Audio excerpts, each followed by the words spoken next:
Hello, hello. Alrighty. Time for some PGO. ER06. When day breaks. 0 out of 22 cleared. 9 stage achievements. So, 22 notes then? How long were the previous chapters? 17. This one had 17 nodes. This one also had 18. Okay. This one's 22. I don't know how long this one will be, but considering how the past chapters have been with length, I imagine this would be around probably 5 hours long, 6 hours long. If this stream manages to go like, excuse me, 3-4 hours long and it's only like 40% of the way or 50% of the way, then I might have to do like a part 2 of this. But we'll just have to wait and see about that. I have no idea what this story is going to be about. All I know is that To the Limit is a banger of a song. Alright. Fissure in the Wilderness. The first node.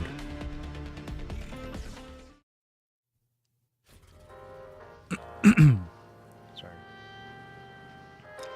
Heavy-duty vehicles traverse the uneven terrain under the slanting rays of the setting sun. Roaring engines kick up thick clouds of orange sand, swirling in their wake. In a rail car, an old radio fights its way back to life with a weak and hoarse crackle. Families of the Constantine disaster survivors must unite.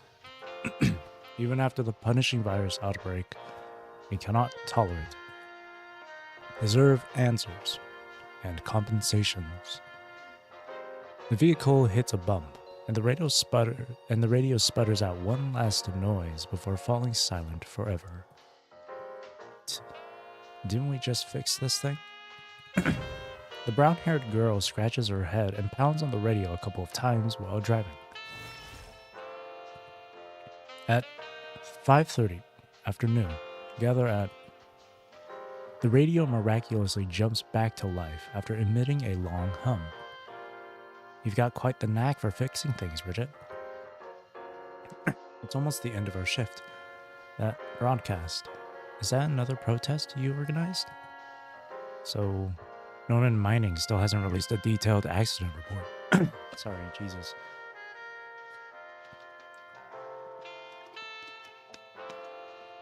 I just ate food, so...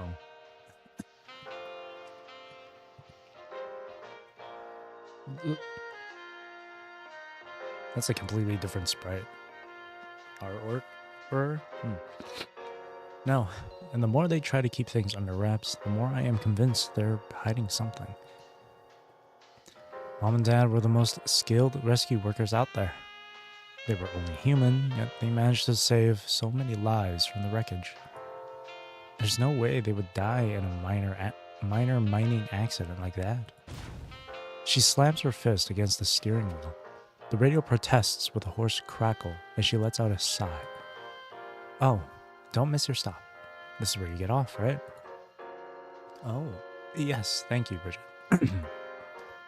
We wouldn't be able to go there to gather food if it weren't for your heavy-duty vehicle. See you tomorrow. Yep, see you tomorrow. The girl peeks out from the top of the vehicle. She smiles with a hint of sadness as she watches her last passenger of the day head home.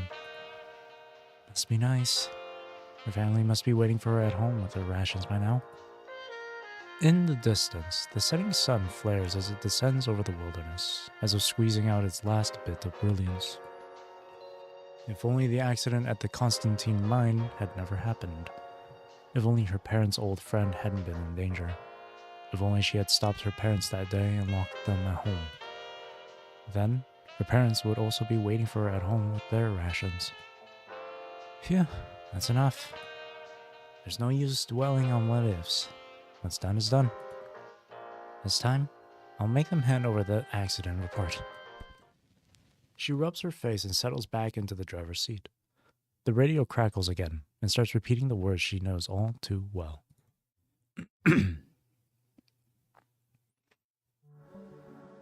Even in the chaos of the virus outbreak, we cannot accept our loved ones' deaths without recovering their remains. The mine collapsed, miners vanished, and every rescue worker who risked their lives for others have disappeared without a trace. Has disappeared. Norman Mining cannot use the punishing virus outbreak as their excuse. Families of the Constantine disaster survivors must unite. We deserve answers and compensations. Psst. Such naive nonsense. Don't tell me people actually believe this. A large crowd has gathered around the corner in front of the mine. They are holding handmade signs with anger on their faces. Of course people do. In dire times like these, people need something to hold on to. A researcher waiting by the door comes up with a broad smile. Run on time, Trojan. Not going to run away anymore? Running away won't get us paid either. At least the Corona Corporation paid us. The blue-haired female construct casually curls her lips into a smirk. Hyde, did you really think I wouldn't notice what you did to my frame behind my back? Oh, wow. You actually remember my name. I thought it was just Researcher A to you. Trojan scoffs at Hyde. Her eyes narrow as she watches the protesters gathered outside the mine shaft. How long are these people going to keep this up? You can't exactly go in the front gate now, can you? It's a bit of a pain, but I think we could request to use the elevator in the monitoring room that goes straight down. Sure. There's always more than one way to hell. Just like herself.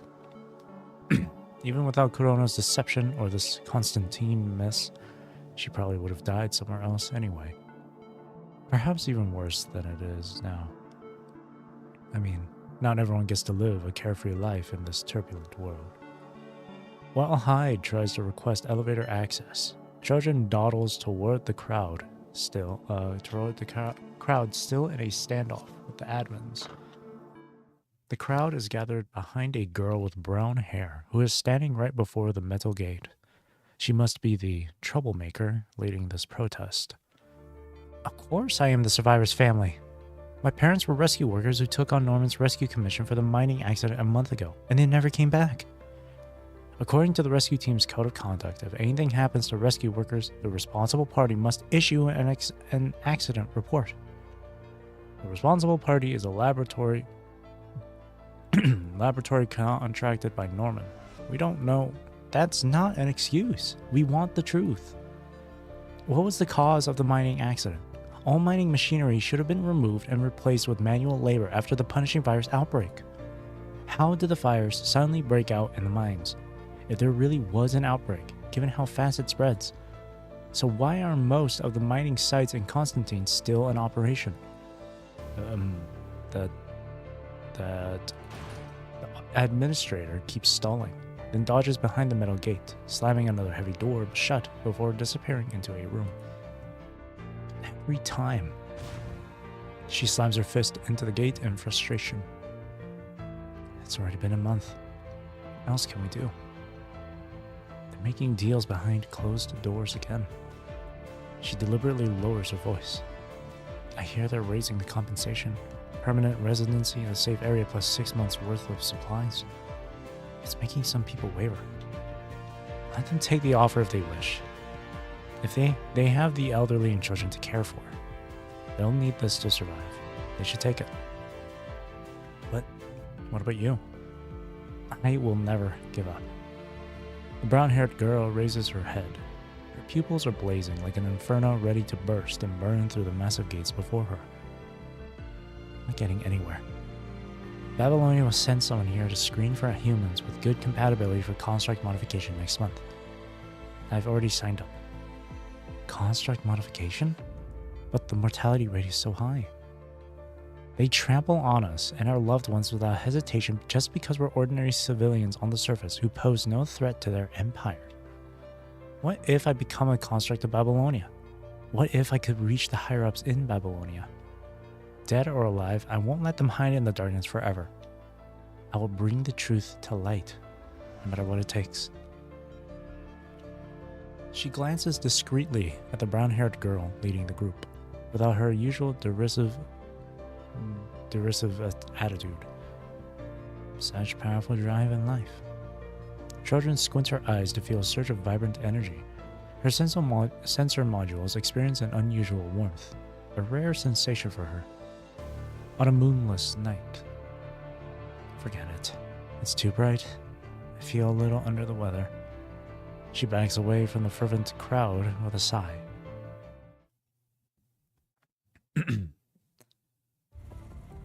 You're moving at a snail's pace, Hyde. Looks like your clearance here isn't what it used to be. Your benefits and salary must have taken another hit. It's just a transition period. As a newcomer, I can't expect better benefits than everyone else, but that day will come. I mean, what would they do without my flawless work? Wouldn't you agree? Well, here's hoping you can keep up that pride forever. The comms in Hyde's pocket emits a short beep. Alright, the request came through. Let's go, this way.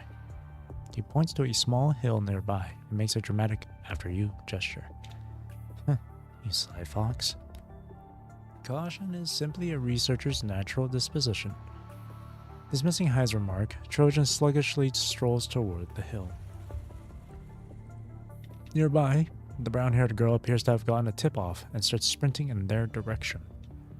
Trojan finds herself slowing down again for no reason. She passes by the brown-haired girl, nearly hitting her shoulders. Don't tell me you're going to run away now. Hyde's voice haunts her from behind. If I wanted to run away, would you even be able to stop me? Trojan speaks in a lazy voice without turning back. The elevator hidden between the rocks races downward. It drops once again into the darkness. Alrighty. Extra costs. Ooh. Playing as Bridget. Pass the support forces entry exam. Babylonia support force. So, this is support force. Oh, I'm so sorry. Are you alright? Bridget accidentally bumps into a female construct carrying a big stack of documents when she takes a step back to get a better view of the expansive training grounds. No. It was my bad. I'm so sorry. The female construct quickly starts bowing without fixing her crooked glasses. Her braids almost touch her shoes every time she bows. I'm the one who bumped into you. No, it's because I wasn't watching where I was going. Bridget stops the construct from bowing again and quickly picks up the scattered files. Well, now that we know each other. Hi. I've just been assigned to the support force as a construct. Name's Bridget. I'm Rolene. Rolene, I don't know if I'm pronouncing that right. Rolin. I don't know. Adjusts her glasses, looking uncertain, takes the files from Bridget and starts speaking with a stammer. I'm a construct and support force. Because I made some mistakes during a mission, I'm now being trained again. Tears begin to well up in her eyes as she speaks. I was so close to passing the training evaluation. I want to enter the task force. Hey, don't cry.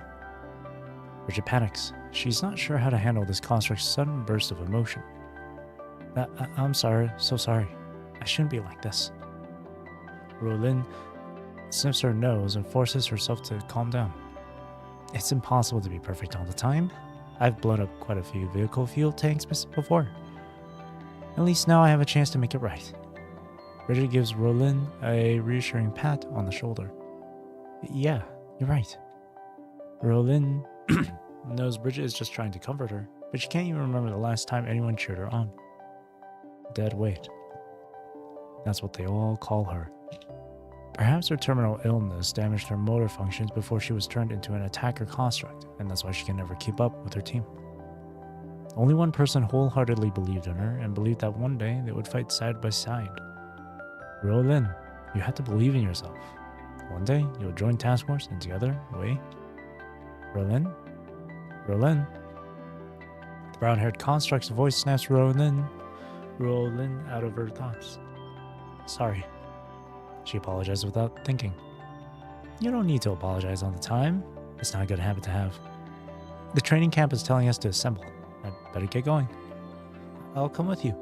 I need to complete enough training hours and pass the assessment. Wonderful. Let's do this together. Rollin is Bridget's first friend in Support Force. Here, these files just came in. I'm handing them over to you. The training data for this batch of newcomers looks pretty good. Wait, why is this kid's strength so unusual? Are you sure this kid is assigned to the right team? Hey, children, come take a look. She gives her colleague a gentle nudge. This construct was assigned to Support Force just days ago. Some had reservations about the direct appointment, but she was definitely qualified. To avoid getting complaints, the captain only assigned her to train new recruits. She drags herself over to the desk and sees the name Bridget by the captain's finger. Says here that she voluntarily joined Support Force? Well, that's good. Support Force could use more people like her. If everyone were like Rollin. She lets out a weary sigh. I'll leave these new recruits to you. I'll do my best. The blue-haired construct lets out a sigh as well. She barely made it out of that hellhole alive, thinking she could catch a break, only to find herself stuck in another. It would be almost impossible to get out of this hellhole. Her frame isn't good enough to have an atmosphere and vacuum dual flight system. She lets out another long sigh, and mutters under her breath. Guess I have to ask for a raise. What's wrong? It's nothing. I just mean that all the newcomers look really promising. She forces a professional, fake smile. Support Force's training protocol is very complete. Children may not be familiar with their rules, but creating training sessions using existing guidelines should be easy. You again. Trojan crouches next to an exhausted Rollin with a defeated sigh. This won't do. You're drawing too much attention. Bridget flips through Rollin's training data with knitted brows. She's not sure how to continue this training in this supposedly attacker construct with abysmal physical capabilities. As a barely qualified professional spy herself, she'd rather not have her name end up on the blacklist alongside Rollin's. Rollin, are you okay? I'm so sorry. I didn't mean to hold everyone back. I just... So sorry. I feel like your balance control system is a bit odd.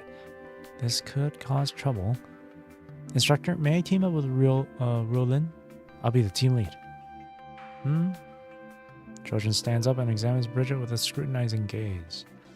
She had recognized the brown-haired girl on her first day as the new instructor of Support Force.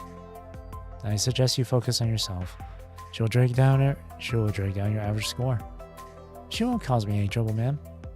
I can help her without compromising my performance. Rollin is also my first friend here. Right, Rollin? The brown-haired girl's smile is so radiant that Rollin gradually stops sobbing and gives a gentle nod. Thank you, but I don't want to be your burden. Come on, don't brush off my good intentions.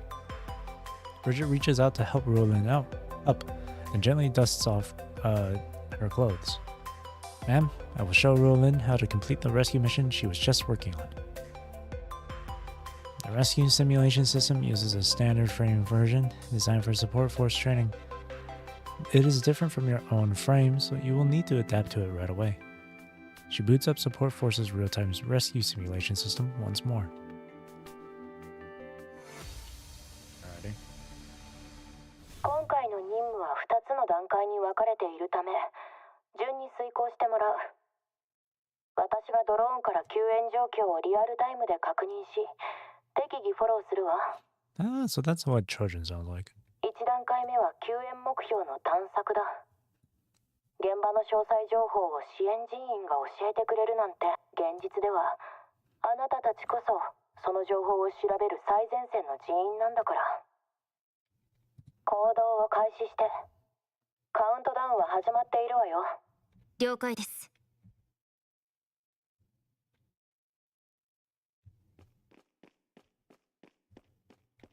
What is this?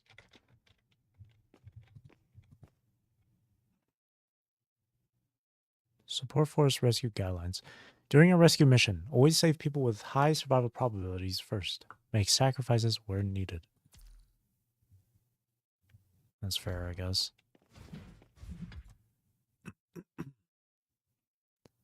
Frame combat techniques. Frames with this support force are extremely good at defense. It's necessary to dodge their attacks.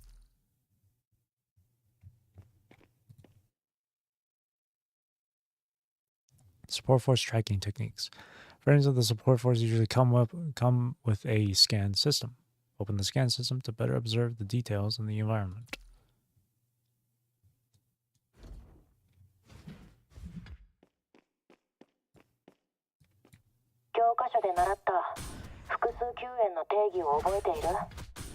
最低限の救援成果でより多くの人を救うんですよね。そう。生存率が高い順に安全を確保する。待って、何やって。早く逃げて。冷静に選別をすることよりも、自分が救援活動に加わることで選別そのものを変えたいのです。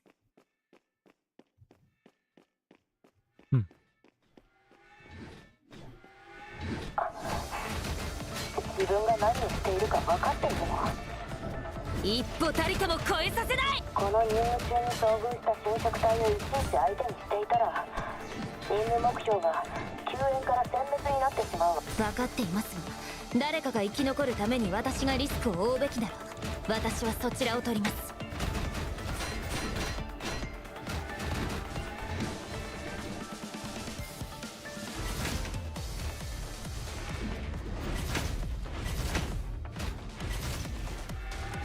大丈夫、かすり傷よ。その程度なの？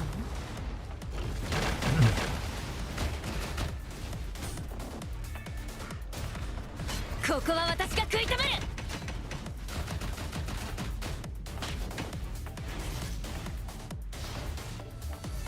大丈夫、かすり傷よ。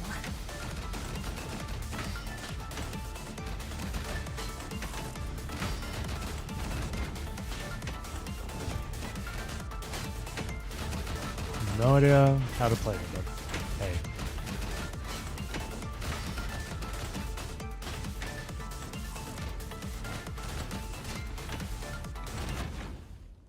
Hey.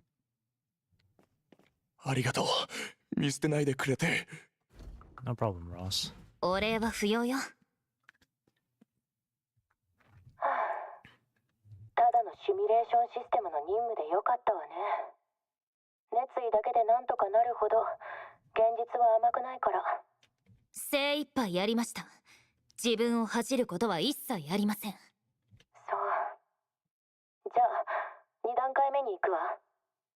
手がかりを分析し、はぐれた3名の救援目標を捜索して。血が止まらねえ。誰か。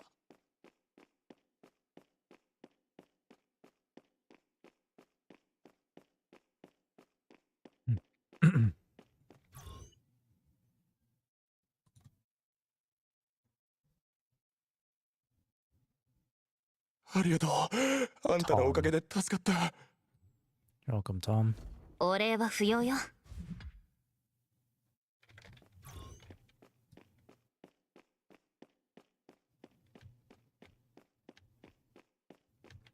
Oh. 一歩たりとも超えさせない。前方注意、回避して。大丈夫、かすり傷よ。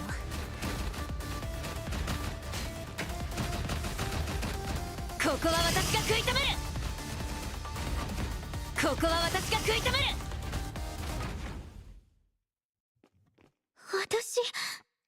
生 fine. きてる。ありがとう。本当にありがとう。お礼は不要よ。 And then the last one was over here.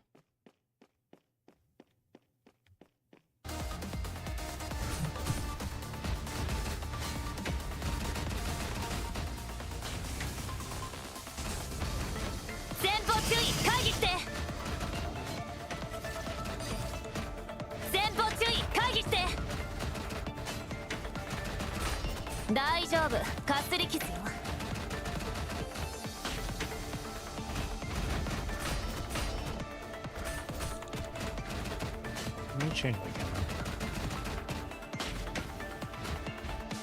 I'm so used to it.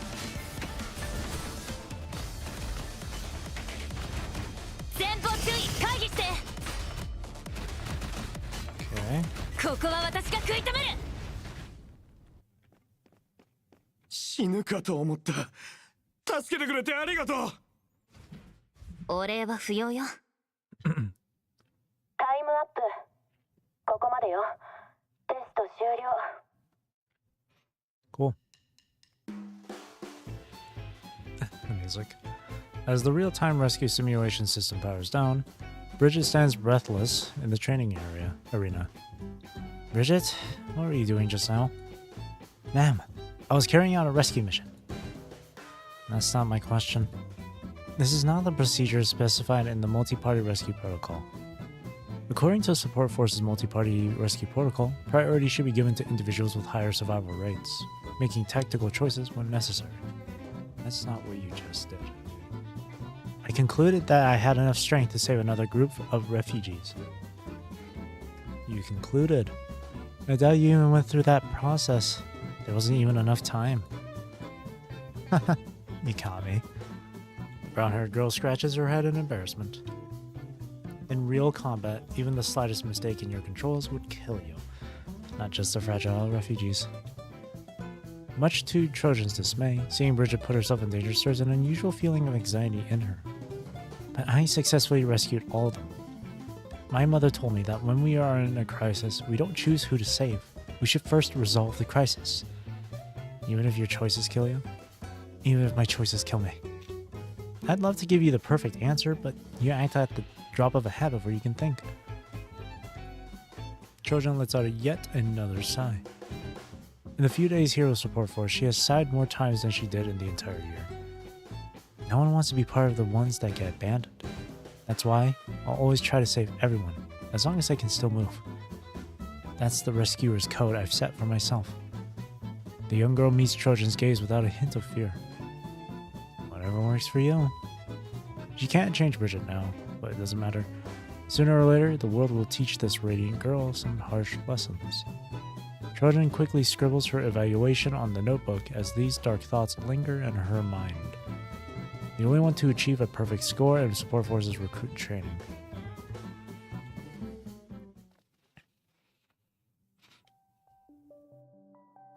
Huh? What? This is crazy. So this is how it feels to move as a normal construct? How do you feel? So this is why. It wasn't because I was too weak at all. Rolin finally musters the courage to tell the frame maintenance staff about her past condition with Bridget's encouragement. I see. Yes, you have a point.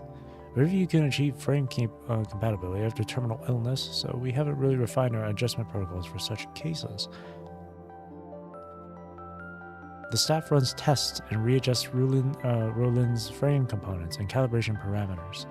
When Rolin returns to training, her performance improves dramatically. This doesn't really help my cover mission, but whatever. Trojan casually strolls through her terminal in the shadows before focusing her attention on the two young women helping each other in the training arena. Hey, that move. You got it all wrong. She hesitates but finally decides to give a warning. Like this? Actually, never mind. I'll show you how it's done. Trojan sits down her terminal with a weary sigh and strolls into the light. Nice.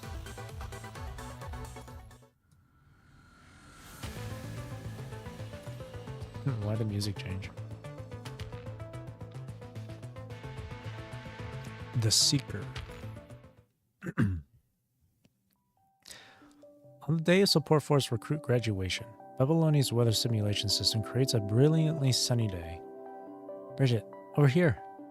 Impressed by this year's recruits, Support Force Captain approves limited funds for a modest graduation ceremony. Despite Trojan's protests and obvious reluctance, the graduation ceremony goes ahead in full swing. Bridget, look, my evaluation report. With this, I can finally apply for a transfer to task force. That's wonderful. See? I told you you could do it. All thanks to you. I'd probably still be the dead weight of the class without you. Thank you, Bridget. Don't mention it. It's what friends are for. Bridget laughs and gives Roland's shoulder a friendly pat. But I still want to thank you in my own way. Roland carefully pulls 3 colorful cards from her pocket with excitement. I managed to get 3 movie tickets from the WGAA. Would you like to watch it with me? Where's Jeffrey? He's away on a mission on the surface, but I'm not just asking you because he couldn't make it. You're not my backup plan or anything. Look, to prevent resale, the tickets all have our names. Bridget, Roland, and Trojan? Yes. Instructor Trojan has helped me a lot, so I wanted to invite her, but I'm a bit scared to ask her. Hey, what's there to be scared of? Come on, I'll go with you. I haven't seen Instructor Trojan since earlier. She's hiding somewhere, but I know exactly where. Let's go.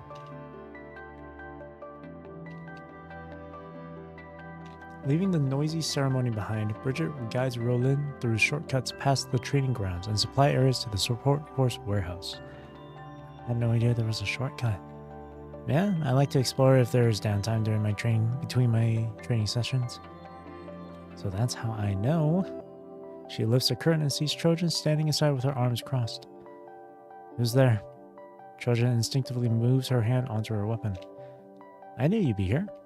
A harsh light breaks into the room. Roland managed to get 3 movie tickets. Care to join us, Instructor Trojan? Not interested. Trojan casts a tired glance at Bridget and the timid Roland, feeling mentally drained. When will they leave? The Corono informant will be here any minute. These tickets are really hard to get.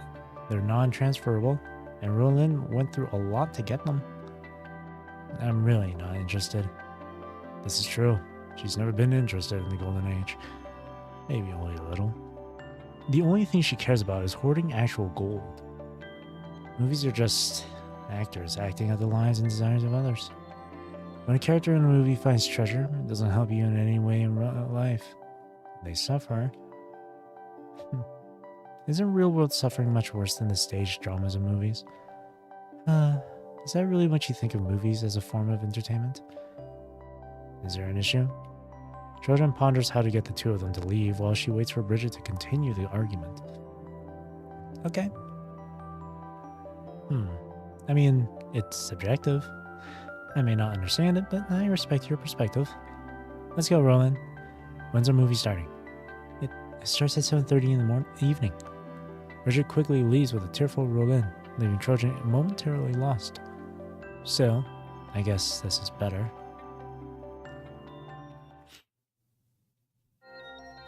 The Corono agent arrives exactly 5 minutes later using secret signals before entering this corner of the warehouse that has no surveillance. 7:30 tonight at the new outdoor theater of the WGAA. You'll receive your next mission info there.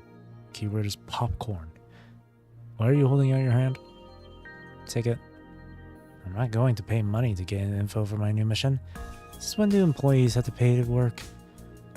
I can't make that call. I suggest you inquire with logistics support or file for reimbursement afterward. You better hope that works. I've got other stuff to do. See ya. The informant leaves in a rush for fear that Trojan might grab a chair and smash it over his head. Too scared of Babylonia to set up more encrypted channels, forcing these stupid rendezvous. And now I'm even supposed to swear word pay for this for myself? Ugh. Swear word. Damn it. Oh, it's a bloody quit. Oh, it's already 5:30. Where am I supposed to get those cursed movie tickets? Wait.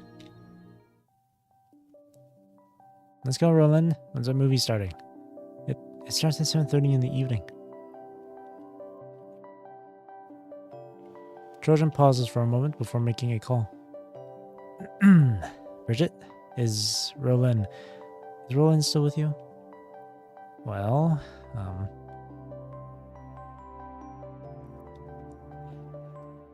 Night falls, and a few stars begin to glide across the simulated sky. The WGAA spent a fortune restoring projection equipment from the Golden Age, and built a new outdoor theater to regularly screen classic films shot on Earth during that era. The chairman of the WGAA claims that the films help those who have lived in Babylonia for too long remember their homeland, a place so close, yet so far. This excuse is a bit far-fetched, but Babylonia proved it. At the modest outdoor venue, fighters and staff from Babylonia fill the seats in high spirits. Some have brought homemade snacks and various electrolyte drinks. Let's see. This is us. Oh, Trojan, you're so early. They are surprised to see the blue-haired construct already sitting there with her eyes closed. Several gold bottles lie by her feet. You're here. They did do her a favor, so Trojan forces a polite smile.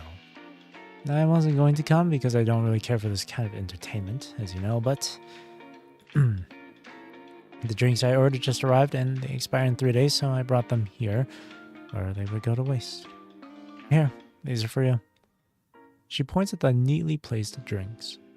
Hey, I thought constructs don't need to eat. No way. It's a limited edition beer-like alcohol flavor electrolyte. What? Constructs don't need to eat, but we can drink electrolytes like these. This is amazing. Jeffrey and I have been dying to try this, but we could never get our hands on it. Wait, I thought alcohol flavor electrolytes have a shelf life of 30 days. Bridget gently tugs at Roland's shirt. Anyway, thank you. Thank you so much. Don't worry about it. Glad you like it. She turns her gaze away uncomfortably. She's not used to handling such direct displays of emotion. Is the movie about to start? The guide light dims as the massive screen, raised by the WGAA staff, flickers with snow-like static. This one should be called The Twilight Seeker. I heard it's a really old film. This is my first time watching the movie. The movie begins. On an endless wilderness, golden sands and gun smoke linger in the air. The sun is dipping low. Horses and convertibles race across the vast landscape. Cloaks billow wildly in the dusty wind as thundering hoofbeats rip through the air. The film rolls slowly, but Bridget and Roland are already lost in the symphony of light and shadow. Even Trojan finds herself drawn into this world on a screen. Click. As the sound of mechanical gears breaks the silence, the massive screen suddenly goes dark. What's going on? I think there's something wrong with the projector. The projector has short-circuited. Screening will resume in approximately 3 minutes. Please remain in your seats. I repeat, the projector has short-circuited. Screening will resume in about 3 minutes. Please remain in your seats. Thank goodness. It'll resume. I was going to just stop right at the cliffhanger. Trojan? Where are you going? The movie will resume in 3 minutes. I'll go and get some popcorn. Trojan is walking in the darkness with a bucket of popcorn.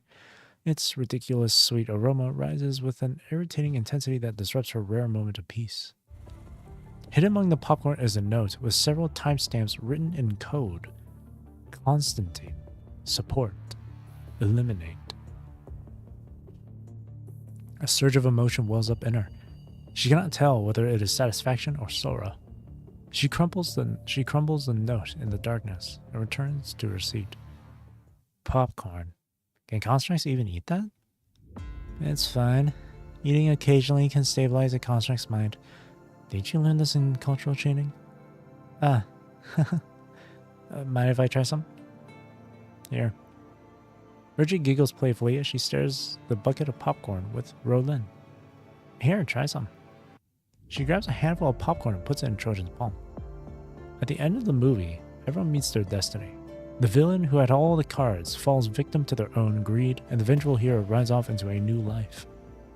Phew, I was so worried the villain would get a happy ending. If I were the protagonist, I wouldn't have gotten myself into that situation. Trojan, the movie's over. That's spaced out.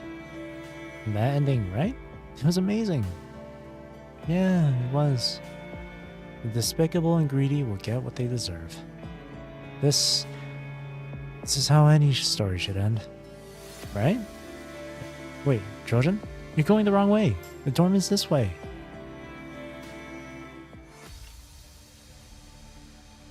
Constantine.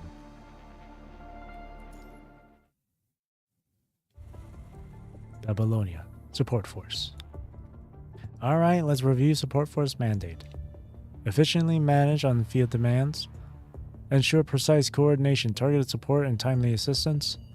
Hold on to every spark of hope, no matter how small. The exhausted Support Force members mechanically recite their mandate. Why are we getting another mission already? I'm going to be worked to death. I heard there's big trouble at the Constantine mine. That's probably why they're sending so many of us. It's just a mine, isn't it? Shouldn't Task Force be handling this? It's no ordinary mine, it's a tantalum mine. Intel says there's been a sudden punishing virus outbreak. Several underground, more Norman Mining Corp tantalum labs have suffered heavy losses. The punishing virus has been around for so long. Why are they only reporting it now? Who knows what's really going on there? The job landed on us because this mission requires both rescue and scouting teams, and most of the task force is still fighting the corrupted on the surface. See that newcomer there? The one with brown hair? She shouldn't even be here. She literally just got out of training. Our captain would never have let her join if this wasn't an emergency, and if she didn't have a relative on the rescue team for the Constantine mine collapse. Bridget looks around nervously in the crowd. Bridget, over here. Roland, what are you doing here? I thought you applied to transfer to task force. The application will take a while since it's an interdepartmental transfer with no special circumstances. I heard you applied for this ground mission. I might not be as strong in combat as you are, but at least I'm familiar with Support Force's other operations. Looks like we'll get to fight side by side again. Yeah, and also with Instructor Trojan. Instructor Trojan? Is she part of this mission too? I saw her over there earlier. There. The blue-haired construct is filling with her assigned weapons. Instructor Trojan! One of these days I'll need to get rid of this flashy hair color.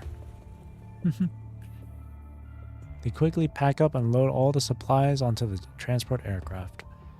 For this mission, Support Force will split into teams to enter different areas of the Constantine mine.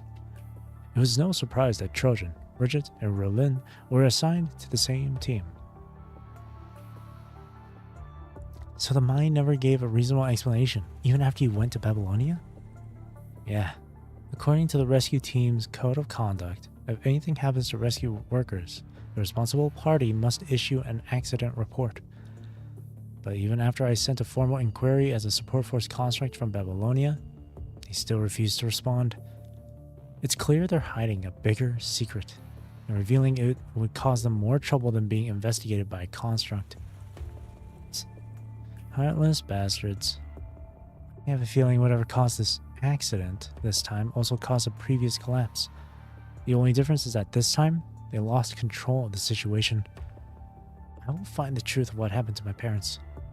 I refuse to let them fade into the darkness without a trace. Yeah, you're Bridget. I know you can do it. Rolin clenches her fists to show support while Trojan's face remains hidden in the shadows. The Constantine mine was one of the early mines that Norman Mining Corp invested in. The advancement of construct tech helped them see its true value and resulted in the construction of this massive underground tower. Even the most experienced Constantine miners wouldn't dare claim to know each of the vast underground tunnels. With all residents evacuated from Constantine town, Support Forces left working in the dark, relying on the most basic methods for rescue and investigation. Nearly all power to the mine was lost in the accidents, so the only lights are the dim glow of flashlights from Support Force members. The team is linked together in a single file by safety ropes to prevent anyone from getting separated. The caves grow more expansive as they go deeper. They eliminate several corrupted and continue slowly, relying only on a map from the mine's administrators. Bridget? Yes. Roland? Here. Trojan? Trojan? Present. Present. Trojan's signature lazy voice finally comes through after several calls. Underground communications are unstable, so they rely on calling each other to make sure no one falls behind. I smell blood. Over here.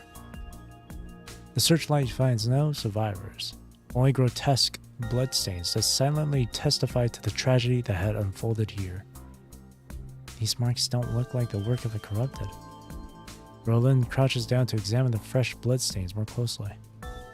These are blood splatter from impact, gunshot wounds, and, over here, drag marks. Someone moved the bodies. I knew something was off about this place. Can you tell which way they went? Fresh blood might mean there are survivors. That way. They all dash forward, following Roland's direction.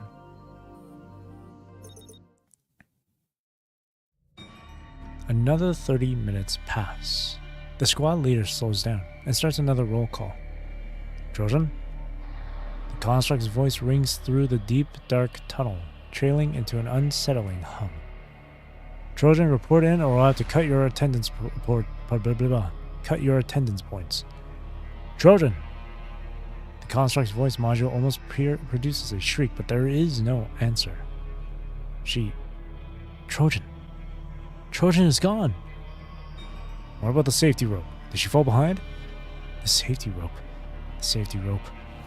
Frantic rustling sounds fill the air as they fumble in the dark, reeling in the safety rope. Panic begins to spread. The safety rope has been cut. Turn on the searchlights. The searchlights that were dimmed to save energy suddenly flare to full power, bathing the ground in light. There are traces of vital fluid. Trojan. Did she? That's impossible. Everyone stay calm. Instructor Trojan is a seasoned fighter. No one could take her down without making any noise. Something's not right. I would like to request permission to head back to assist Trojan. Request denied. It's too dangerous and you're just a rookie. Split from the squad and you'll be dead before you know it. I'll follow the fluorescent markers we left along the way and cross-check with the map. 20 minutes. Give me 20 minutes. If I can't find Trojan in 20 minutes, I'll regroup immediately. This is not a game. I'll go with Bridget. You? I may not be a good fighter, but I can track your trail and help Bridget catch back up with the squad. Don't make me regret this. 20 minutes. Only 20 minutes. If you can't find her, catch up with us immediately. Yes, sir. Meanwhile, Trojan is moving effortlessly through a dark, craggy tunnel, not even using the portable lamp issued by support force. Hey, Gaming Watch. I'm doing alright, thank you for asking. Hope you've been doing well yourself. No matter how much she dreads working, duty calls. She hopes her getaway was smooth enough to avoid raising suspicion among the squad. As for her excuse for being in the lab, she could say she was kidnapped and fought her way out. They'd probably buy that, right? What if Bridget comes looking for her? Oh, well, she won't be able to get past the authentication system and into the lab anyway. How rude. They just had to blow up my shortcut.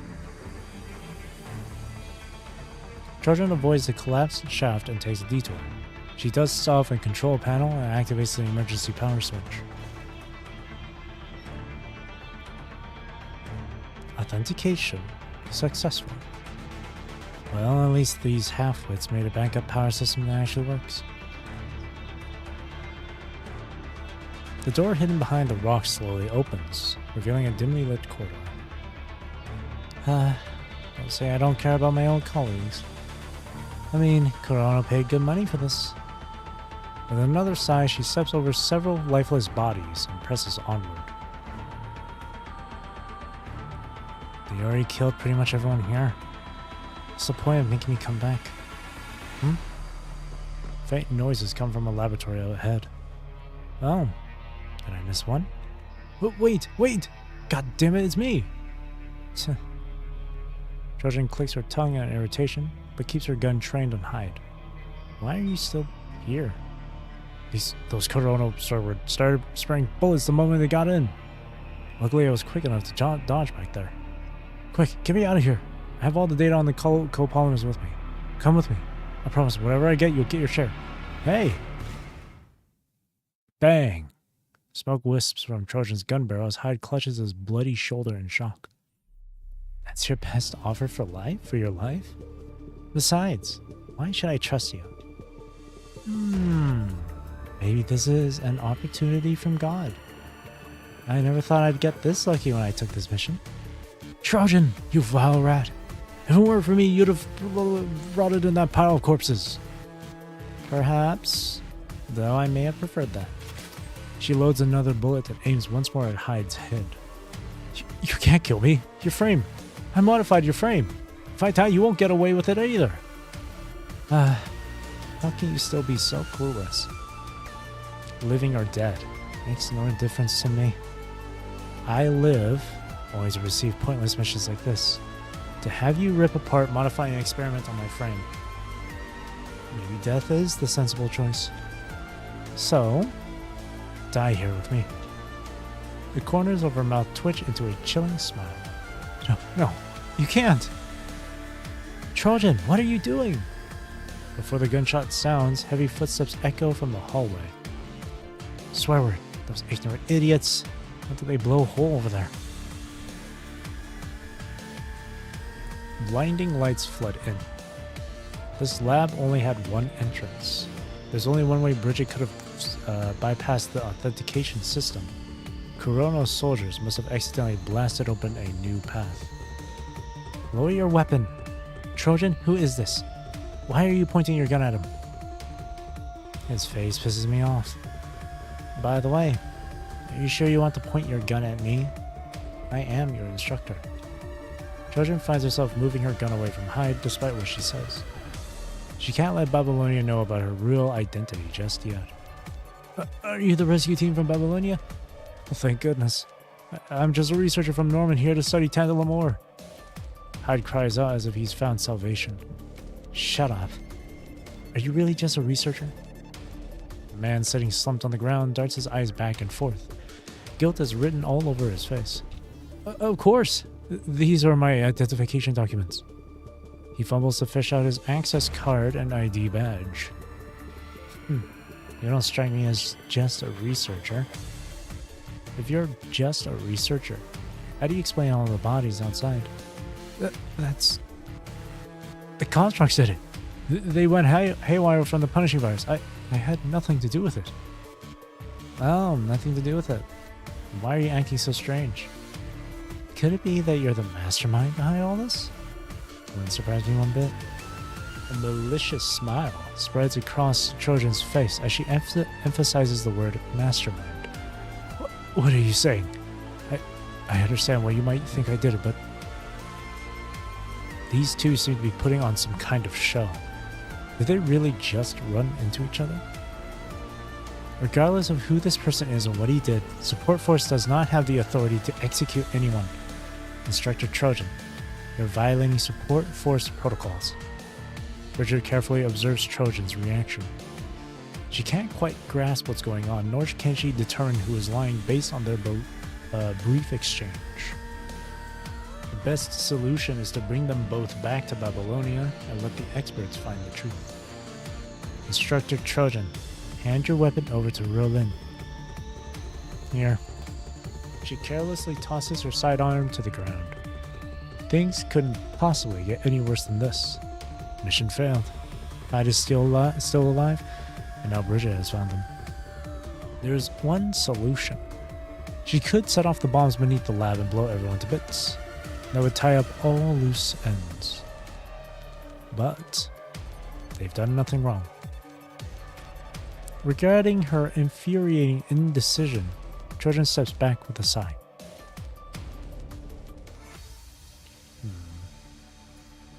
Scales of light.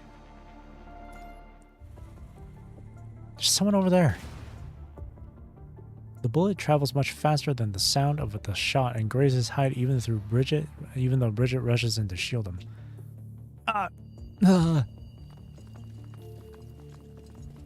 Swift footsteps echo through the tunnel. Bridget gives chase, but the attacker is clearly more familiar with these dark passages and moves through them with ease. Bridget pushed you just in time. It's just a scratch. Ruolin quickly treats Hyde's new wound. Her brow froze with concern. Hunting down a science researcher.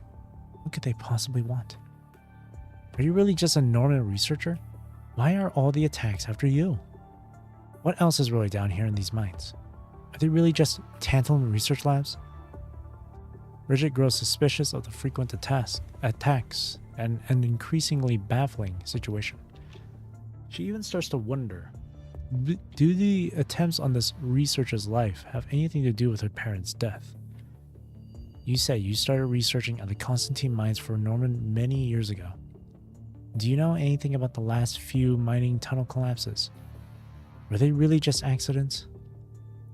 She trains her eyes on the weary man before her, searching his expression for any hints. I don't know anything. I'm just a researcher. The pain from his wounds seems to be taking its toll. He is starting to look lightheaded. His eyes dart back and forth as he desperately tries to come up with an answer Bridget wants to hear. The collapses. Some of them were accidents, but others were... They were for... The man carefully casts a glance at Trojan, as if worried that Trojan might have said anything against him. Trojan is leaning on a wall with her arms crossed. She ignores Hyde and lets out a dismissive snort. To deal with certain other things. Hyde stops stammering after he finally pieces together a coherent story for his lies. As you know, the tantalum copolymer research eventually involves exposure to the punishing virus. Sometimes there are unexpected byproducts of our research that get infected with the virus. We have no choice but to dispose of them on site. They're all mechanoids and animals. We have never conducted illegal experiments. We're just researchers. We don't have that kind of authority. He forces a strained smile. I'm not too familiar with the other labs, but maybe some of the tunnels collapsed because they needed to dispose of their unexpected byproducts. What about the rescue team that came in? What happened to them? Bridget tries to stay calm as she scouts ahead, but her trembling voice betrays her worry for the rescuer's fate. The rescue team. Oh, yes, the rescue team. Some of them made it out safely, but others were mildly infected by the Punisher virus during the rescue operation. We put them in the lower level labs for treatment. This is Norman Mining Corp's property after all. We certainly can't tarnish their reputation. We'll make sure they receive proper treatment before sending them back up. You know how things are. With the infection and the pathetic shortage of serum out there, sending them up now would be sending them to the deaths. Feeling that he struck a nerve with Bridget, Hyde begins to ramble on. So we just need to get out of here first. Yes, we need to get out quickly. Once we're out, I'll draw you a detailed map. The lab is very well hidden. Then I'll give you my access card so you can come back down to rescue those people. Huh. You spent so long in hell. You can't even lie like a human anymore. Trojan? Trojan's muttering is barely a whisper, but Bridget's keen ears catch every syllable. Think what you will, Bridget. But for now, at least, I am not your enemy. She does not intend to explain herself, yet she holds no ill will toward Bridget. I sure hope so. Bridget's mind is in chaos due to the string of incidents and now the strange lead about her parents' disappearance. She notices the gaps in Hyde's story, but her mind keeps trying to patch over these holes to have something to hold on to. What should she do? Is Hyde telling the truth? Should she trust Hyde or Trojan? As an instructor and support force, Trojan may not have the best attendance, but outside of this incident, she really seems to be a decent person. But why would a decent person point their gun at a researcher? That researcher, Hyde. He seems normal enough, but something about the way he acts is deeply unsettling. Is he really just an innocent researcher? Or is he being hunted because he knows something he shouldn't? Trojan says she isn't my enemy, so then who is the real enemy? Watch out! A bullet whistles through the air. It's another attempt on Hyde's life. This won't do. They're probably using secret paths not on our map. Won't be able to catch them like this. She quickly makes a decision. Roland, how far are we from the main support force squad? Based on the markers and traces I found, we're about 10 minutes away. There could be more obstacles, so I can only give you a rough estimate. But I know we're on the right track. What about climbing back to the surface? If we can make it up there directly, we could get reinforcements. Given the current tunnel conditions, it would take at least 10 minutes to get back up. But I can't give you a better estimate. Huh. We should prioritize regrouping with our squad. With all our members, we shouldn't have any problem protecting one researcher. Roland, take the lead and guide us. Trojan, stay right behind her. She intentionally plays us hide behind Trojan. She doesn't want to take any risks without knowing the true nature of their relationship. The construct can easily kill an ordinary researcher with bare hands. She cannot keep a clear head when it comes to her parents. If she can't trust herself to make the right decision, she'll leave it to someone more capable. For now, her responsibility is to ensure everyone's safety. First by regrouping with support force, then by escorting them back to Babylonia. I can't tell if you're being clever or careless. You're not worried I might attack Roland? You won't. Bridget clears her head, and steps become lighter. If you actually tried to kill Hyde only because you couldn't stand him, you have no reason to do that to Roland. Oh, you think so? You're that certain? You won't hurt Roland. I'm sure of it. The blue-haired construct falls into silence. They march in silence as Roland diligently scouts ahead. The markers left by their teammates indicate there's a bridge here, but loose rocks tumble into a bottomless abyss. There's nothing but an empty void in front of them. Oh no, the connecting tunnel ahead is gone. Must be the assassins. Let me see the map. The map unfolds on the terminal, revealing a network of snaking mining tunnels. This path should get us to this area over here. Let's go this way. Hurry up. They move as fast as they can, but the shadows lurking in the dark continue to have the upper hand. Feels like listening to an audiobook. I'm actually currently planning on doing something like that, but for the rest of like the PGR story, like from the beginning, but as like in a video form on this channel. That way people who don't have the time to play PGR or read through the story, or those who want to have a refresher, or those who just want to have a completely new like story experience, they can get into it. I'm hoping to get like the prologue reading uploaded by like the end of this month, so hopefully I can get it done soon in the next few days. Neat. Yeah. I thought I would do that because I really like the story in PGR, and the thing with PGR is that the beginning chapters, like chapters 1 to 8 I think, are like nothing super exciting or kind of slow, so people kind of dismiss the story because of that. But I want more people to experience the story because it's actually really good. All in one or sectioned into multiple bits. I think I'm gonna do these chapters into like one thing, but if it's way too long, because there are some chapters where reading it could take up to maybe 8 hours. Those ones I would have to split up into like 2 parts. Luckily, the earlier chapters of the game's stories aren't super long. It would probably take like maybe an hour to get through.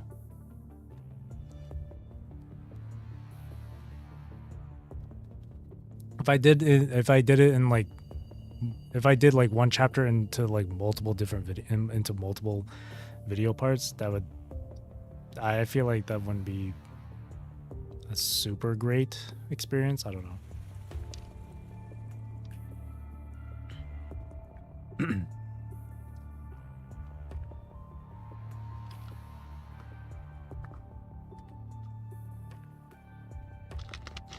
But that's what I'm planning to do. And probably not just the main story either. Maybe I'll also do some of the other stuff as well. like how there's character like interludes and whatnot. There's also the affection stories. Is that Dasani? No, it's a Diet Coke. And I also have a Kirkland natural spring water with me.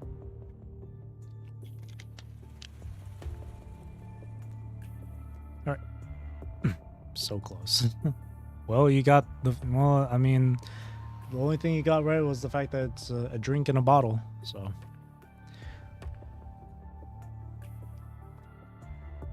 Following the map, they find a wobbly cable bridge. The aged structure looks like it hasn't been touched for years. I'll scout ahead. Once we cross this, we can rendezvous with support force. She inches onto the bridge with careful steps.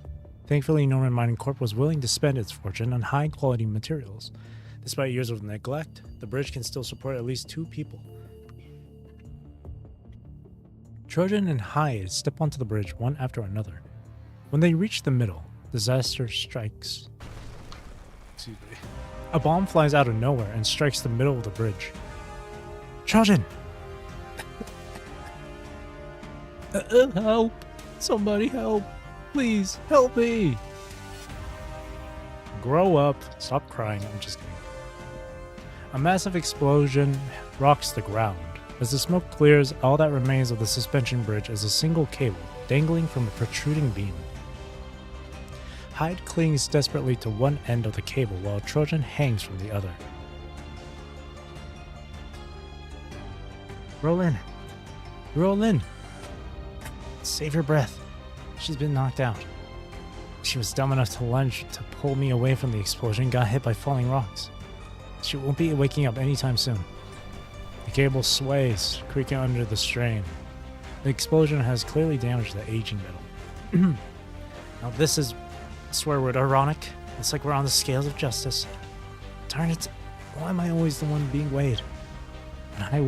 When will I be the one holding the cards? Children, hold on. First, check the survivor's conditions. Hyde? Good. You can still shout. You should be fine for now. Trojan looks a bit down, but that's just Trojan. Checking Riolin's vital signs? She's alive. Next, figure out how to get Trojan and Hyde down from this cable. Stop your wishful thinking, Bridget. You can only save one of us. This wretched thing's about to snap. I'm not your enemy. Leave Hyde. Help me, please. Please help. Save me. I know where the rescue workers are. I'm an expert on time-delimical polymers. They can be useful. I don't want to die. I don't want to die. My research isn't finished yet. I can't die here. Shut it. I never make that kind of choice, children. What if he was the one who murdered your parents? I didn't. He wasn't me. If he is the real murderer, he'll get his judgment after we get out of here. Neither support force nor rescue workers have the right to execute criminals. Support force and rescue workers share one mission: to hold on to every spark of hope. She fixes her grappling hook firmly onto a rock and tugs on it twice before leaping with all her might onto the beam. Trojan lets out a sigh. Bridget is closing in, but at this point Trojan cannot let Hyde get out of here alive for both personal and professional reasons. I'm sorry, Bridget. I really like you. If we'd met earlier, maybe we could have become good friends. Why are you... Hyde, give me your hand. Trojan is a construct, so she should still be able to move. Bridget plans to rescue Hyde to a safety rope first, so she can use him as leverage to pull Trojan back to safety using the momentum. Bang! A bullet whizzes past Bridget's ear and hits Hyde just as he reaches out with frantic joy. Bridget whips her head around to see that Trojan has let go of the cable to fire at Hyde. As Trojan falls, she waves goodbye to Bridget. No! Bridget cannot understand Trojan's actions, but she still wants to uphold the duty of a rescue worker and support force member. Never give up on any hope. With her leg thrusters at maximum power, Bridget grabs Trojan's clothes and hurls Trojan with all their might to the only stable-looking platform in this bottomless mine shaft. Holy. That's 5 out of 22 done. Coincidence.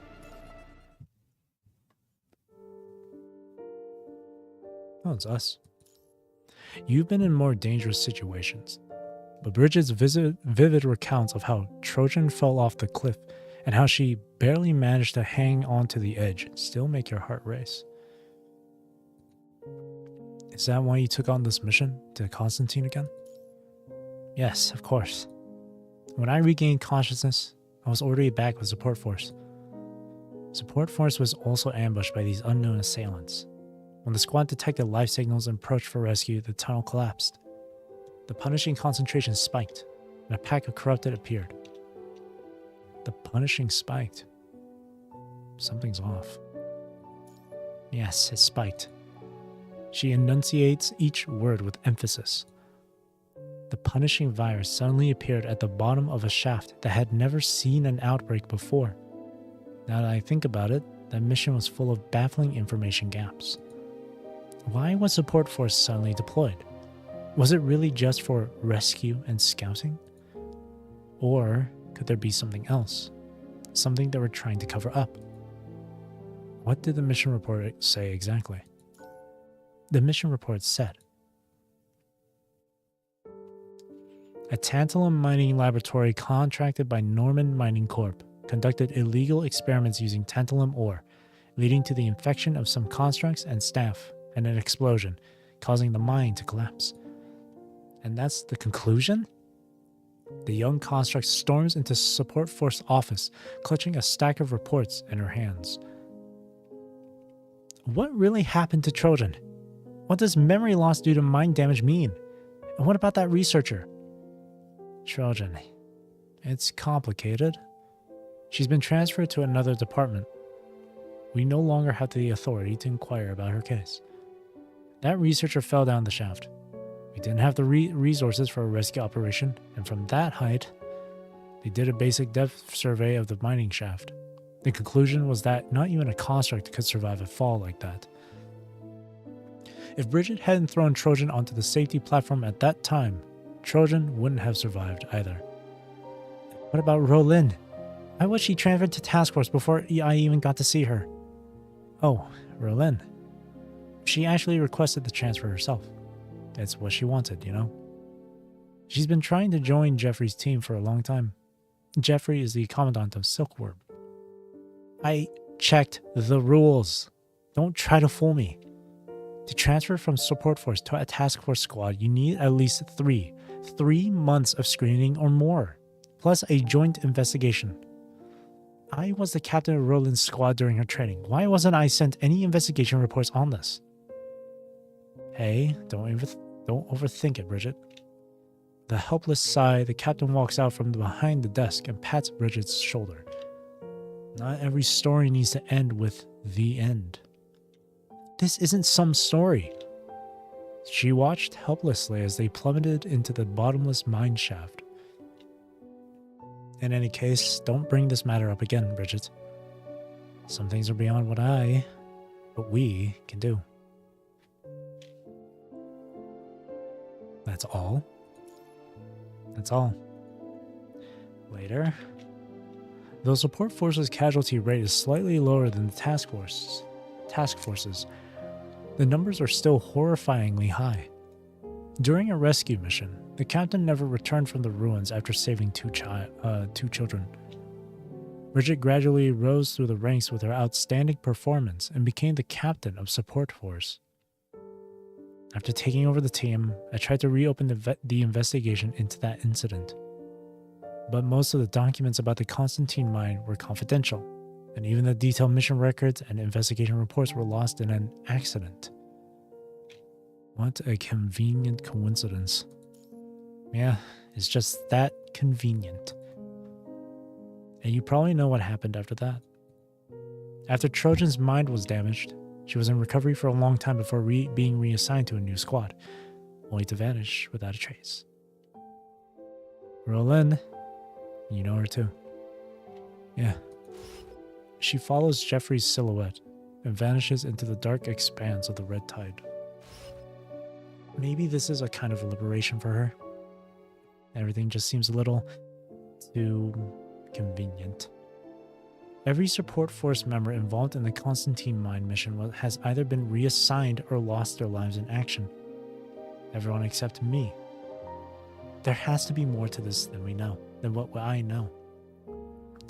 The brown-haired construct gazes out the window, where brilliant sunlight paints a pristine, cloudless sky.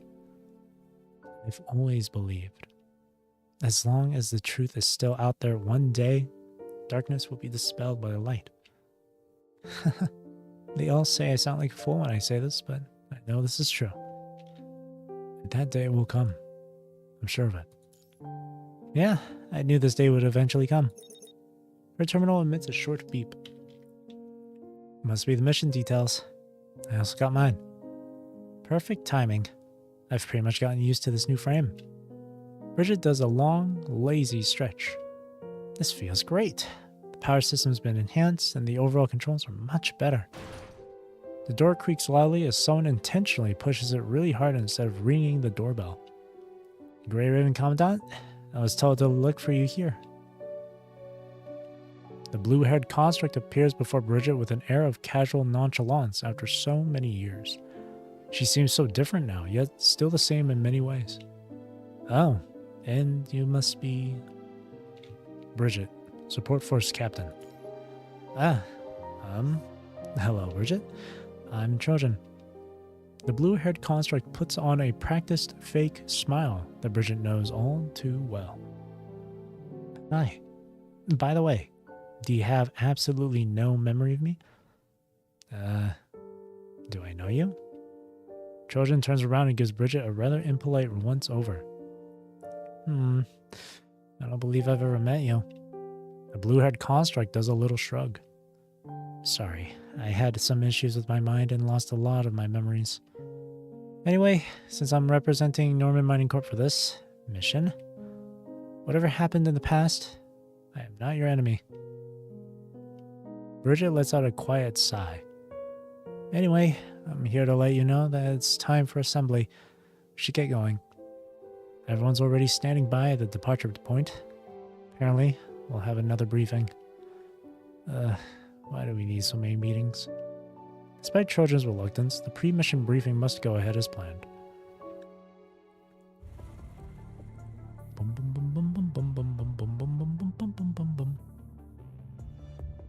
A 3D hologram of the mine shaft hovers in the middle of the conference room.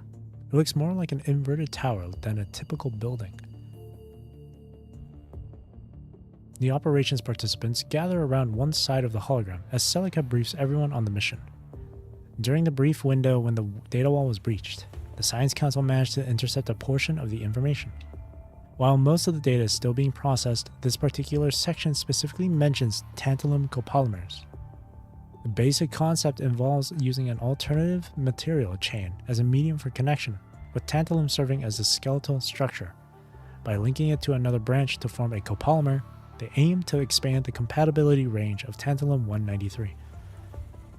The primary objective of this mission is to enter the Constantine mine and retrieve as much of the experimental data as possible. Why the Constantine mine? Babylonia has dug out records of resource flow from that time. While there's no definitive evidence, we can reasonably deduce that the laboratory might have been conducting tantalum research in this area. And the most likely location is the Constantine mining site. Combined with the information voluntarily provided by Norman Mining Corp, we are now confident in our deduction. So, is their technology mature enough? It's impossible to determine at this point. Only a handful of encrypted documents mention that they achieved some experimental results, but none of them clearly specify the nature of these achievements. Therefore, your other objective is to investigate and clear out any abnormalities in the mining site. Until the Science Council figures out how to conjure tantalum ore out of thin air, we need raw tantalum for copolymer synthesis. Raw tantalum. Yes. Babylonia's tantalum reserves are limited, and no large deposits have been discovered in any of our current conservation areas. Instead of risking exploration elsewhere, we should focus on reclaiming the Constantine mining site. Oh, Victoria. Norman Mining Corp will provide the structural data for the Constantine mining site, and will also send some of our researchers to assist you. What about the data from the underground laboratory? That data was lost during the transfer process. Oh, really? No reason to deceive you. Norman Mining Corp also wishes to reclaim the site. I will offer all the files, including investigation records of all the mine collapses, as well as Butler Sketch's final video recording before his death in the mine shaft. Butler? Norman Mining Corp had decided to withdraw their investment since the research facility hadn't submitted any new findings for a long time. Given the gravity of the situation, my grandfather sent his most trusted butler to handle the negotiation. Everything was going smoothly until Skype sent an unexpected message, claiming they had achieved new research breakthroughs and requesting additional funds. Before the corporation could dispatch a new investigation team, the mine collapsed. Sketch, I think it's Sketch, perished and left no remains behind. As for the rest, including your parents, Miss Bridget, we initiated a follow-up rescue investigation. However, more sites collapsed, and Norman Mining Corp lacked the capability at the time to deal with the vast numbers of corrupted and to properly address the situation. I offer you my deepest apologies. Victoria steps out from behind her desk and bows deeply to Bridget. This sudden, frank apology from Norman Mining Corp's head leaves Bridget dumbfounded. Sketch raised me, and he was loyal to Norman Mining Corp even in his death. If you find his remains during your mission, please bring him back. Norman Mining Corp will offer a handsome reward for your work. That's all the information I have access to regarding the Constantine mine at my current clearance level. Returning to the mine.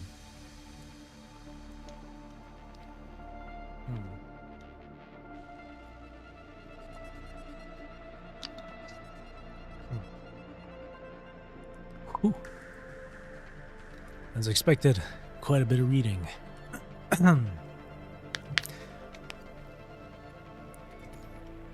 Achievement. Question mark, question mark, question mark. Airport. Alright, one last time. Recite support force mandate.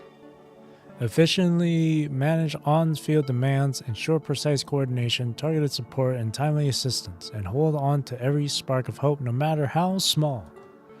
Excellent. Now go. Victory will always be ours. Yeah. Squad members disperse in all directions, each heading to their assigned missions. Bridget. Hey.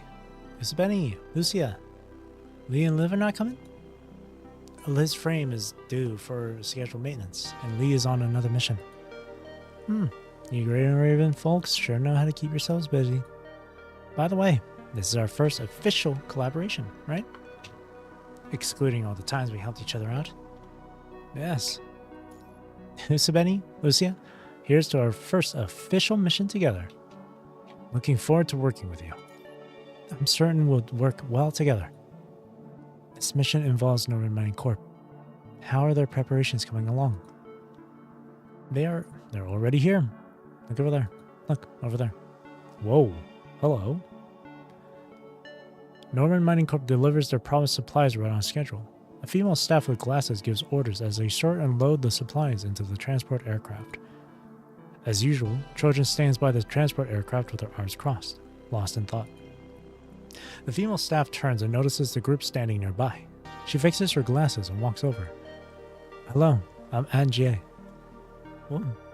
Anjie, the coordinator for this operation and head of the Norman Tantalum Research Division. That's Trojan, our security consultant responsible for the safety of Norman Mining Corp's researchers. Oh, hello, No need for that. I've heard all about you. Let's get to work. She turns around and checks her terminal. I need to go back to sorting resources. Please follow the agreed plan and meet us at the designated time.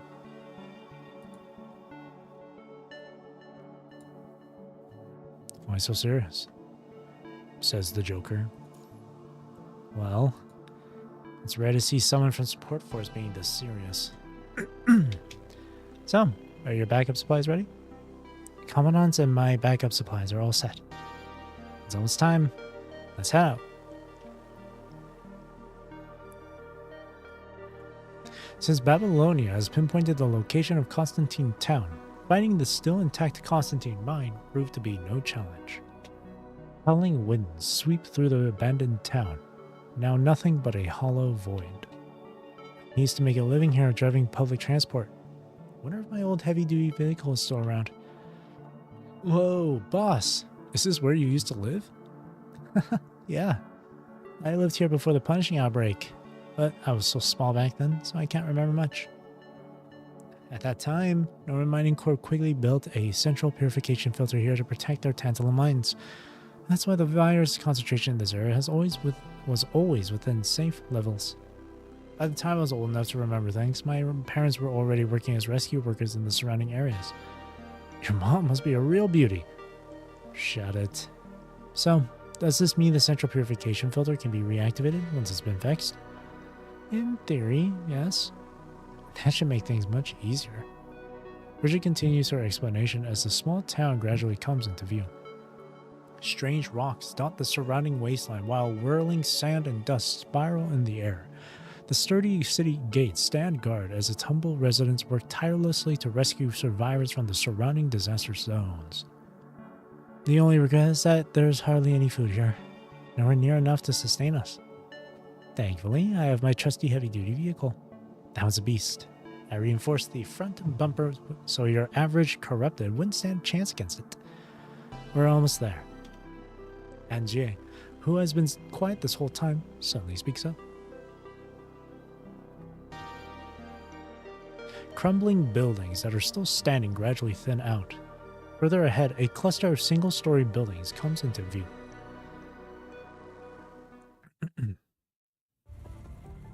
This is it. We're here. The Constantine Mine.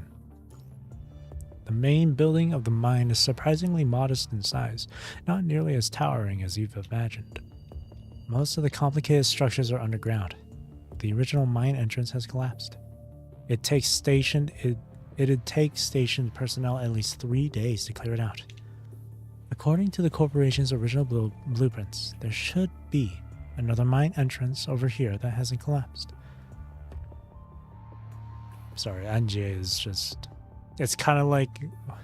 It was kind of like that one character from what was the story?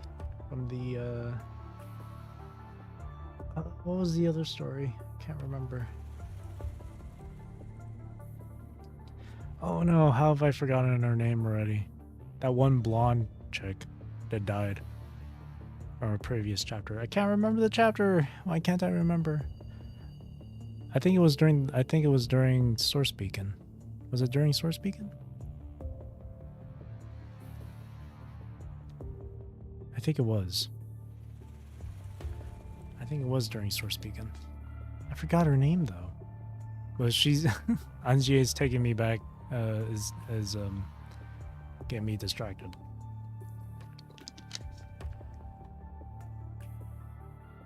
Always good to have a backup plan. As Bridget sneers at the idea of having multiple entrances all over the place, Angie cuts her off with a cold retort. This is efficient resource management. Angie's authorization chip activates the dirt-covered hidden control panel. Stale dust billows from the mine shaft, bringing with it the musty scent of decay. Gross. Support force will split into 2 teams. I'll lead one with Trojan and we'll be entering this way, while Isabeni and Lucia will lead the other team and coordinate with Angie to investigate from the other way. Let's stay in touch so we can all ask for help immediately if anything comes up. And when we're done, we'll rendezvous here, in the main hall inside the mine. Understood. Copy that. Alright, let's get the show on the road. Bridget takes one last focused look at the mine entrance. It's been years since she had last set foot in this abyss.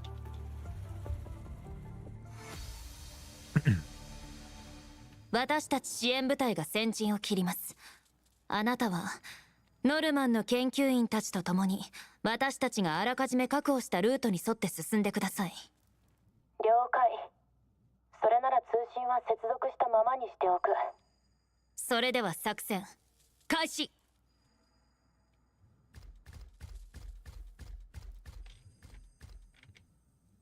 どうしてここに研究員の死体が？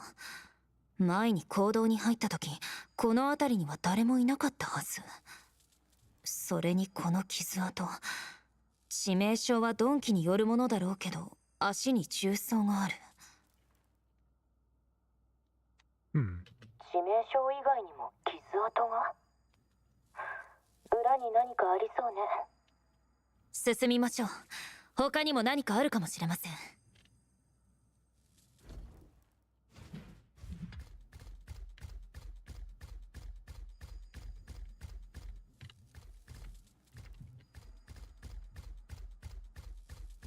Hmm? Oh, enter through here.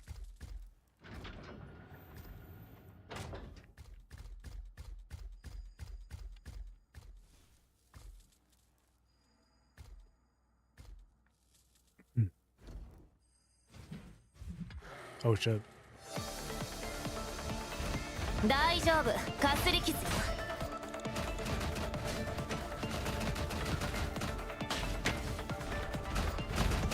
ここは私が食い止める。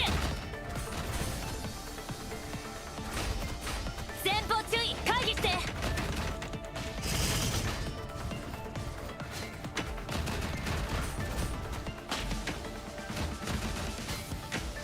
これは最終警告よ。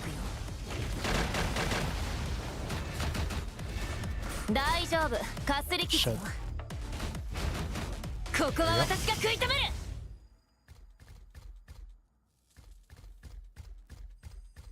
Nothing else? Okay.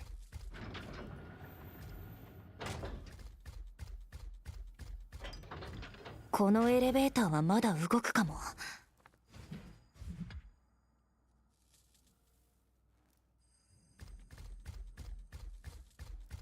停電しただけで Whoa. 回路を接続し直せば動きそうです。 What the hell?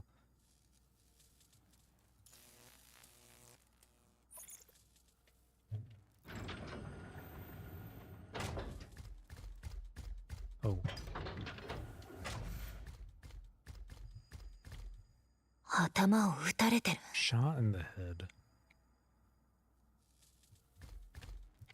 こっちは心臓。 Shot あ in the れから heart. 何年も経っているのにまさかまだ動くなんて。こ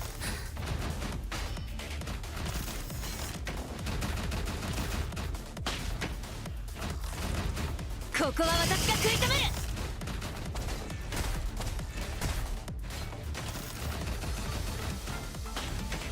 ここは私が食い止める。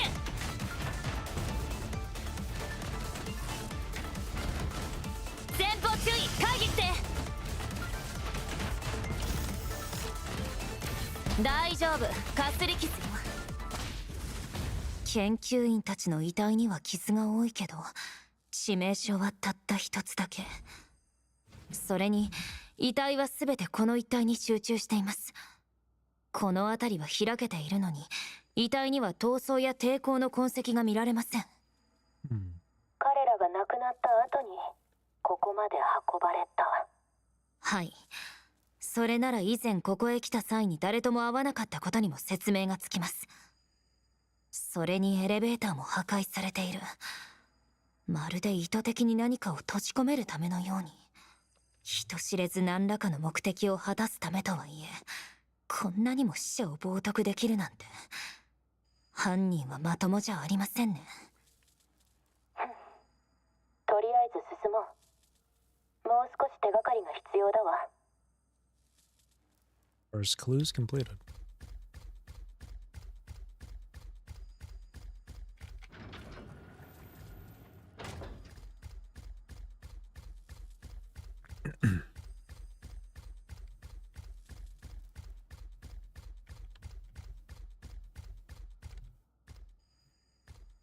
Hmm.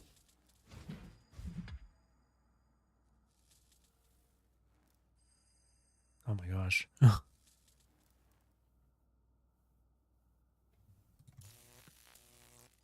There we go. I didn't know I'd be playing a little maze minigame there.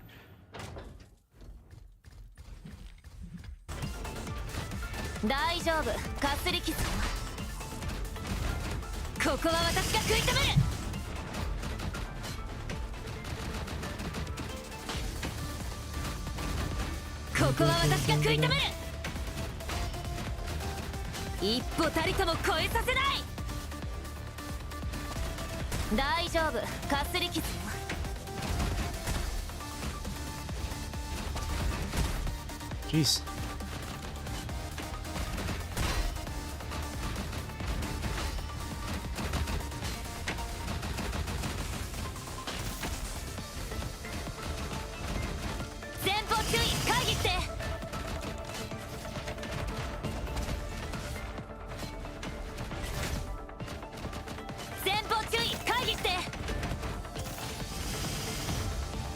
Her moves, okay, her play style, her gameplay is so unique and different.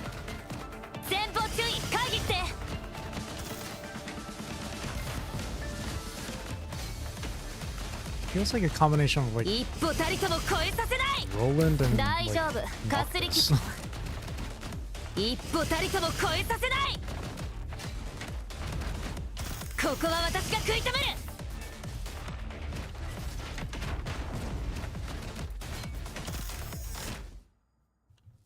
Hmm. 妙な傷跡ですね。刃と銃によるものもあれば、鈍器による不規則な傷口もある。一見すると最初の死体と酷似していますが、細かく見ると違います。致命傷となる傷がこれだけあるのに、犯人は被害者が息絶えた後も死体を傷つけ続けた。Jeez. その話だと、犯人は完全に理性を失い、復讐のために腹いせでめった打ちにしたってこと？ Well, maybe they're just genuinely a psychopath. Maybe they just do it because they like it. はい。先ほどの銃創はどれも一撃で命を奪ったプロの手口ですが、これは違います。それに遺体の姿勢を見るに、おそらく死亡してからここに運ばれている。わざと死体を道のど真ん中に放置するなんて。まさか侵食体の仕業に見せかけようと？その可能性がありますね。調査員の経験が浅ければ侵食体による傷跡だと見間違えてしまうかも。進みましょう。真実はそう遠くないかもしれません。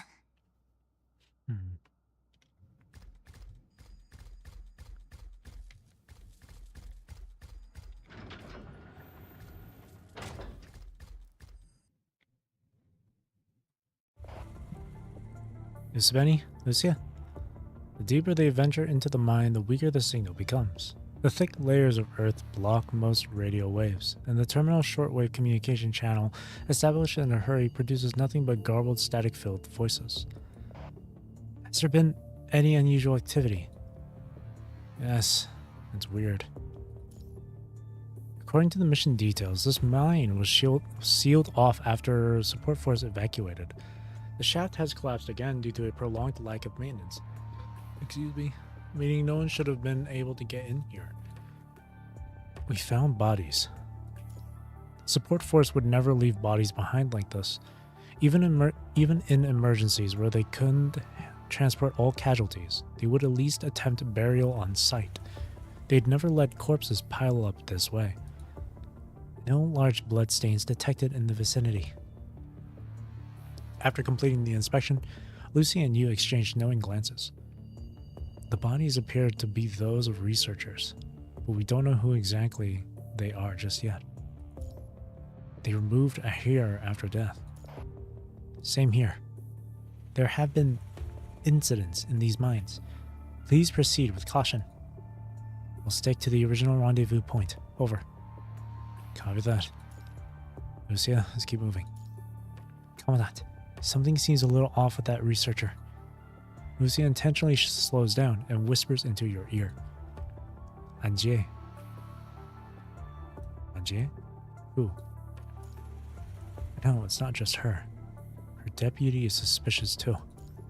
Their faces show panic, but their posture remains composed. While people seem genuinely scared, their reactions, if anything, seem feigned. It's as if they already knew what we'd find in the mine.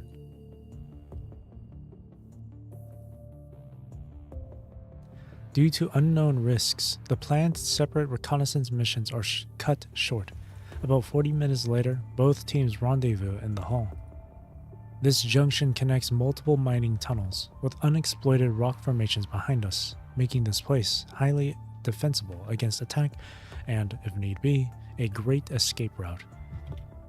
Phew, it's great to be talking face to face. Sure was a lot of work trying to talk over the static in the shortwave channel. The Constantine mine should have had its own internal communication system. We'll be able to use the internal shortwave for communication if we can get the transmitter and receiver fixed. Cheryl, see if we can do that. Right, on it. Cheryl, a member of the support force, dashes out in a hurry. Are we really wasting our time and energy on that at a time like this? You think it's a waste of time? Well, why don't you tell me how we're supposed to get a hold of one another in a mine as big... what? Why don't you tell me how we're supposed to get hold of one another in a mine this big if anything goes south? Not is big. We need to stay in touch for support force to efficiently manage on-field demands, Anjie. When in Rome, do as the Romans do, yeah? The gentle tug from children, Anjie drops her argument with Bridget. So, what's her plan? We'll store the supplies here for now. I'll send a squad to reinforce the mining tunnel to prevent any secondary collapses in our access route. The rest of us will pick an area to investigate. If you come across anything about the laboratory or the corrupted, don't engage. Fall back immediately and report your findings. As Bridget assigns tasks and directs everyone to their positions, Lucia quietly slows down to match her pace to yours. Commandant? I'll let Bridget know to keep an eye on Anjie and her deputy. Keep an eye on the rest of them, Lucia. Anyone else you find suspicious, Commandant? It's quite simple, really. You make a gesture outlining Anjie and her deputy. These two can't possibly put up a fight against a support force. Pretty sure we're not out of the woods yet. Interesting. Second collapse.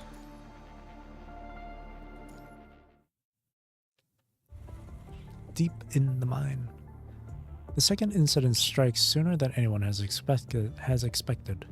Shortly after the rested scouts disperse, a violent tremor rocks through the mine shaft. Deep rumbling and the sound of falling rocks echo from the path behind, spreading through every corner of the mine. Upon returning to the hall with the rest of the group, Bridget immediately stands out in the center of a gathered crowd. Her face is grim as she grips Anjie, whose face bears fresh scratches.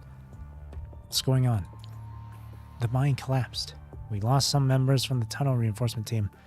Our way back is completely blocked, and we've lost all communication with the outside.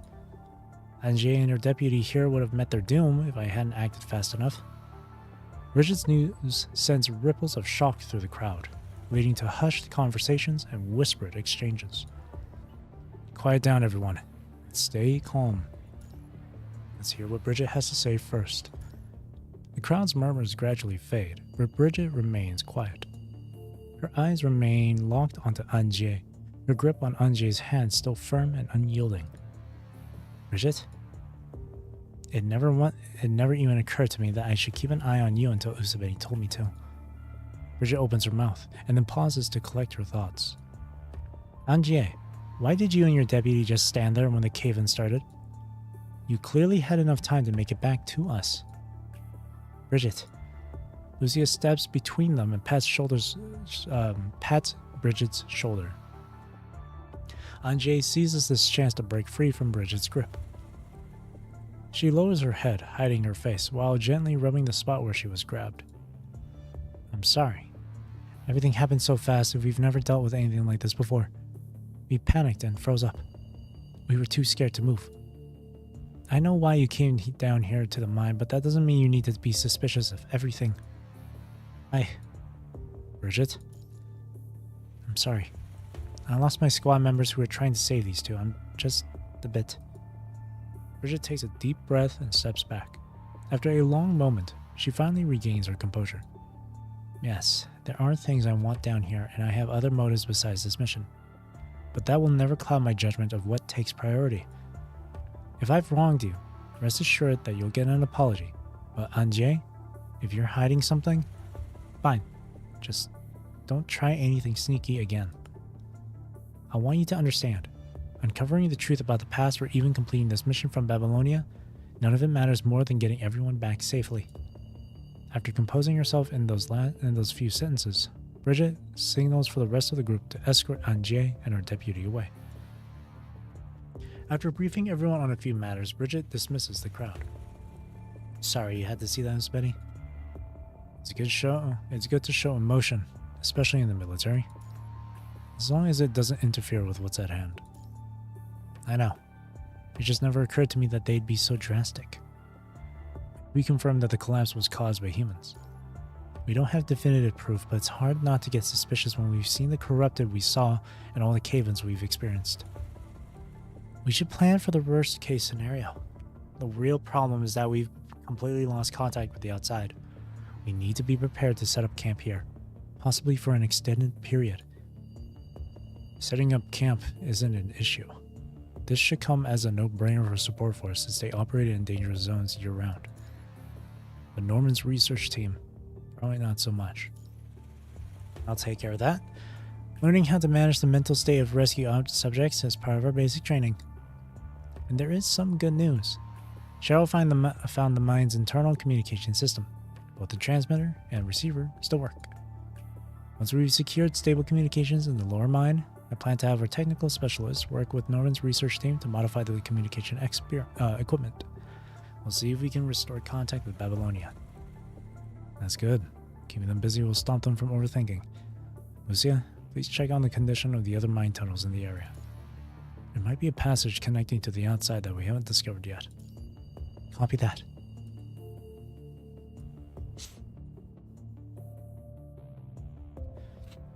Babylonia.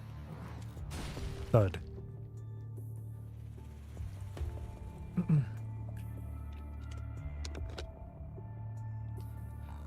After the muffled sound, a hammer leaves a dent in the conference room table.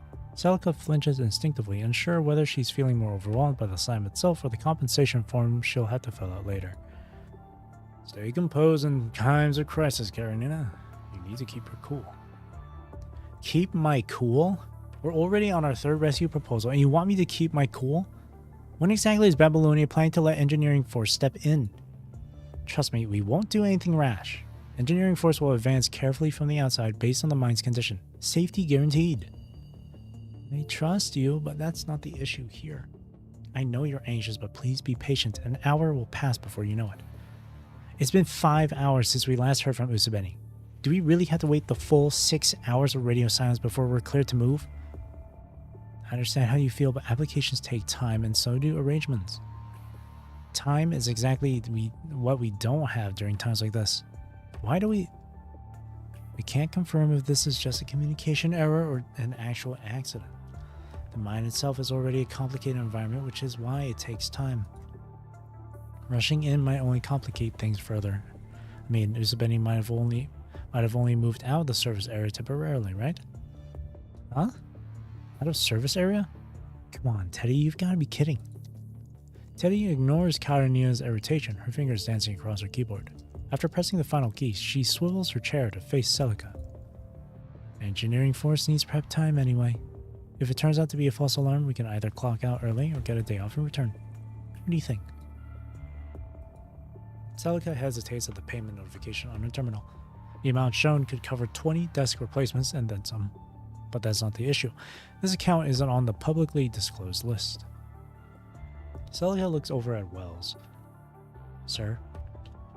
He removes his glasses and rubs the bridge of his nose, speaking with a resigned tone. Go ahead, but be discreet. Did you hear that? Be discreet. I haven't gotten the official approval yet, but I've already had the spaceport start its preparations. The same old place. The inspection of Engineering Force's exclusive transport ship should be done soon. Make it quick, alright? I knew I can count on you, Teddy. The thud of Karina's hammer hitting the ground drowns out the rest of her words. She dashes out the door like a gust of wind, leaving behind 2 broken tiles and no trace of where she's gone. Looks like transferring those extra funds was pretty smart of me. So, I don't have to pay for the damaged floor now, right? Wells waves Celica away as she tries to step forward, then leisurely bends down to pick up the hammer and floor fragments that Karina had dropped. I have a feeling you've seen far into the future. You knew the mine would collapse before it happened, didn't you? I'm a hacker, not a politician. I don't deal with conspiracies and speculation. Teddy shrugs and closes her operating system and steals a glance at a familiar portrait in her contact list just before the screen goes dark. I just figured that anything Norman's involved in is bound to go wrong somehow. It's practically a given.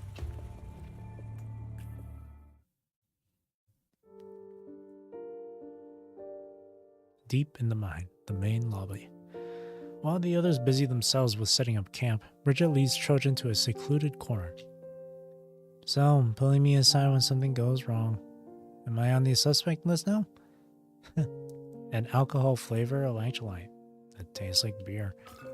Trojan takes the bottle of electrolytes from Bridget, weighs it in her palm, and examines the packaging before handing it back. Get it. We don't know how long we'll be stuck in this forsaken place. Better save supplies where we can. Bridget takes back the electrolytes with a conflicted expression. Seeing Trojan's completely normal demeanor, even she, usually straightforward, finds herself at a loss for words. Did we used to drink this together before? Huh? How did you know? Trojan shrugs, casually sits down on a rock and taps her head. Not his head, her. You're easy to read. Or rather, you weren't trying to hide it. You asked to meet me alone, not just because I belong to Norman, but also because of the memories I've lost to the mind trauma, no? Yep. Upon hearing this, Bridget lets her guard down and takes a seat next to Trojan. We were here back then, too. Not in this tunnel, but in the same mine. Bridget's words send Trojan into a momentary daze, causing their visual and audio systems to fall slightly out of sync. Bridget? Yes. Roland? Here. Trojan? Trojan? Trojan? Present. Bridget has to call Trojan's name several times before Trojan, lost in thought, finally responds. What's gone into you? You were totally out of it just now. No, I guess I'm just a little exhausted. Face to face with those worried eyes, Trojan can't help but want to look away. Even though their words carry hidden intentions, the person before her still radiates warmth and friendliness. Knowing herself, Trojan can't seem to remember why she decided to take this job in the first place. Excuse me. YOLO is the new black, and she's been living by it. I haven't heard that term in so long. It's too bright. Bet I will get uncomfortable. What did you say? Well, considering you gave me that drink earlier, I'll be honest with you. Trojan suddenly stands up, dusts herself off, and steps away from Bridget. Norman did assign me to assist on Jay and report back with intel when possible. But it wasn't mandatory. They only brought it up as a formality, and they explicitly told me I could take it or leave it. So, there's no so. One drink's worth exactly this much info. I've told you all I'm willing to share. If you want to know more, you've got to sit down for a talk with Angie yourself. If I were on her side, I can tell you now that I wouldn't be able to bring Angie back. That is, if she wanted to run. Without looking back, Trojan walks toward the crowd as she does a half-hearted wave in the air. I'm off, sunshine. Make sure you assign someone to keep an eye on little Angie. Hang on a second. I'm just going to quickly grab another water bottle.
underground tunnel.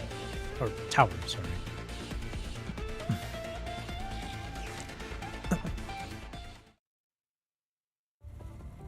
Deep in the mine. 3 days have passed since they lost contact with the outside world. They've gone from feeling tense to anxious, and they're just feeling exhausted. Even Anje, who was initially under suspicion, seems affected. She's been remarkably well behaved for the last 3 days. Until... Holy, we got trouble. What's wrong? Anje's gone. We don't see her anywhere. Scylla, too. Or Sia. Scylla? Too. She was guarding Anje, but we don't see her anywhere now either. Where's Trojan? Oh, I'm right here. Just to be clear, I haven't received any orders from the organization in terms of helping Anje escape or anything like that. This was entirely her personal decision. I had nothing to do with it. Trojan raises both hands in mock surrender. There are traces of vital fluid. The trail leads that way. Scattered traces of vital fluid trail off into the pitch-black mine shaft. Anje and her deputy couldn't have slipped away so quietly on their own. Someone must have helped them. Cheryl, stay here with your team to guard the supplies. Set up patrol shifts and start repairing the transmitter and receiver. Contact us immediately once communications are restored. Understood. Usabeni, Lucia, I need you both with me to track down Anje. If there is crossfire, I want them subdued immediately, and that includes you, Trojan. Bridget's eyes fixed on Trojan as she tries to slip away, her brow slightly furrowing. As she enters the mines, stale mysteries and decaying dust assault her senses. The mounting questions leave her no time to dwell on her complicated history with her former instructor. What exactly is Trojan trying to do down here? I'm not your enemy. I've told you this many times before. But I can't take that risk. And Jay belongs to Norman Mining Corp and so do you. I can't risk leaving you at the camp. It's not easy being the good guy, is it? Let's move out. We need to find them quickly. Judging by these vital fluid traces, I'm worried Scylla won't last much longer.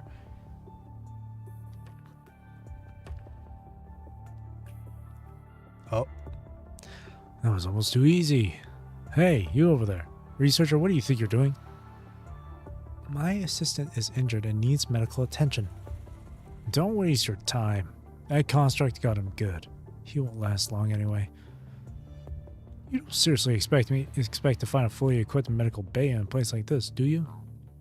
As if proud of their cruel joke, the two Corona soldiers guffaw in unison. This wasn't part of our agreement. I made it clear that both my assistant and I needed to remain unharmed before I would help you with the recycling. Say, do you know what's up? The Corona soldier stops in his tracks, sizing up Anje with a glint of malice in his eyes. We finally managed to escape from Utopia in that madman's pursuit, thinking we could enjoy some goddamn peace and quiet. If it weren't for the mess you people caused, we wouldn't be stuck in this godforsaken place. I never forced you into anything. You volunteered. Who the blah blah said we volunteered? He spits on the ground with contempt. Your professor proposed the data retrieval mission, and you negotiate the terms. But let me make one thing clear. The person you made that deal with isn't here anymore. Stop there. The Corona soldier makes a show of cleaning his weapon menacingly before falling silent, continuing to escort Anje forward. Forced to stumble forward while carrying her gravely wounded deputy on her back, Anje's mind begins to drift into a haze. She should be a rising star in Norman Mining Corp's research division, heading the Norman Tantalum Branch Laboratory, calculating data, and exploring material properties. How did she end up in this situation?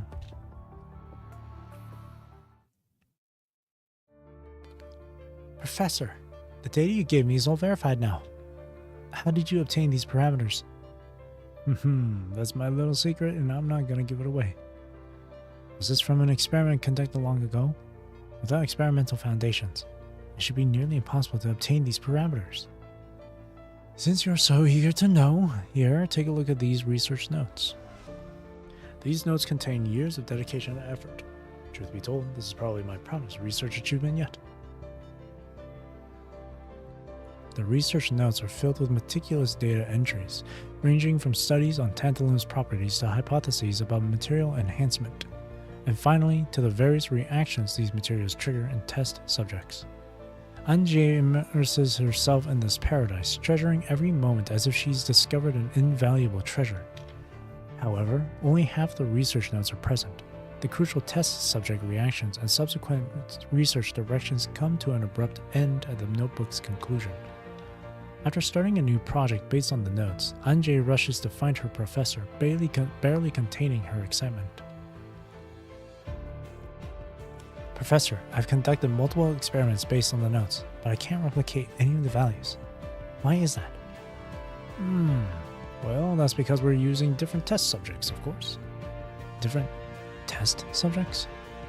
The copolymer is meant to be used on humans at the end of the day, not lab rats. How could you possibly get the correct parameters by only experimenting on rats? Anjie can't be sure if that really makes sense to her.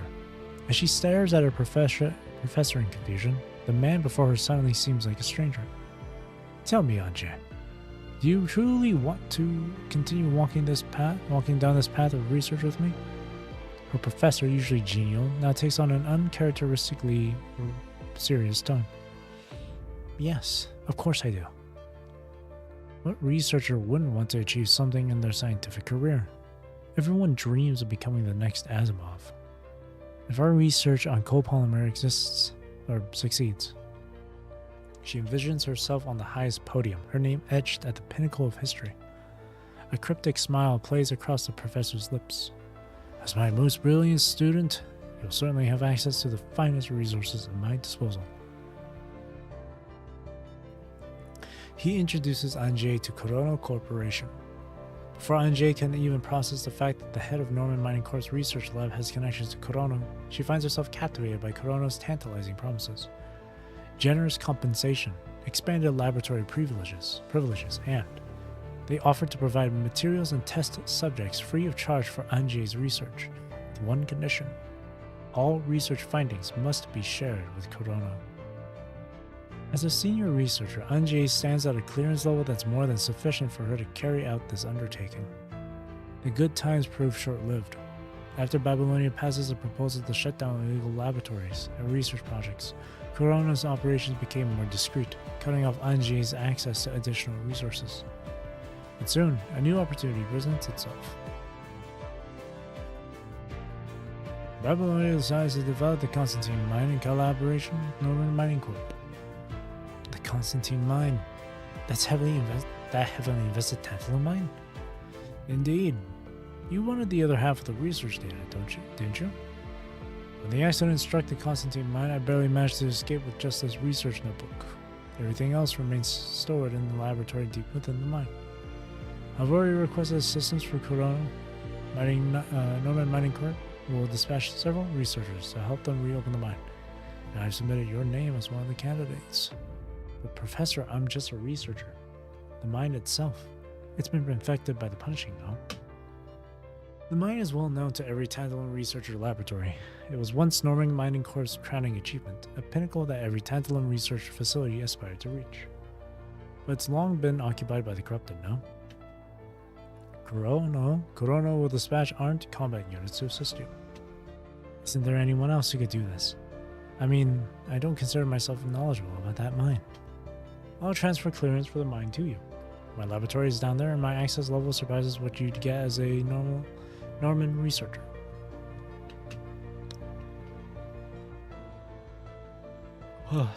Excuse me. Seeing Anjie's hesitation, the professor shakes his head, his voice taking on a hint of pity.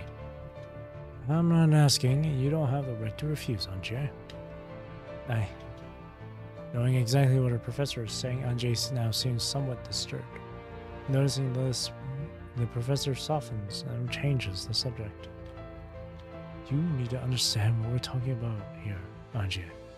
We're talking about extremely valuable data about tantalum copolymers and humanity's future. Once we obtain this data, it will be our pride and Kurono's newest bargaining chip. With this new copolymer research, I wouldn't be stuck in a backwater place like Norman Mining Corp. Professor, are you feeling okay? Yeah, getting old. He composes himself and sinks back into his chair. Therefore, Anjay, all our hopes now rest with you. Bring back the other half of my life's work. Bring back what we seek. It will take us to new heights. Of course, Professor, but I have a few conditions I'd like Kurano to meet. Go ahead. As long as your requests are reasonable, we'll do our best to accommodate them within our means. Add my assistant's name to the list. He has helped me with numerous experiments, and I need his help to organize the data. Also, as the evening approaches, the artificial sky dome dims to a dusky hue.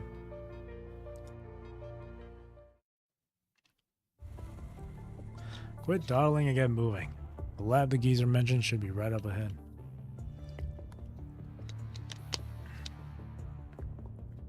The crude voice snaps Anjay back to reality, where clouds of dust fill her lungs and send her into a coughing fit. Hey, are you seriously still dragging that corpse around? The soldier's harsh words jolt Anjay into a horrifying realization. Her grievously wounded assistant, whom she had been carrying all this time, has long since drawn his last breath.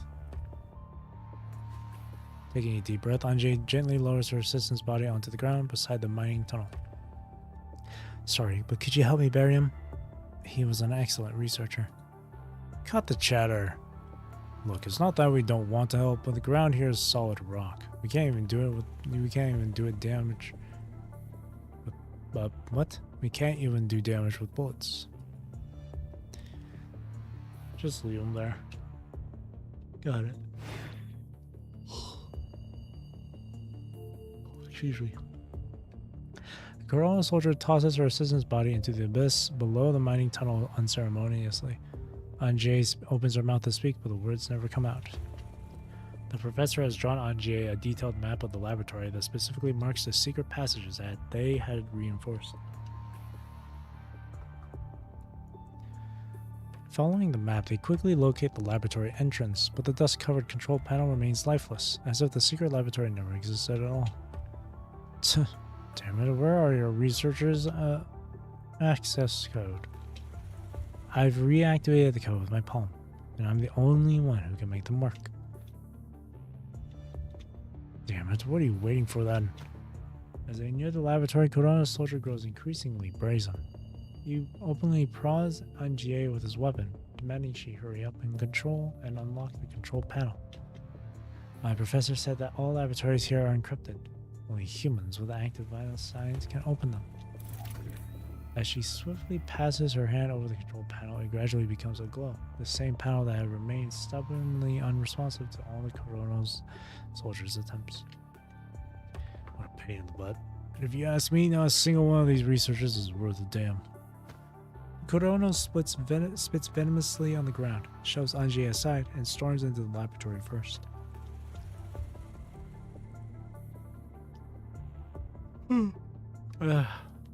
Sorry, I'm yawning a lot. Not only that, I feel like I'm getting like a food coma right now. I'm getting really, really drowsy. Shit. I'm trying to stay awake. Ugh.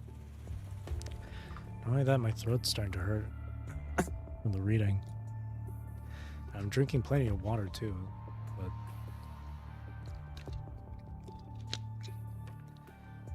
the vital fluid trail hasn't stopped so far, and there's fresh blood here. Someone's been injured. She crouches down to examine the bloodstains on the ground more carefully. It's still fresh. There's even a lingering trace of gunpowder in the air. Conflict must have happened very recently. These drag marks in the blood. They're trying to move this human somewhere. Are we really going to press forward? Yes. What do you think, Bridget? Stretch. Yes, we're pressing forward. Whatever else Anjay was, she came into the mines as a Norman Mining Corp employee. Support Force will have a hard time justifying ourselves to Norman Mining Corp in Babylonia if we don't keep looking for her. This is way out of my jurisdiction. Wait, I'm hearing something coming from over there. Lucia furrows her brow, her gaze fixed on a mine tunnel in the distance. So am I. It's faint, like metal scraping against metal. There are many metal doors throughout the mine tunnel. Must be the sound of one of them opening. A laboratory in the mines, huh? Everyone turns toward the source of the sound in unison. That position is closer to the top of the inverted tower.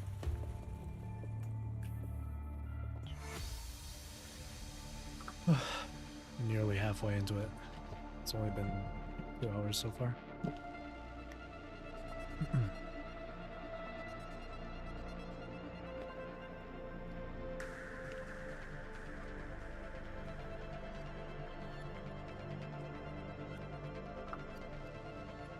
Take a drink of water here.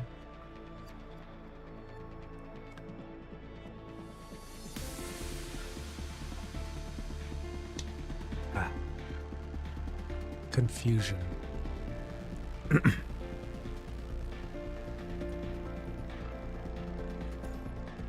Rescue the trapped researcher Anji and then something else. While Constantine mining facility might seem mundane enough on the ground, its underground structures resemble those of a magnificent inverted tower when viewed in isolation. Mining tunnels sprawl in all directions, nearly hollowing out the entire foundation beneath the wilderness, with all the small labs dotting the branches of these tunnels. With easy access to raw materials, these researchers hardly ever leave their posts, completely absorbed in their work. Everyone understands that the deeper a laboratory is located, the more advanced and cutting-edge its research becomes, a fact never explicitly stipulated to them.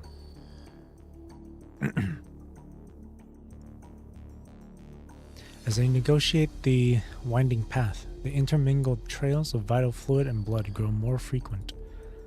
Sila was still chasing after them. He should have gone back for reinforcements. He won't last long, not when he's lost such a big amount of vital fluid. On the ground, the trail of vital fluid abruptly ends, but the blood continues to streak forward. Clear drag marks extend toward a side tunnel, where a shadowy figure lies motionless on the ground. Sila! Wait, it could be Trap. You gesture toward Lucia, who, having acknowledged your gesture with a nod, produces a flare and tosses it out ever so carefully. The cold light reveals the construct's body, now completely devoid of vital signs. Pain pierces through her mind, but Bridget fights to stay calm, clenching her fists as she steps forward to examine Sila's body. It's a gunshot wound near the core. That's what causes vital fluid to leak out. Those people hiding in the mines, they've got to be the ones behind us. There might be more than one group involved.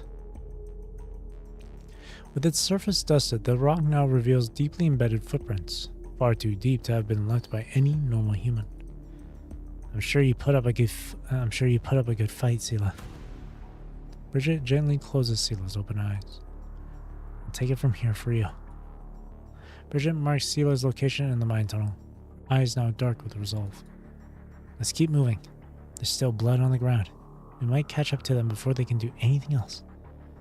Is it possible that this teammate of yours, well, maybe he accepted something from Anjie and her people, but things went south during negotiations and they ended up in a fight? Impossible. What makes you say so, though? Bridget shoots Trojan a quick glance. There was this incident that I've experienced, and I don't know if I'd call it betrayal. After my promotion to my current position as support force captain, I conducted thorough background checks on all squad members.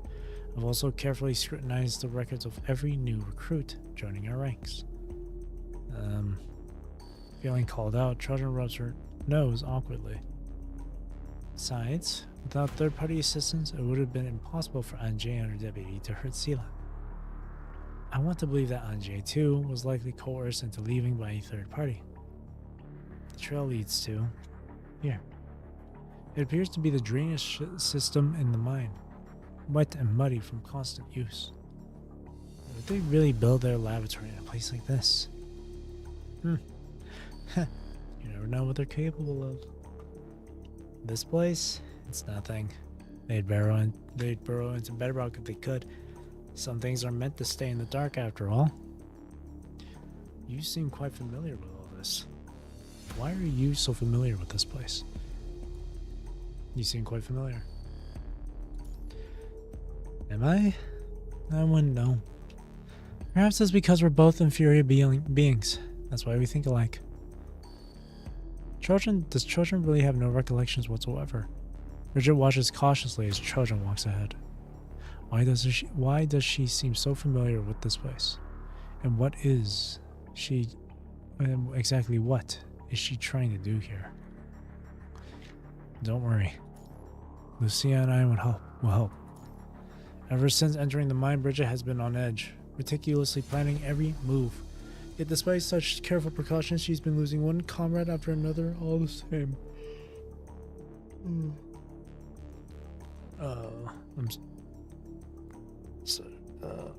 Sorry. Bridget's self-reproach threatens to overflow the dilapidated sewers. Yeah, I'm fine. I'm just thinking about what we should do next. Cheryl should have the transceiver fixed soon. At least we'll be able to maintain communications among ourselves, and then... Easy. Phew. Bridget lets out a long sigh. She's well aware of how unusual herself has been acting lately. Worry and doubt consume her as those nightmares, which until she's been suppressing, resurface. All these negative emotions came bursting out at the sight of Sela's corpse. A dark volcano has broken loose within her mind. Don't worry, I shall get a grip on myself soon enough. Let's keep moving.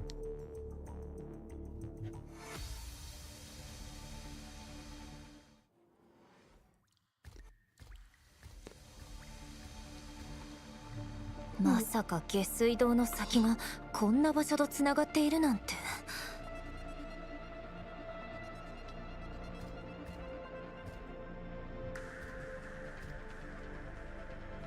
ここに積み上げられているのは廃棄された構造体ね。どうしてこんなに。まさか全部実験の失敗によるものなの？ Possibly.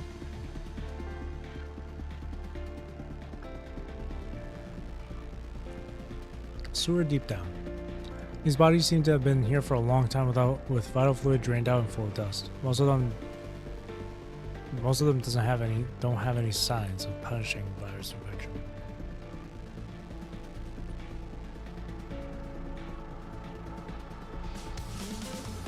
The abandoned construct on the left. No obvious marks of identity, no scratches, no big wounds. There is blood and vital fluid on the ground at the same time. What happened here?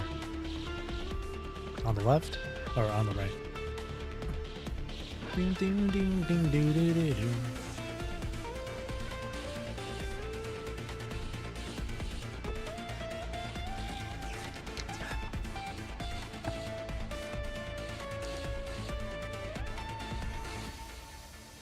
What the hell? Okay, so you can't see. Okay.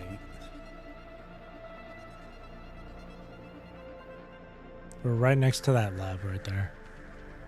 Card to open the door. That's to the 3rd floor. Many guards to 4. Sewer. Can't activate the elevator. Include adults. Adults don't sleep. Always guarded. This is 2nd floor. Junkyard outside. Pretend to be dead. Control room. これは子供の落書き。この地図合ってるかも。でもどうしてここに子供の落書きが？ Interesting.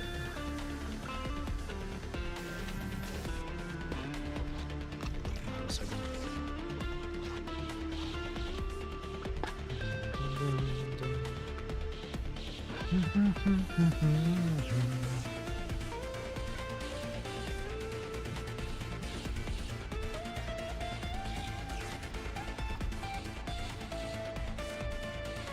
このゲートは手術実験室に通じているようです。入りますか？ the power. Alright, so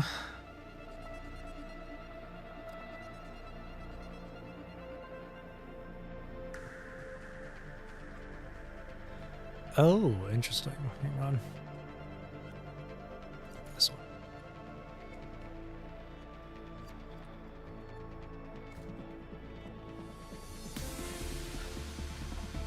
Holy jiggle physics. I didn't know I was playing Wuthering Waves.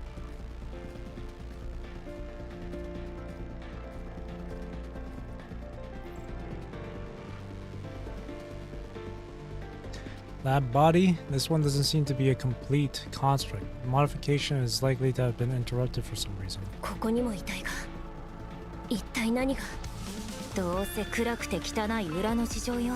知りたくもない。時間がないわ。急いでアンジェに会いに行きましょう。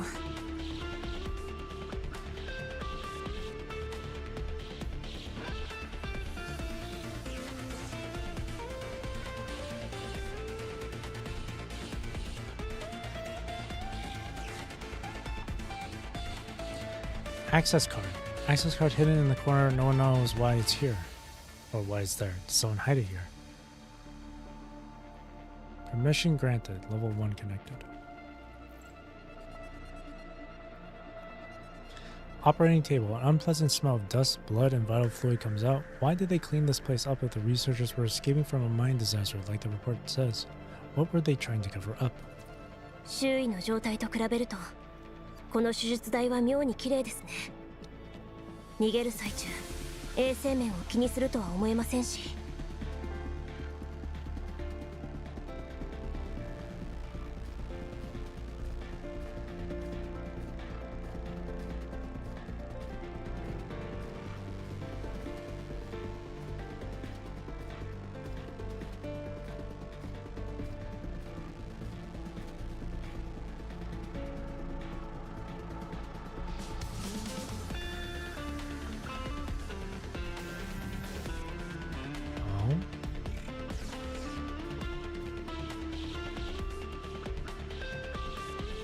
Use ID card.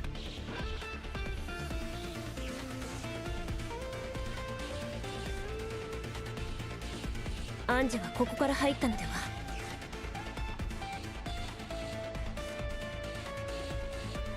外は危ないってあれほど言い聞かせてたのに。この行動はパニッシングが漏洩しないよう永久的に封鎖されていたはずですよね。ですが侵食体による破壊の痕跡は見当たりませんでした。そうね。むしろ道中で見かけた全てのものが誰かによる意図的な封鎖よ。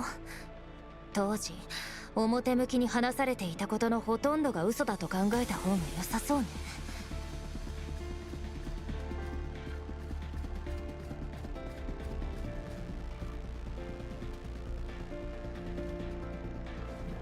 ロックされている。アンロックには権限が必要ね。なんとかして開けないと。つまりアンジェはこの道を通らなかったってこと？でないと彼女が権限を使って開けたことになるわね。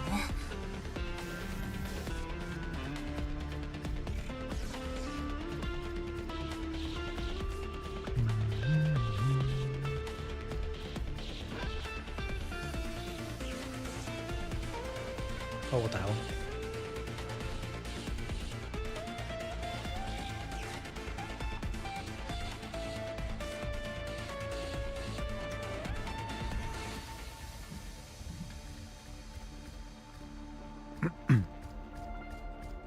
これほどの侵食体が集まっているということは先ほど誰かがここを通ったということですか？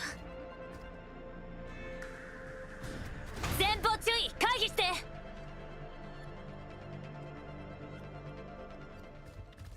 大丈夫、かすり傷よ。前方注意、回避して。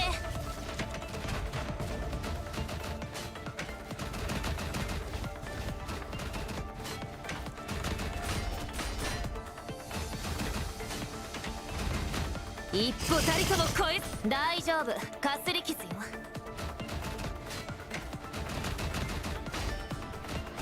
前方注意、回避して。ここは私が食い止める。ここは私が食い止める。これで全部ね。侵食体が集まっていたところに行ってみましょう。 Not there. What's over here though?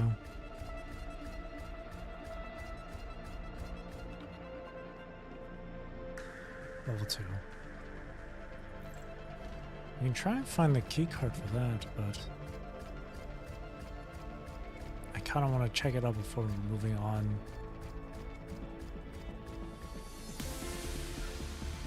I don't know if we can come back here. I'm sure we can, but okay, let's just move forward. Maybe there's a key card or something. Unable to pass, check if you miss anything. Example footprints.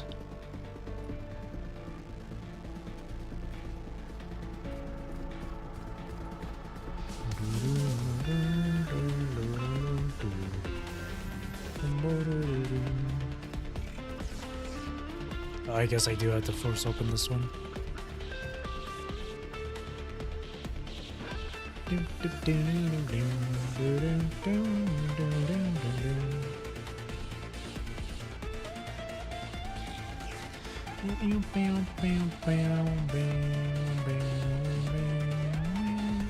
Underground mine, central control room, B2. 足跡が向かっている先は制御室のような場所でしょうか。 Someone's watching us.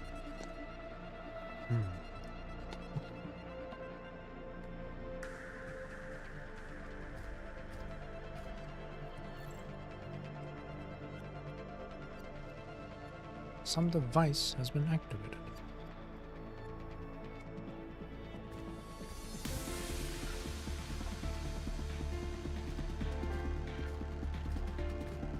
System はまだ動くわね。このファイルは Torn off from some diary. Friend at the mine went missing. They all said he must have died in the collapse accident. I don't believe it. I want to find him. I want to go find him. Material usage records. I heard it's hard to get materials out there. Now we're running out of them, so they started to catch miners who found it down there to make it up. But, okay, who cares about them? Research record A000000. Due to the NDA, we are not allowed to note down the detailed lab progress of the tantalum copolymer, but we will explain our great experiment in chronological order. Research record A010121. We have gotten the preliminary form of tantalum copolymer and started to carry out experiments on materials. Unfortunately, some of them failed to adjust to the copolymer. Our researchers decided to start tests to find out the best copolymer proportion. 行動ではなく、ここは明らかに構造体の改造センターです。何もかも全てが実験の隠蔽工作だったんですね。Construct Modification Center. Out of mine. システムはまだ動くわね。このファイルは回路を再び接続したわ。進みましょう。Nice close up.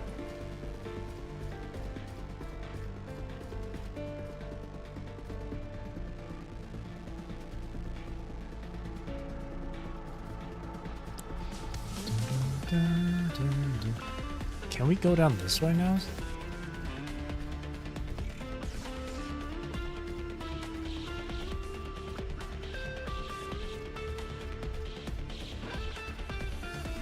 I wonder if this is open now.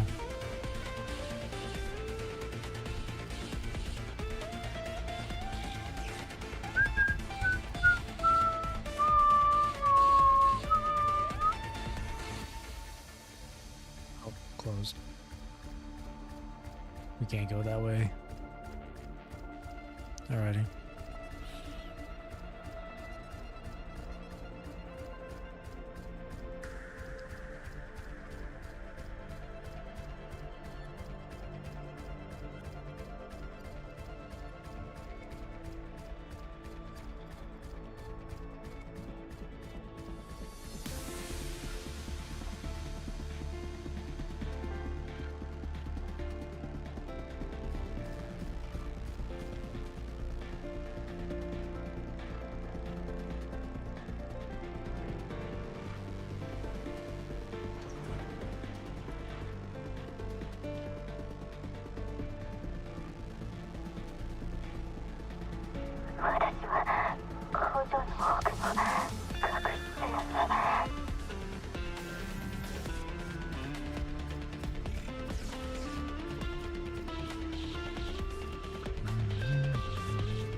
助けて。セ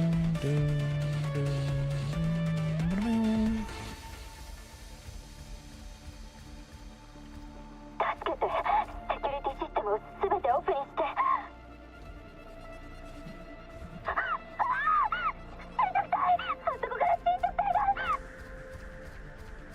足止めするわ。ルシアは操作を。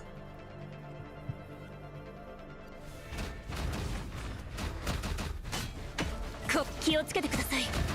この蜂たち巣から出続けてきます。先にあの巣を破壊しないと。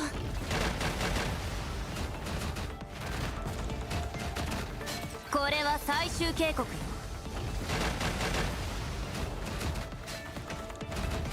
ここは私が食い止める。大丈夫、かすり傷よ。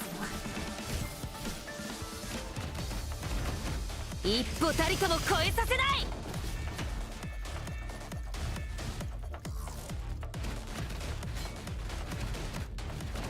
ここは私が食い止める。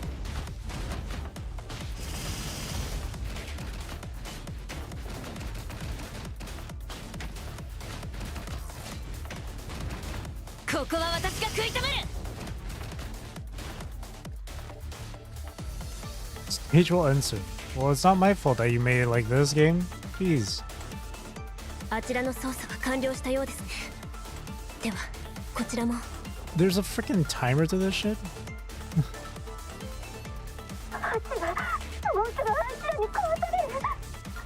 It's not my fault I wanted to explore around the place. I'm not gonna have time to explore anything else then. ブリギット隊長、お願いします。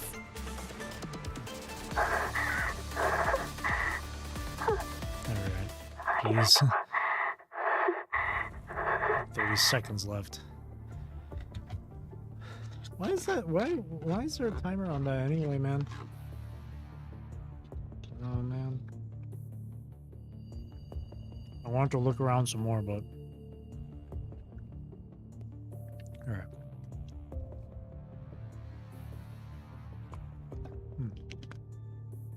On the way back to the temporary camp, Anjie maintains her silence. Only when passing the cliff marked with broken trails of blood does she come to a halt. They threw my deputy off this cliff here. If you find his body while clearing the mine tunnel, please give him a proper burial for me. She holds no particular attachment to her deputy. Like all her previous deputies, this one was merely a more efficient human tool to her. But they didn't deserve to die like this. We will give proper burial to every body we find in the mine tunnels. Despite her cold gaze and clear distaste for the woman, Bridget doesn't refuse Anjie's request. Thank you. I know you're all good people. Playing the same now, are we? We really don't mind if you just tell us what you want, you know? Anjie falls silent once more.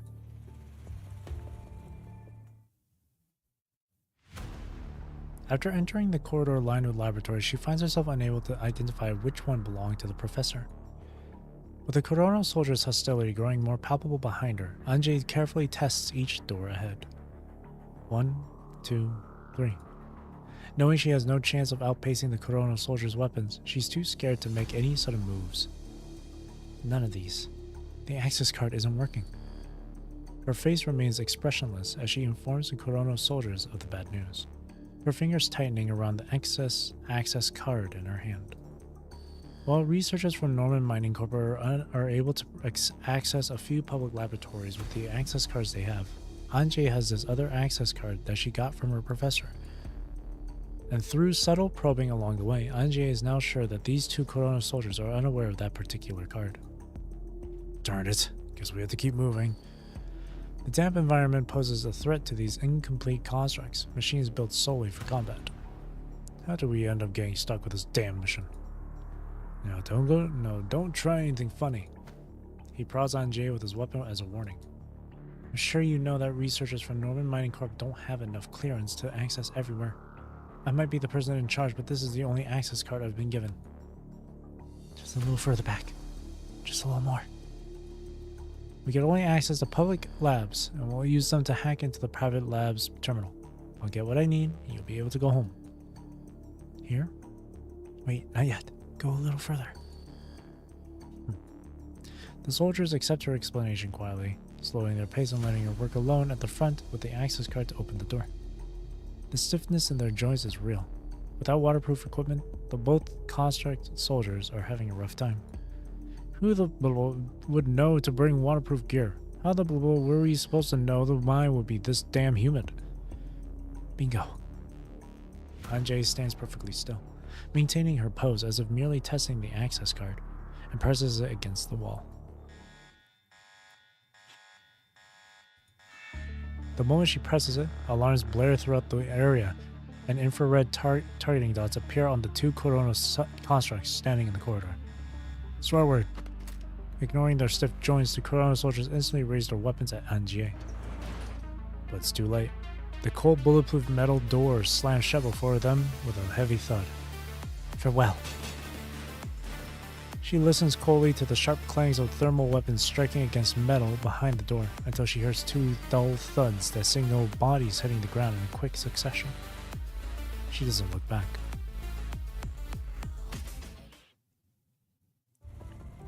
For the rest of the journey, only heavy footsteps echo through the mining tunnel. Corona soldiers, secret laboratory, the mining tunnel they just passed. Bridget isn't the only one who's unsettled. Since entering the Constantine mine, Trojan has grown distant and distracted as well. For reasons unknown, everything here feels strangely familiar to her. This isn't mere deja vu. She's certain that she's experienced all of these before. Sure, we picked you up from Constantine Mine, but I couldn't find any records of your background before that. I couldn't find any detailed reasons why Norman Mining Corp recruited you in the first place. There's just one report mentioning that you used to work at Norman Mining Corp's Constantine Mine. What's more, Leonardo puts away the old paper report now wearing his usual impish grin. I think you're just fine the way you are now, Auntie. Hey now. What, so, do you really have to get involved with the new mission to excavate the Constantine mine? Yeah. Gazing out the window, Trojan falls into an unusual daze. I can't shake this feeling that I've got to go to that place. Someone has to go anyway, so it might as well be me. Hey, boss, shouldn't you be happy when an employee volunteers for work? Happy about what? About having to pay you an extra fieldwork allowance? Just send the mission details to me. I'll handle everything else myself. Bye. While she might not be a time traveler, her remarkably simple background points to only one thing. She does have a history with the Constantine mine.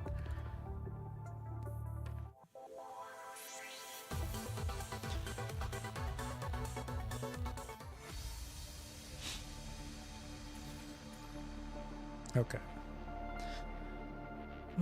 Just about halfway through. Jeez. Double mystery. A poignant air now pervades the temporary camp. Sela's remains have been retrieved and properly laid to rest, but the knowledge of lurking enemies keeps everyone on edge. Anjay, are you just going to stay quiet? The bespectacled researcher maintains her silence. Before the mission, as a precaution, I reviewed your background records. Born right before Babylonia's ascension, outstanding academic performance in Babylonia, joined Norman Mining Corp's Advanced Tantalum Research Lab after graduation, quickly promoted to head researcher. You have no reason to conspire with forces outside of Babylonia unless Norman Mining Corp ordered you to do so. You can trust us. Researchers from Norman Mining Corp have been isolated on the other side, and everyone present is from Babylonia. We mean you no harm. Anjay's gaze softens a bit, but she still shows no intention of speaking. I was hoping it would come to this. With an emotionless sigh, Bridget rises to her feet. Trojan, it's all up to you now. I told you before, when dealing with rats, you've got to think like one. Your rehabilitation reproach won't cut it. Trojan lifts the curtains and saunters in with a lazy stride. Alright, leave the rest to me. Here's your last chance. You see, I'm not exactly known for playing nice. Seeing Anjay's persistent refusal to speak, Bridget shakes her head and exits the makeshift tent. Any progress? What happened in there? Still refusing to talk. Interrogation isn't part of support forces training. I've talked myself hoarse, but she won't say a word. I could really use a beer-flavored electrolyte drink right about now. Bridget casually settles on a nearby rock and takes a long, leisurely stretch. So, Trojan, I asked for assistance since they're both from Norman Mining. It seemed reasonable to have her conduct the questioning. But to be honest, I'm not sure if having Trojan question Anjie was the right decision. The brown-haired construct falls into deep thought. After everything that's happened, I've maintained my suspicions about her, but seeing her current state, I'm not sure if my distrust is just causing her more harm. I truly saw her as both my closest friend and mentor, but how did she really see me back then? Whose side was she really on back then, and now, is she truly just another Norman employee? I don't know. It's so rare to see you lost in thought. I suppose the Constantine mine has always been an emotional burden to me. Bridget speaks with unflinching honesty. I grew up in Constantine. I lost my parents at this time, and when I tried to find traces of them, I lost even more. The deeper they bury it, the more I'm convinced that they are hiding something unscrupulous. That's exactly how it is. The failed constructs piled up in that laboratory just now. The terrifying blood-stained record, and even that crude map that's clearly been drawn by a child. They all bear witness to the dark sins committed here. You made the right decision. Hey, thanks. The brown-haired construct gives a thumbs up.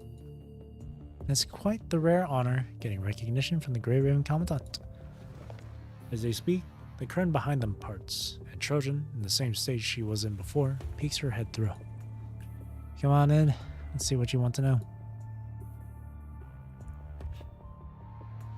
Without a doubt, Trojan's unconventional methods have clearly put pressure on Anjie.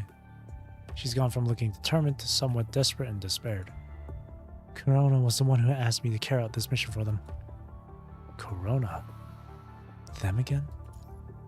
After facing multiple suppressions, Corona has remained dormant for a long time, staying out of sight until now. It's Corona. Do you want me to use my credentials as a researcher from Norman Mining Corp to retrieve research data about the tantalum copolymers from the mine's laboratory? Tantalum copolymers? According to our projections, if the tantalum copolymer is successfully developed, its range of compatibility will exceed that of tantalum-193. This means more humans who are incompatible with tantalum-193 could be converted into constructs. Nani? I don't really understand all that, but go on. That's it. Question mark? I'm not sure if the experiment was successful. This is just a theoretical possibility, and I haven't had time to review the data I just copied. Give me a reason to trust you.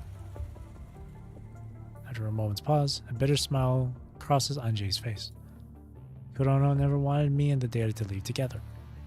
They only wanted the data. The Corona soldiers' mission was to eliminate everyone else who knew about this when they have the data. The laboratory in the mine was jointly funded and built by Corona and Norman Mining Corp. Corona was also the one who left the test subjects to rot there. The Parliament has passed a proposal to eliminate all illegal laboratories and research projects. If the experiments here were to be exposed, it would be another devastating blow to Corona's influence. So they let my assistant bleed to death. She keeps what happened afterward to herself. I used my research clearance to get rid of them, but I couldn't escape from the corrupted in the mining tunnels and ended up trapped in an incubation chamber. In any case, I have you to thank for saving my life. You're welcome. So, those researchers we saw when we entered the mine, did Corona do them in too? I'm not sure. After a moment of contemplation, Anjie offers her response. Corona only sent 2 soldiers to assist me with my mission. Based on when they contacted me, they must have entered the mine after we did. The mine explosion and the lost contact of the Corona soldiers doing, those researchers' bodies, they shouldn't have had time for that kind of handiwork. The image of that inhuman footprint from the mine suddenly flashes through your mind. Bridget looks over, apparently having the same thoughts as you. Corona's forces aren't the only enemies in the mine. I see. As Bridget steps out of the tent with the files Anjay transmitted, she suddenly stops in her tracks. What's wrong? Is there something else? Well, the first page of the document lists the names of test subjects from the initial experimental group. Each entry comes with an identification photo to help the lead researchers track their subjects. The research project is human tolerance to tantalum copolymers, and the lead researcher was Hyde. Something begins to dawn on her. As she quickly scrolls through the list, her eyes fall upon a highlighted name, a blue-haired construct. Trojan? That's impossible. Her hands tremble as she frantically scans through the brief document. Likely due to time constraints, the files Anjay managed to copy are incomplete, containing only rough snippets of information. Trojan. Subject Trojan. Sex female. Source purchased from traffickers. Lead researcher Hyde. Time log for compatibility tests on tantalum copolymers Trial 1. Time log for compatibility tests on tantalum copolymers Trial 2. Trial X. Compatibility results favorable. Results favorable. Proceeding with construct modification procedures. Swear word. For the first time, Bridget, usually well-mannered, lets slip a curse. With the experimental data, name, and photos before her, she can't deceive herself into thinking this is impossible, that there must be some kind of mistake. She has no choice but to accept the truth. She who always tried to avoid making choices, who always wanted to save everyone, failed to save someone she once called friend. She never even noticed her signs of suffering. Bridget? What's wrong? Back then, the researcher she tried to kill in the mine. Hyde it is. Did I screw up? She stares at the documents before her, frozen in shock.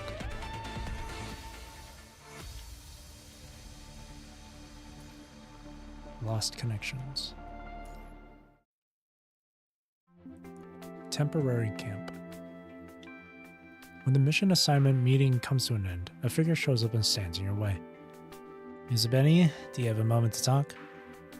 As those words hang in the air, Lucia comes to a halt next to you. After a brief nod to Lucia, you move with Trojan to a quiet corner of the camp. Is there anything unclear about the mission I just assigned? Well, there is something, about what comes next. Trojan's hand traces circles in the air as she speaks, then freezes mid-motion before dropping. Gradually, her tense posture loosens. What do you mean? Never mind. You're not really who I think you are. I thought you'd be more empathetic and encourage people to open up about their troubles. Never thought I'd come across that way to anyone. I see myself as a perfectly ordinary commandant. Nothing more. Fine, I'll cut to the chase. What intel did Bridget, or should I say all of you, get from Anjay? She's been avoiding me all day. I tried talking to Anjay, but she seemed genuinely clueless. The answer has to lie in those documents she brought back. Contemplate. Getting no answers, Trojan switches to a more tactical approach. To be honest, I find it hard to imagine. But just as she begins, something seems to cross her mind. She lets out a tired laugh, palms turned upward. That sunflower-like fellow actually taking the initiative to use her head for once. What exactly is in those files? Life sometimes ventures into the night. Trojan catches the hidden meaning in the response. After a long silence, she softly lets out a single sentence. Hang on. Jeez. I was just waiting for that sneeze. I always thought the sun never set in Bridget's world. That's an interesting way to put it. What made you think that? If my memory serves me correctly, the first thing you said when you met her was, hello, Bridget. I'm Trojan. Trojan quickly recites her own words from before the operation, not waiting for you to speak. Yes, I remember. I know what you're talking about. I'm not familiar with her, at least not as far as my current memories go, but this feeling can't be wrong. What feeling? About the mine? or Bridget? The question seems to tear through an invisible veil. Despite her extensive interrogation experience, Trojan realizes she's being led along by a simple verbal maneuver. The conversation has long since shifted from what she knows to what from what she wants to know to what you want to know. But it doesn't matter anymore, since what you want to know happens to be what she wants to know, too. With this thought, Trojan opens up a little. Same difference. Both Bridget and the mind give me the same uneasy feeling. Every piece of information reminds me that our paths have crossed before. But no matter how many times I search through my memories, I can't find the answer. Then I guess I'm fine with not remembering things, since I'm already struggling trying to get by each day, but... Trojan turns to the side, looking at Bridget, who is busy working nearby. Bridget seems to notice Trojan's gaze, but her body tensing for a moment. Instead of turning around, she awkwardly walks further away. Would you want to be a hidden bomb? The kind that could go boom at any moment? To be honest, I don't care who I used to be, but... Trojan raises her hand toward Lucia and pulls it back. It's obvious what she's getting at. Right? When a bomb goes off, it's one thing if it just destroys itself, but it wouldn't be right for people around it to get hurt because of the explosion. I can't speak for others, but I'm sure you know exactly what I mean since you've been through so much yourself as a Great Raven Commandant, no? All I want is a safety pin. That's all.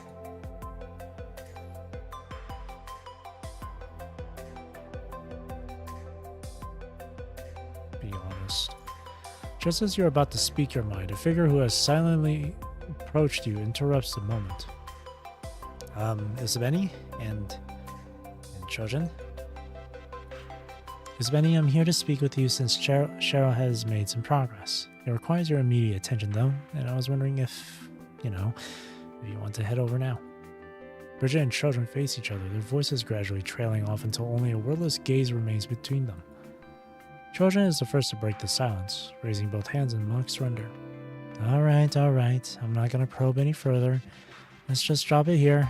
This is starting to feel like some cheesy drama scene, and it's getting a bit too awkward. Let's go and check on Cheryl. Cheryl, wasn't there something urgent we needed to handle? As Trojan steps forward to walk past Bridget toward the camp, Bridget suddenly grabs hold of her. Trojan, you didn't do anything wrong. Huh? What do you mean? What I mean is, you've never done anything heinous, at least according to the records.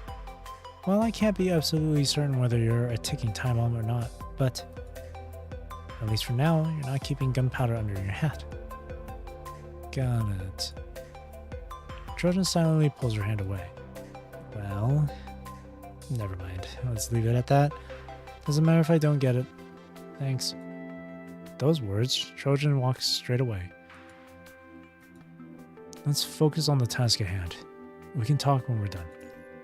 Yeah.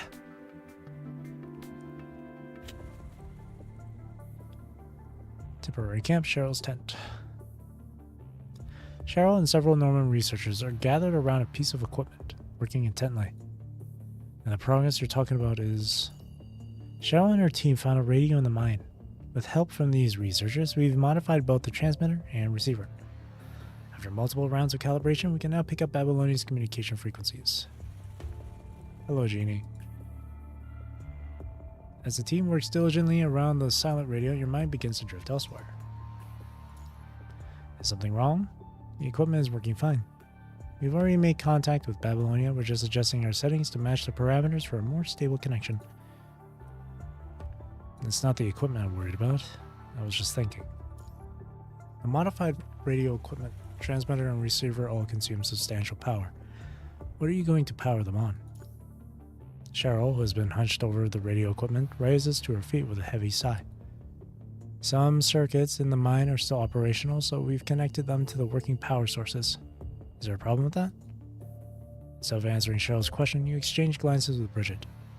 Her expression shifts from that of a momentary surprise to deep concern. There shouldn't be any power source here. Even if there were some residual power left, I don't think it's nearly enough to run all this equipment, Certainly not with the current level of stability. Which means there's something in the mine. Beep. A piercing electronic screech interrupts the conversation as the distorted image gradually materializes. Sensing what's happening, Cheryl and Norman's researchers set down their tools and quietly leave the quarters. You seem to be holding up well. This is better than I anticipated. Hard to say. How's everything looking out there? Babylonia took immediate action after losing contact with your team. Engineering force has already arrived and set up camp around the mine's perimeter. We've completed our survey of the mine's outer layer, but the situation isn't looking good. Even with the blueprints provided by Norman Mining Corp, well, the regular channels have collapsed, haven't they? Karanina is working on alternative solutions. If the existing path proves impassable, we'll dig a new tunnel from the side. But that would take too long. Are there any hostile entities threatening your safety in the mine? There are entities threatening our data security. Furthermore, if things keep going the way they have, I cannot guarantee anyone's safety. I see. Give me a second. Right then, another voice forces its way into the communication channel. Time is exactly what Uzabeni lacks right now. Why are we not taking my proposal into consideration here, sir? Ooh. The already unstable image warps and distorts as another figure slowly materializes. I am the one who can help you out of this mess. Pleasure to meet you, Great Raven Commandant. Since neither engineering force nor Uzabeni seems capable of resolving the current situation, why not hear out my proposal? The voice pauses for a moment, and their gaze seems to pierce through the distorted video feed, reaching all the way to the mine shaft behind. Despite the poor visibility, there's no mistaking the searching and eager intensity in their gaze. Mine shaft blueprints in Norman Mining Corporation's possession are actually incomplete. After all, Kurono is the one who truly lives and operates in these underground facilities. We possess more detailed and comprehensive information. Perhaps some of it could help Support Force and you, Grey Raven Commandant, find your way to safety. But at what cost, though? Oh, easy there. You're a distinguished figure in Babylonia, Commandant, and we go way back, right? Of course, this information represents Kurono's investment of both effort and capital. As much as I'd love to share it with you at no cost, our regulations simply wouldn't permit such generosity. And your point being? Very well, very well. I suppose life underground has made you rather tense. I was merely trying to lighten the mood with some pleasantries. Rest assured, we don't need much. Just a small piece of information will suffice. Alternate solution.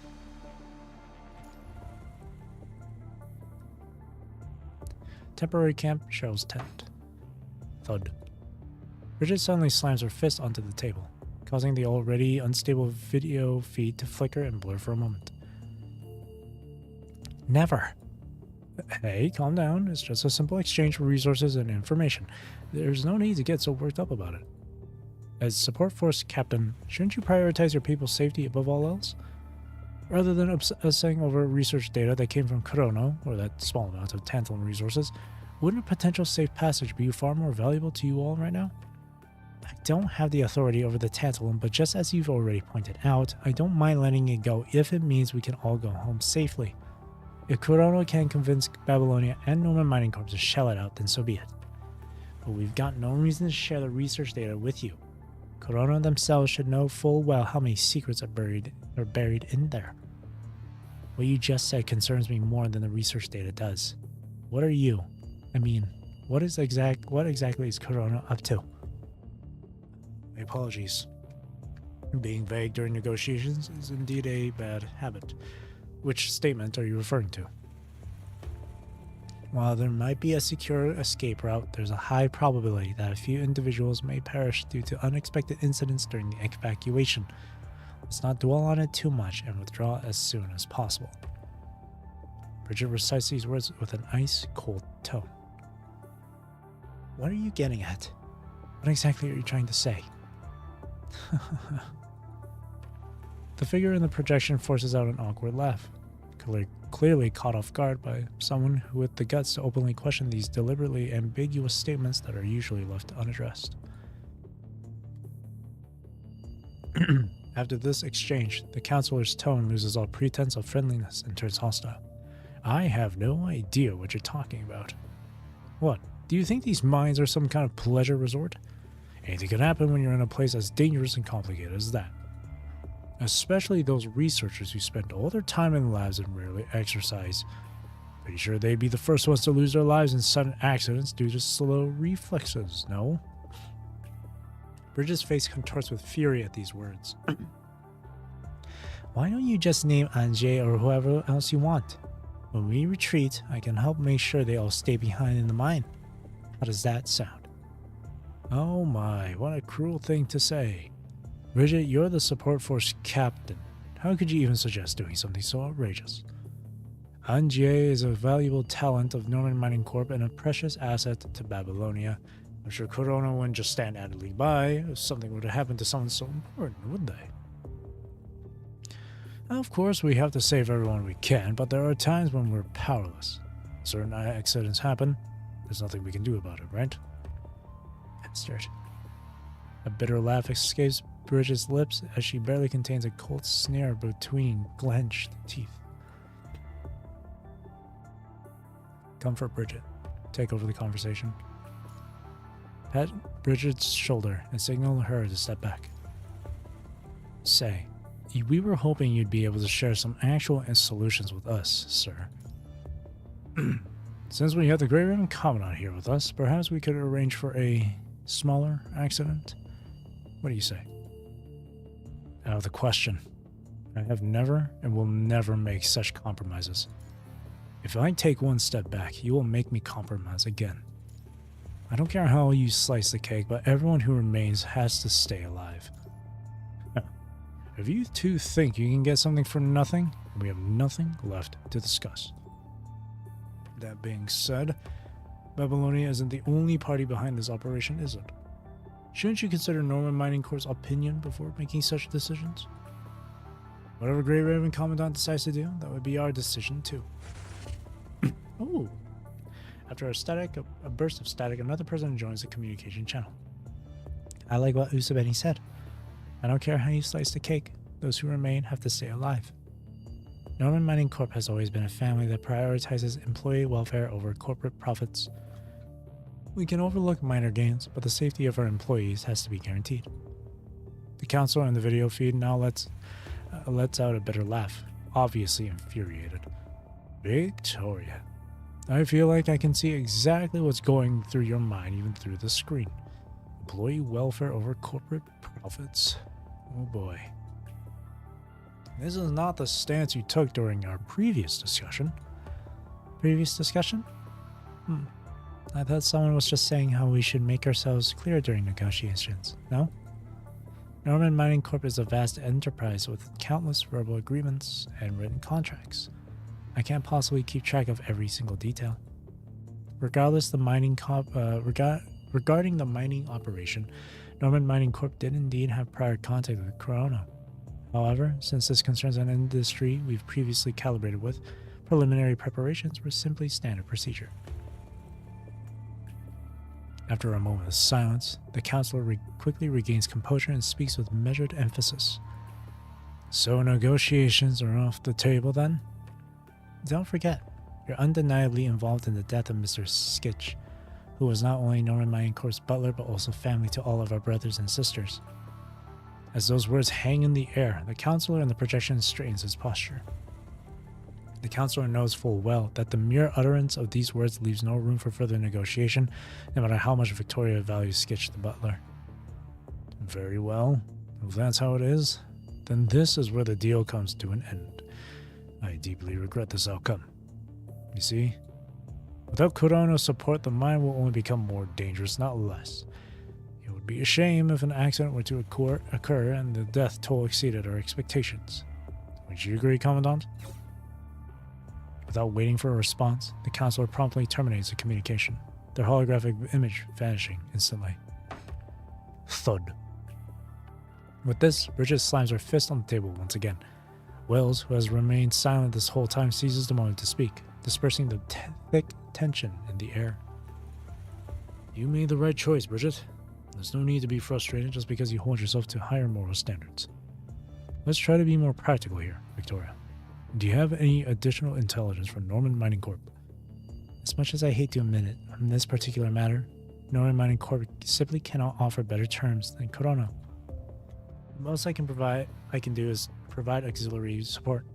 Norman Mining Corp has already dispatched an integrated team of geological surveyors and engineering experts under our coordination.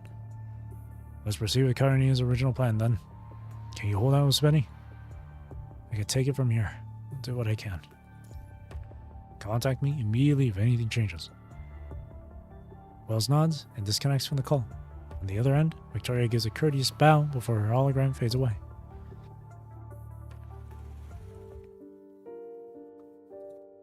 Spenny, I'm sorry. Was I being a little too reckless? Well, I apologize for doing what any friend would do. With a smile, you pat Bridget's shoulder and speak softly as she gradually regains her composure. Come on, we got plenty more to do. You brief everyone on the intel while I go and look for Anjie. Got it, but should we tell them everything? Use your judgment. You're the rescue expert here. You don't need my opinion on this. Alright then. The mood at the temporary camp shifts with the arrival of new intelligence, but there are no severe repercussions thanks to Bridget's and support force's swift response. When you meet up with Bridget again, she has already finished pacifying everyone. The camp is back in operation with everyone's tasks reassigned to better coordinate with engineering force operating in the field. While the situation has inevitably dealt them something of an emotional blow, everything remains under control. Miss Benny, how's everything looking there? I just finished briefing her. She might need some time to process everything. Anjie sits before you, clutching her arm with one hand, her face drained of color. Did they really say that? They really want me dead ASAP, don't they? It may not be that obvious, but given what's happened before, you should be well aware of your situation.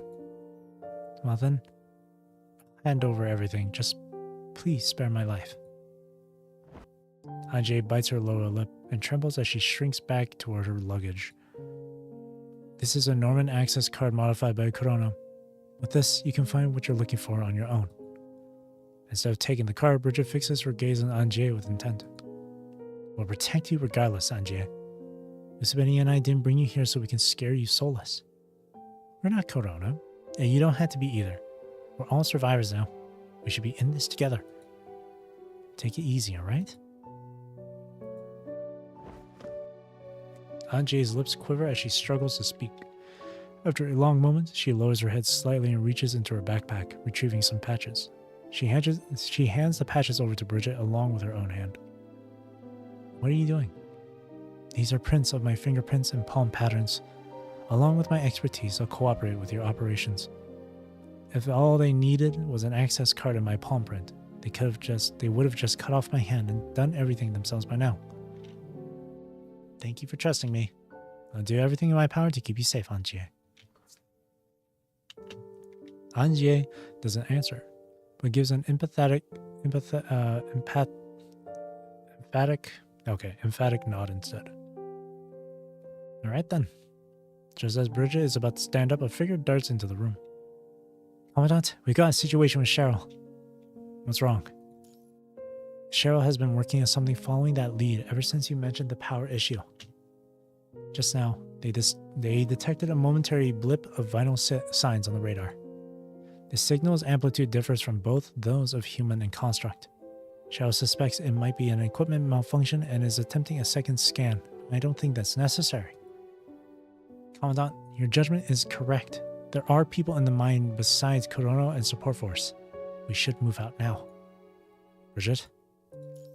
Roger that. I'll make the arrangements right away. Hidden secrets.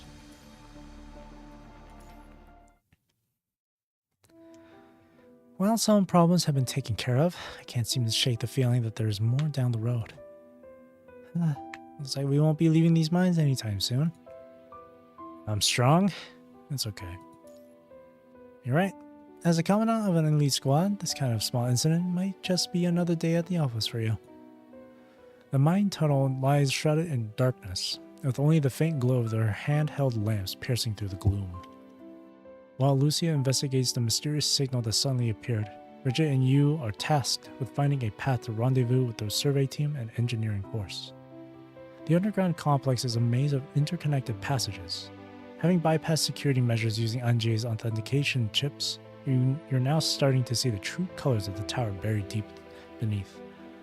With each authentication granted, more hidden passages in the laboratories emerge from obscurity.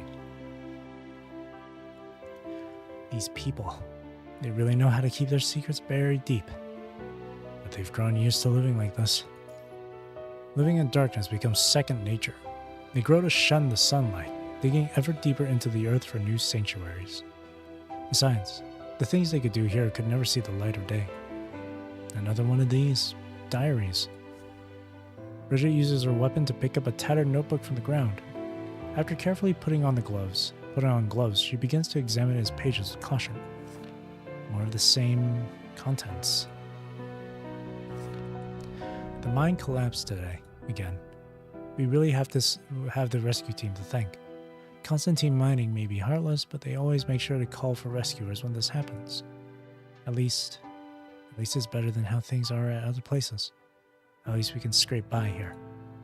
In a place like this, we can't ask for much more. Only 2 boys got hurt trying to be heroes by going too far in. Everyone else is fine. They just wrote down cough. Minor A. They didn't even bother putting their name. They're just minor A. The rescue workers saved me again. I'm so grateful to both of them. They wrote down Sci. I heard that before all this happened, the couple used to be extreme sports enthusiasts. Off-road racing, rock climbing, stuff like that. I would have still been a code monkey typing away at my computer if it weren't for this damn virus outbreak. Who would have thought I'd actually come down here to mine? Minor A. Time down here in the mine was unbearable without my diary. I'm waiting for rescue, but something feels off this time. I heard some strange noises. I played dead, keeping my eyes shut tight and refusing to look at anything. I only opened my eyes and wrote down all this when the strange noises were gone. Nothing bad is going to happen to me if I just keep my eyes shut and eyes and ears shut, right?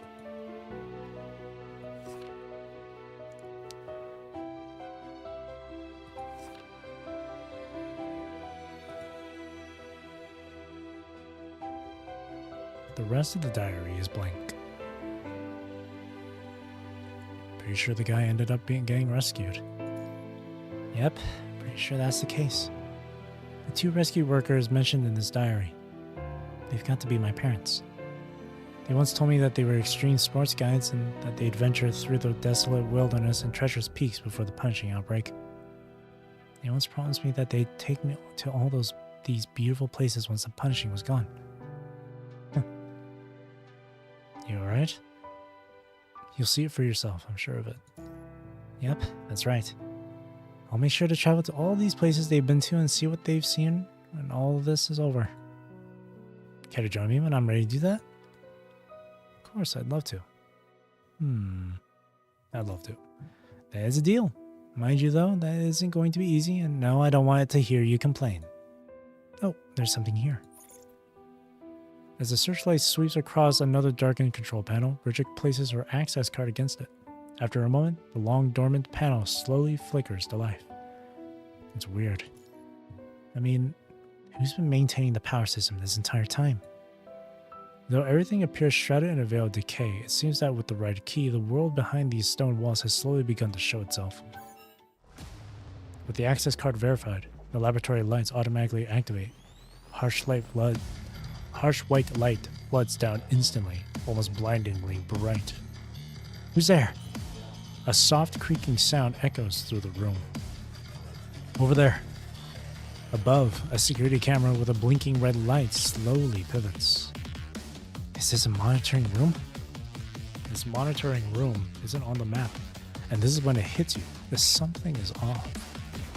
Without a moment's hesitation, Bridget raises her gun and takes a precise shot at the security camera. There's another one. Raise your gun and shoot. The surveillance camera comes crashing to the ground. Could someone be controlling these from the monitoring room that wasn't on the map? Bridget crouches down to examine the shattered security camera more closely. It's a motion sensor sensing camera. It probably only turned toward us when it detected our presence. We need to exercise caution all the same, though. Yeah. This unexpected incident has heightened the tension in the air. Having copied the research records from the terminal's control panel, the two of you quickly make your exit from the laboratory.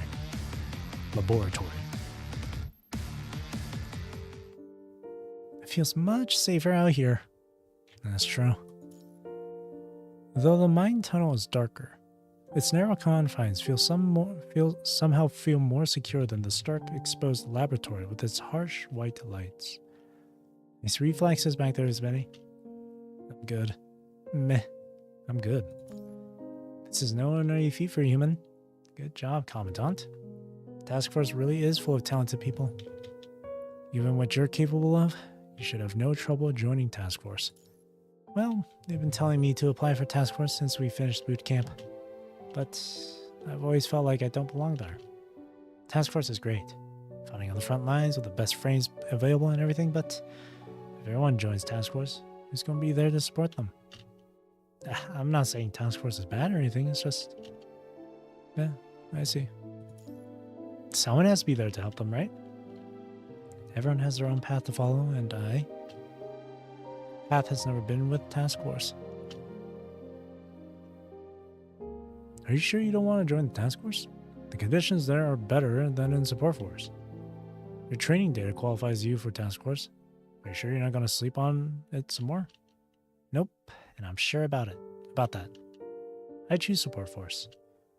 Oh, what are you even doing here when you're doing so well? I mean, why aren't you in Task Force? They're always the first ones to get new research results and frames. This place is great too. We get to operate heavy vehicles here. Task Force doesn't have nearly as many vehicles for everyone to drive. The old timer would always tell me that I'd flush my talent down the toilet. I've never been fond of making choices, but never have I regretted joining Support Force. The scenes within our mind shatter into pieces, then slowly reconstruct themselves. If she had truly weighed her options back then, the young girl she was should have accepted compensation from a Norman mining corp and lived out her days in some conservation area. If she had made a calculated choice after becoming a construct, she should have joined Task Force, earned more merits, risen to an elite squad, and gained more authority. She has faced countless opportunities, yet she has never strayed from the path she set out to take. Not to toot my own horn, but I have indeed led Support Force to assist more Task Force operations in conservation areas than ever before. The numbers don't lie. Since Bridget joined Support Force, numerous squads that would have otherwise died have made it back to Babylonia safely, thanks to her timely assistance and dedication. I always thought I was giving it my all, but... She lets out a deep, heavy sigh. Trojan, I never noticed anything wrong with her, and I've been thinking that maybe I'd have been able to help her had I been more attentive. Not necessarily. Based on Bridget's description of Trojan, she was likely a spy working for Corona until her mind was damaged, causing her memory loss. But with Trojan being who she was, God only knows how she perceives Bridget's kindness when Bridget tried to be kind to her. You're right. She might think I'm just there to spy on her. She is being very contradicting. She truly did help Rolin and I back then, and there's no way Rolin and I would have improved as fast as we did without her guidance. For someone who was supposed to be a spy, it's weird how she's trying to draw all this attention to herself. Maybe those times were precious to her as well. Were precious to her too. I wouldn't be so sure about that. I mean, Ruolin and I were quite a handful, but it worked out fine in the end. A familiar smile graces her face. Trojan is still alive, and so am I. Some wrongs can still be righted. With a smile and a shrug, Bridget walks forward. Come on, We've got a long road ahead of us.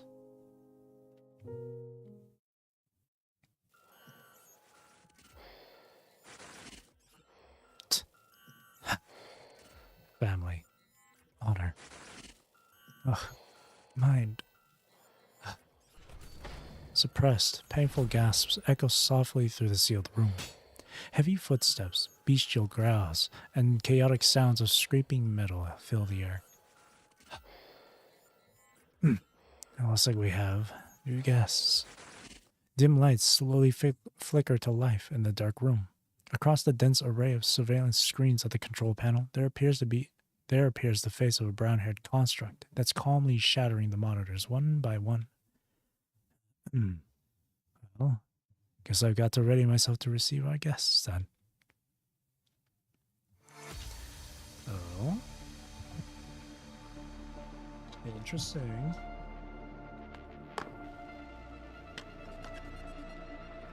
Hang on a second.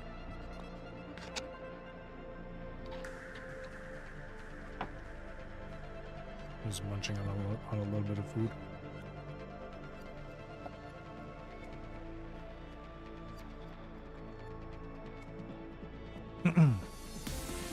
Alright, homecoming. Just a few more no's to go. Stretch.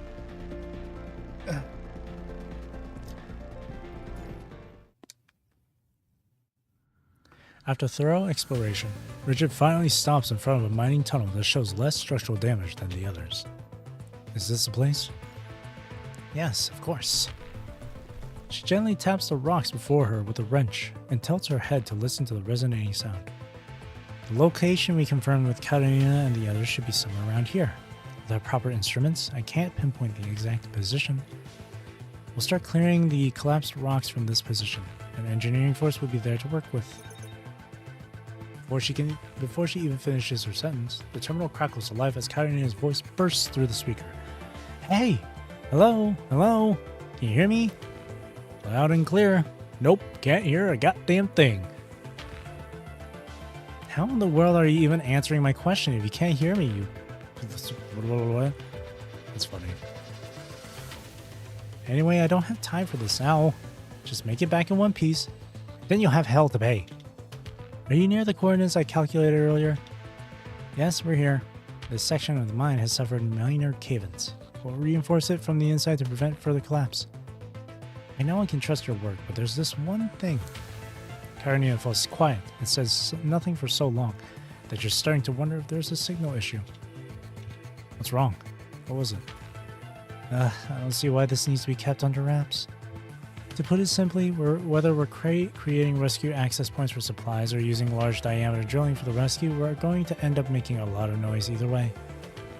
The mine's condition is unstable and Katarina is worried it might attract corrupted, and none of the researchers can fight to save their lives, so someone will likely need to stay around to prevent any constructs in the mine from attacking. I'll do it. I'll do it. The support force needs you there to tell them what to do. There's no point arguing about this. It's dangerous whether you lead or stay around. No one knows what's going to come popping out when we open that collapsed mine shaft. That's why you and Lucia need to take point. If anything goes wrong, I'm sure your combat experience will lead everyone to safety. They can handle the reinforcement work without my supervision, and so I'm clearly the better choice to guard the rear. Commandant. Lucia, how's everything like there? Lucia comes running from the other end of the mining tunnel, following an anomalous signal. They know the layout of this place so well that I just couldn't catch up. I was just going around in circles when I ran into you guys. See? That unidentified person, or whatever it is out there, we got to make it our priority to keep the researchers safe. It makes more sense for our two strongest fighters to walk point. Very well. Done with your discussion? Well then, let me brief you on the rest of the rescue plan. Some minor disagreement seems to be happening on the other end of the communication line. Katarina mutters something under her breath before Teddy's voice comes through again. Engineering force will proceed with the original plan, creating rescue access points at predetermined locations to pinpoint your exact position. For that, The support force personnel on the inside need to reinforce the mining tunnels around the planned locations to prevent any secondary collapses during the operation. According to the reports, there seem to be some operational elevator equipment in the mine. A soft tapping sound comes from the terminal screen. I'll help you gain control of the elevator system from the outside. You can use it to move around. After that, Engineering Force will use the rescue access points to transport supplies, which is going to allow us to continue reinforcing the tunnels from the inside. Once we have the ground's conditions confirmed, we will begin rescue operation using the large diameter drilling machine. Are you guys still listening? I'm listening. Huh? Yes, I'm listening. Support Force has brought reinforcement supplies. They'll prioritize reinforcing the areas where we plan to drill to prevent any further cave-ins. Very good. Alright, let's get the show on the road. And Karenina, don't even think about touching that large diameter drill. I got my eye on you. Lucky. I'd love to try that drill too. Me too. Right? I bet it has such a unique feel to it. I'll definitely give it a try when I get the chance. Alright, let's finish marking the spots and head back.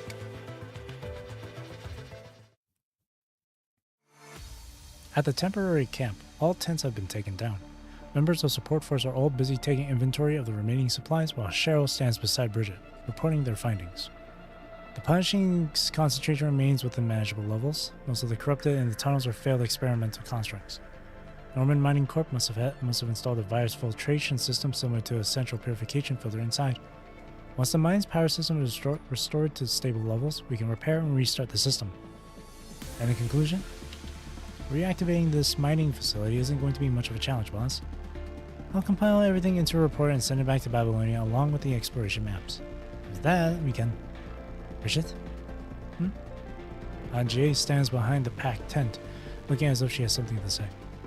Coming all the way here. You're not planning to assassinate me, are you? The odds are in your favor. Not when I'm wearing one of the first new frames the support force came up with. That's not what I meant. You're evacuating, aren't you? No one told me, but I can see everyone packing up. Yes, Engineering Force has prepared an evacuation plan. Lucy and the Grey Raven Commandant will assist with your withdrawal. We haven't notified Norman researchers because I know Support Force doesn't trust us, so... Bridget quietly acknowledges this observation. Since you're evacuating, I probably won't have the chance to come back here again. She drinks in the surroundings, trying to commit every detail to memory. The tantalum copolymer is a promising research topic.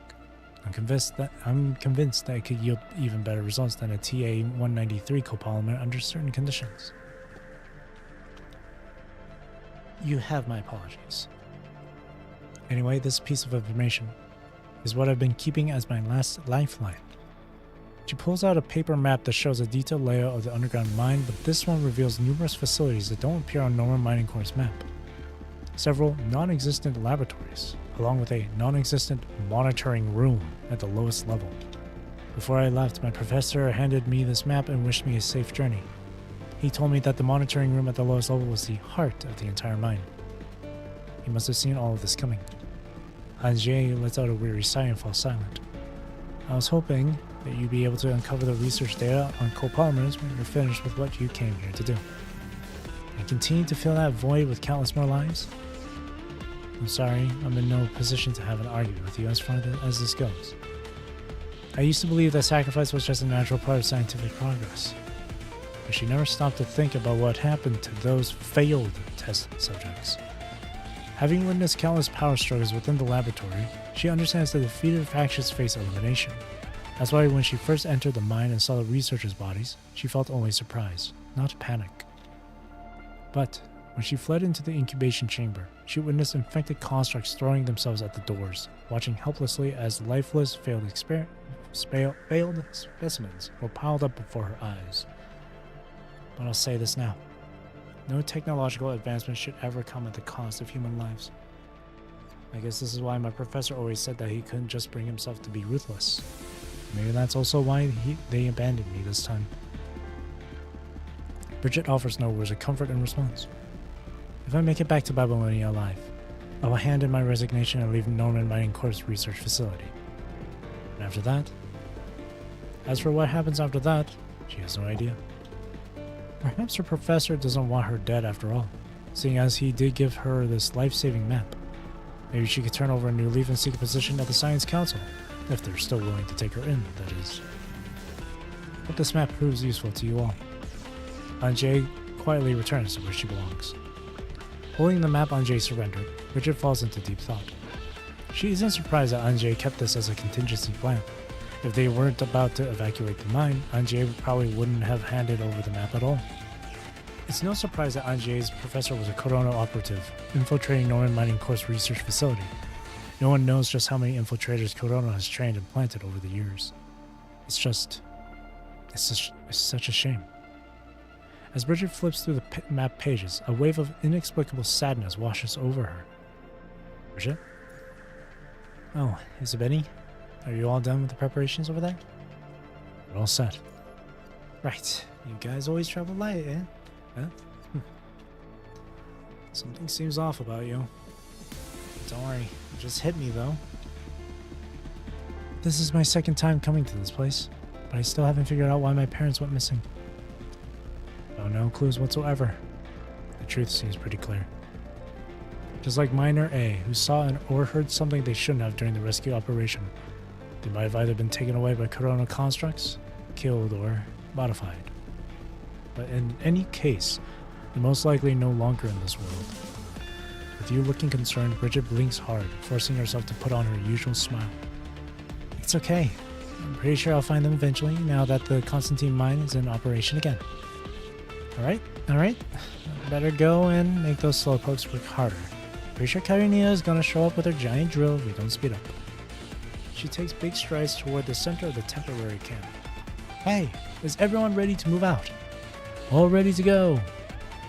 Despite several days of resource shortages, every member of Support Force remains in high spirits. Everybody ready? Grab your stuff, let's go home. Risky situation. Survive. And last but not least, let me go over our battle plan one more time. Engineering Force will help us activate any working elevators in the mine, while Lucy and Grey Raven Commandant lead everyone to the designated location. Once you reach your position, start reinforcing the mine tunnels immediately to prevent any cave-ins. And no slacking off. Alright, heard ya. And what's your job here? I'll take a different route down and guard the rear to make sure no corrupted can get through to you. I'm coming with you. Hey, count me in too. Alright. Just focus on reinforcing those mine tunnels.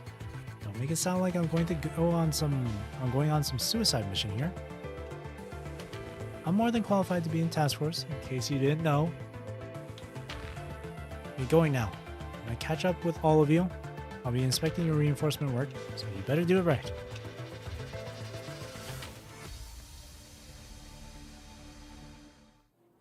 Lucia, 指揮官、研究員たちの護衛をお願い。姉子は私たちが守ります。ヘマなんかしませんから。皆さん、準備はいいですか？では指揮官、私たちも急いで動きましょう。時間を無駄にはできません。この程度じゃ。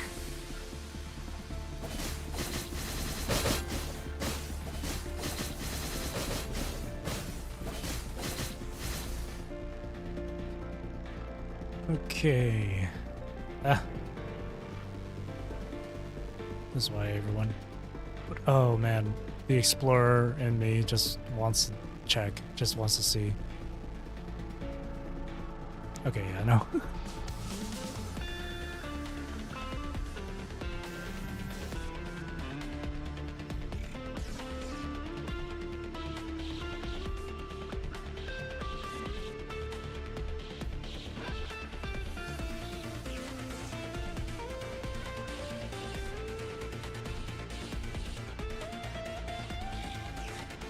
エレベーターが起動できていない。地下3階で止まってる。ブリギット隊長、聞こえますか？エレベーターは地下3階ね。わかった、今すぐ行く。Jeez.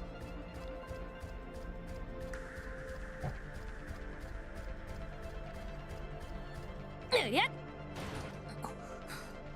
ルシア、下へのゲートを先に解除しないと。了解です。アンジェ研究員、ロック解除のために該当権限を有する方の協力が必要です。心配いりません。私があなたたちの安全を保証します。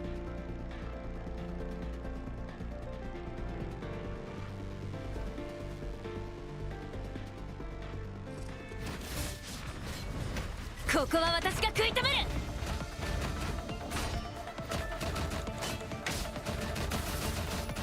前方注意、会議して。その程度なの？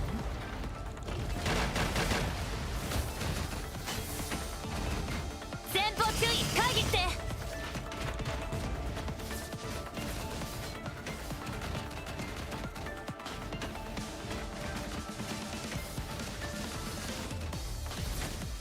ゲートのロックが解除されました。了解、お疲れ様。ロックが解除されたわ。行くわよ。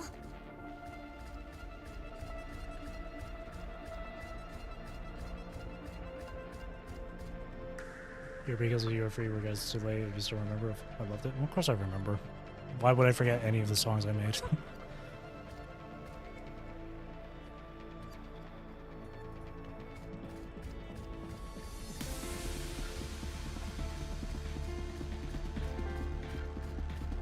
Just know that this channel has nothing to do with my music stuff, so try to refrain from mentioning anything music related. あなたたちは先に下で他の道を探して。 Sorry if that レ seems ー a ル bit が引っ harsh, かか but ってい like るのは侵食体 I の want せ to い。 be able to focus on what じ I'm ゃあ currently doing こい rather つらを than 全 talk 員 about ぶっ something 飛ば off せばいいの topic. ね。 You don't mind? ここは私が食い止める。その程度なの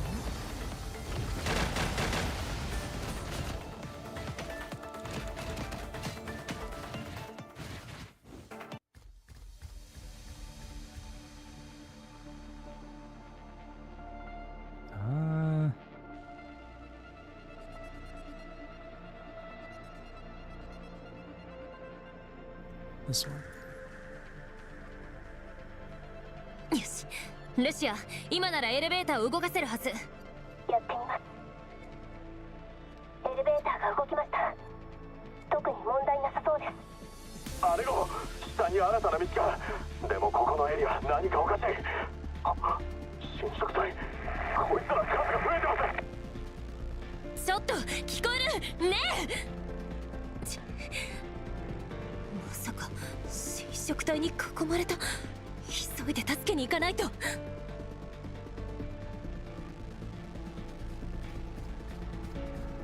That's far.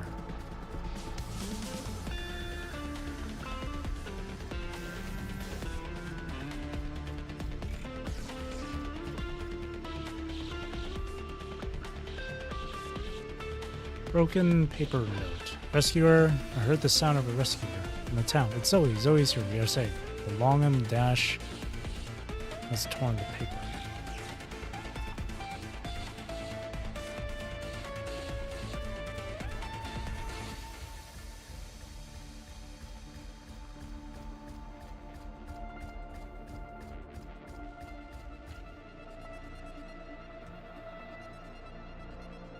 Body lying in the corner. Body lying in the corner that doesn't look like a researcher. His legs were carefully patched up. The bandages have a rescuer's mark that Bridget is very familiar with.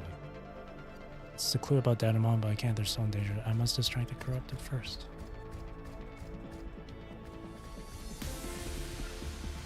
Is there nothing else around?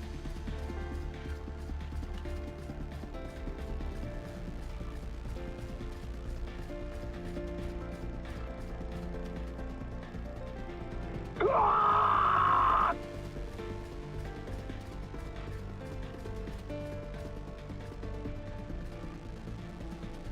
私の隊員たちに触るな。どけー。大丈夫、かすり傷よ。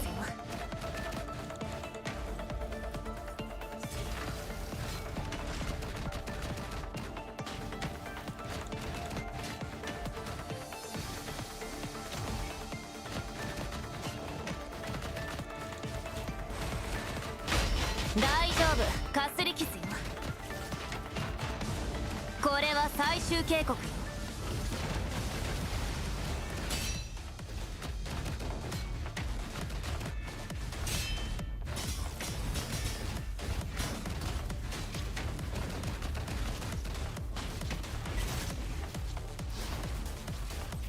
ここは私が食い止める。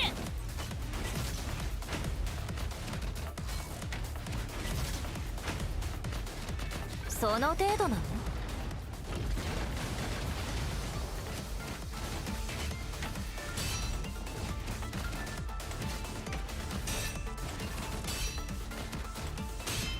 ここ Nice. は私が食い止め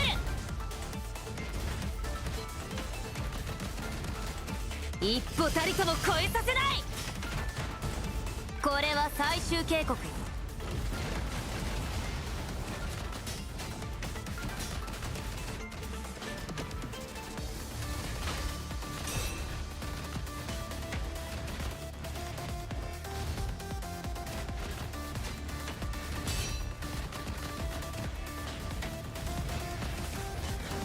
大丈夫、かすり傷よ。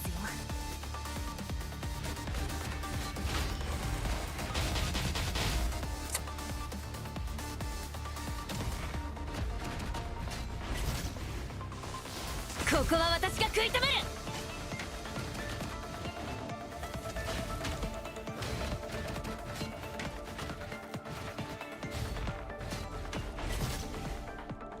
前方注意。その程度なの？ここは私が食い止める。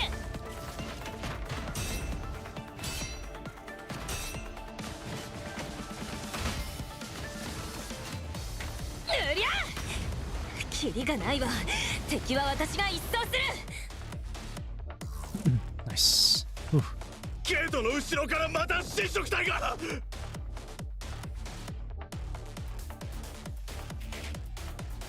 巻き添えになるわよ。下がって。トロイ、どうしてここに？ Oh, we don't even get to see her. Come on.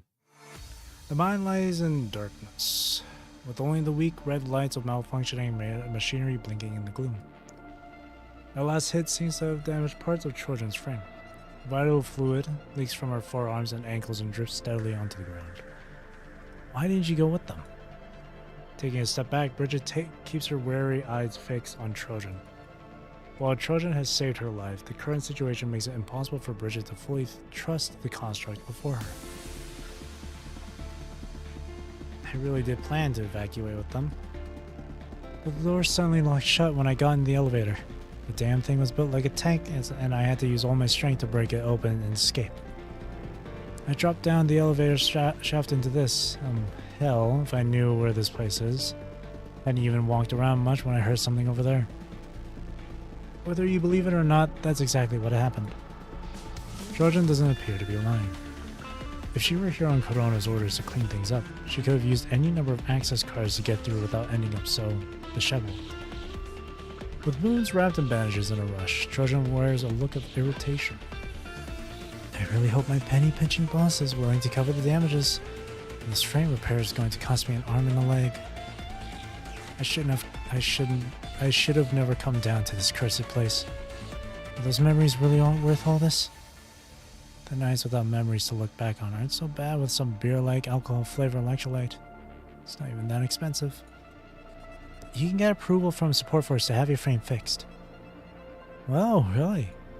Of course. Since you are assisting Support Force with this mission, I have the authority to request funds to get your frame fixed.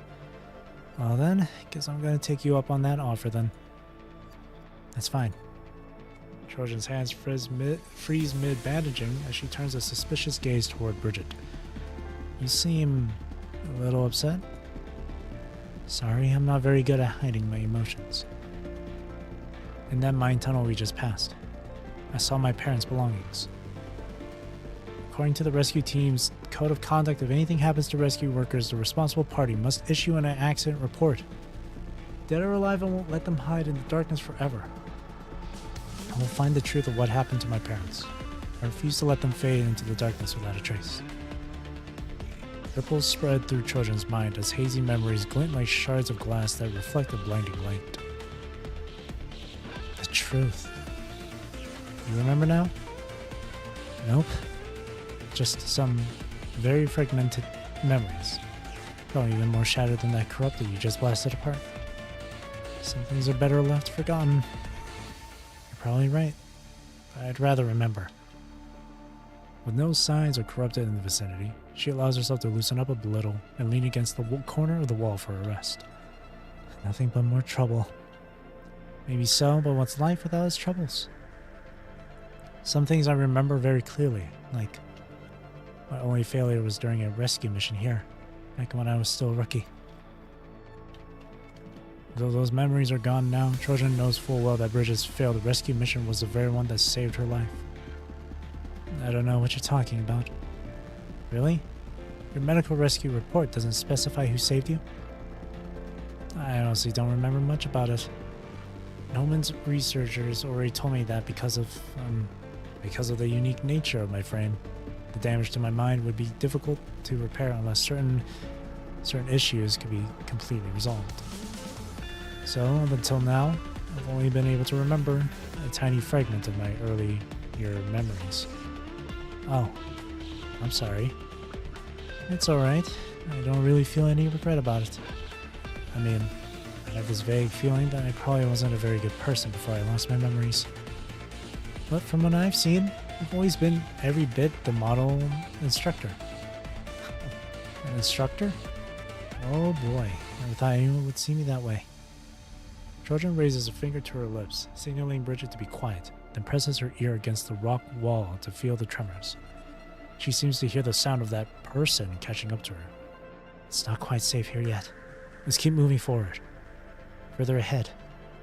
On the map Anjie gave you, you see that the general locations of things match up with where they actually are, though a few marked labs are actually traps.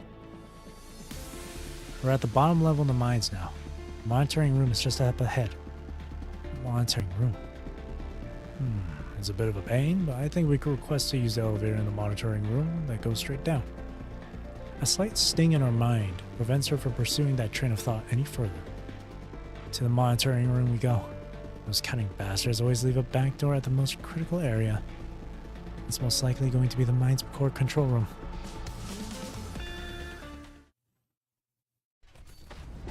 Menacing footsteps echo through the corridor. Can't change it. The footsteps pause as he appears to notice something and turns toward where the lights just came on. There you are, for the honor. What the heck? Brink of collapse. Oh, lords.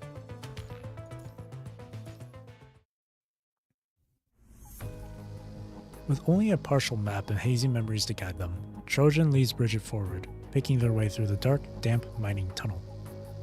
So, there really is a monitoring center here. Of course, those guilty consciousness fear real demons the most. They need these key card locked traps and mechanisms to protect what little dignity they have left. Trojan comes to a halt. Once again, she presses her ear against the rock to feel the faint tremors coursing through the stones. I think I'm hearing something. Engineering Force must have started their drilling operations. Now, of all times, hold your her fingers carefully trace along the rock wall. Collapse. No, that's not it. Watch out! A weapon whistles through the air behind them. Trojan spins around with lightning speed, yanking Bridget aside to dodge the attack. A looming shadow creeps up from behind them. What is that? A massive, grotesque humanoid figure, seemingly cobbled together from mechanical parts, looms behind them. Who are you? The creature's overwhelming presence forces her to stumble backward. Without a word, the grotesque being launches another attack. This must be the third faction you've been suspecting in the mine. As Trojan dodges the monster's attack, her frame's joints creak loudly with each movement. I've got this. Her taunt fuzz transforms into a shield just in time. The enemy strike produces an ear-piercing metallic screech, but she holds her ground against the attack. What kind of monster is this? Ain't nobody got time for questions now. The giant remains silent as it raises his weapon again. Its vacant expression shows no hint of consciousness or desire to communicate. This isn't working. The countdown on their terminal ticks away relentlessly as they flee deeper into the tunnel under Bridget's cover. However, the massive enemy seems to know the mine's layout better than they do, appearing before them at every turn. As Bridget braces against another heavy blow with her shield, signs of fatigue begin to show on her face. "Bridget, this way!" She finds a concealed mechanical door. "It's here!" She rolls nimbly and sprints toward Trojan.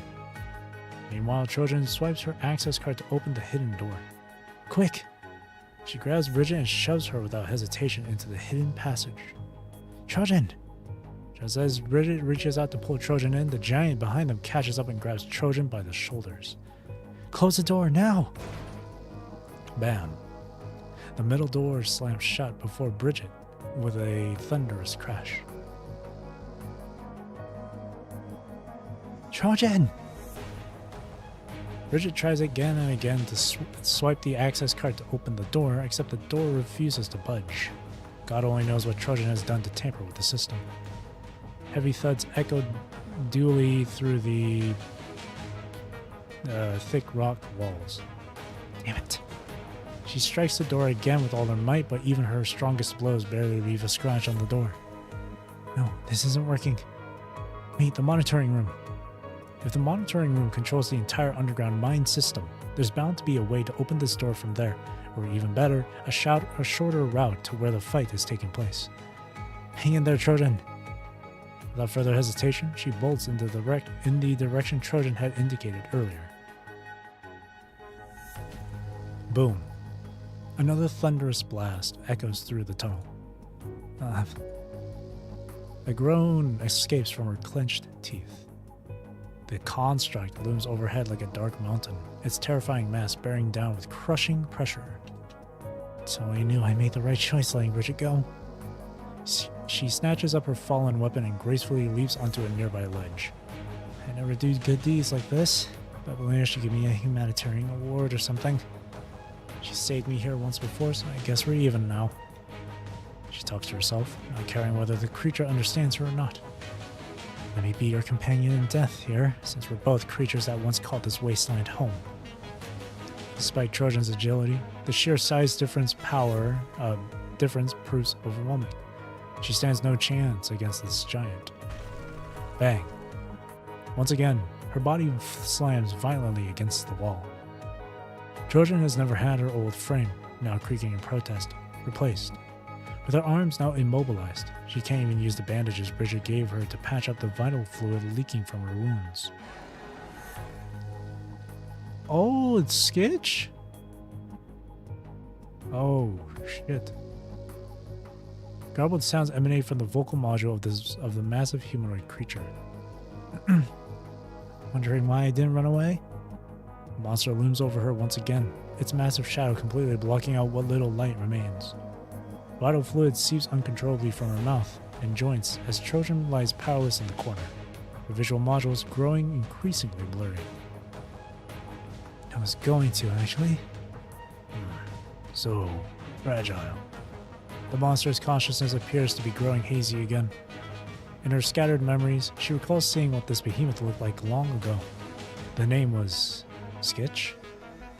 That impeccably dressed butler, constantly prattling on about Norman Mining Corp, exactly the type she would despise.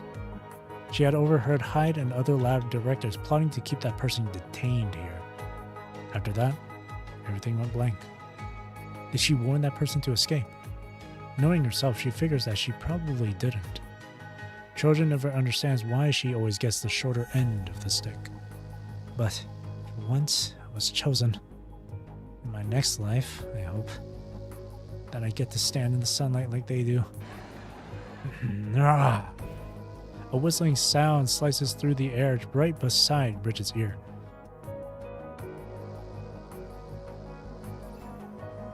The access card. It works. Fortunately, the access card from Angier has high enough clearance. Despite some difficulty, Bridget manages to unlock the monitoring room. The circuits are shorted out, leaving only the dim glow of emergency lights in the monitoring room. Both Trojan and Anjay said the monitoring station is the heart of this mining facility. There have got to be clues here.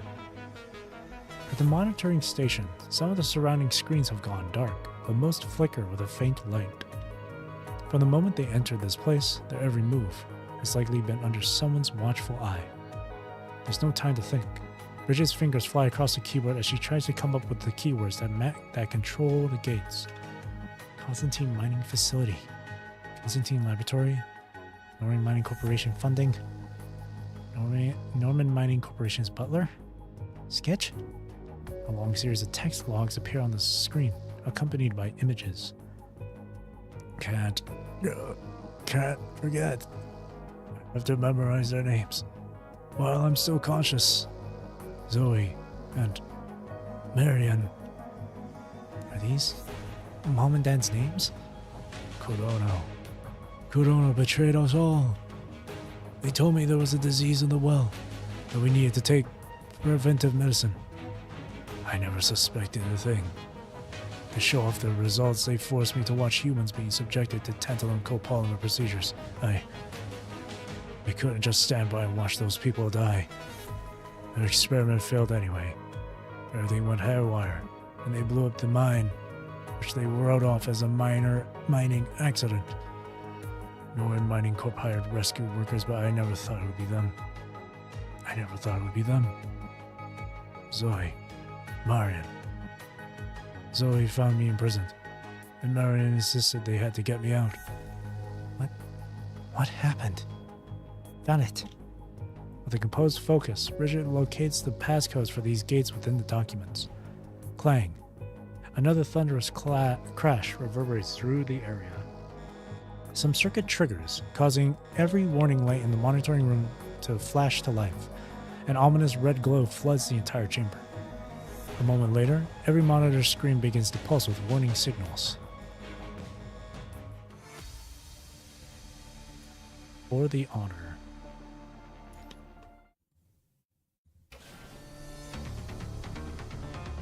The drill's deafening roar fills the air as muddy water seeps through the rock layers, rising to ankle level. We're breaking through. Get out of the way if you can hear this in there. A sliver of daylight pierces through the gaps between weathered rocks and into the dark mine tunnel. Get out of the way! Engineering Force's chosen breach point is precisely calculated, less than 1 meter away from the reinforced section of the mine tunnel. The reinforced mine tunnel rumbles ominously as Cheryl and other support force members furrow their brows, eyes fixed intently on the safe zone above. Boom!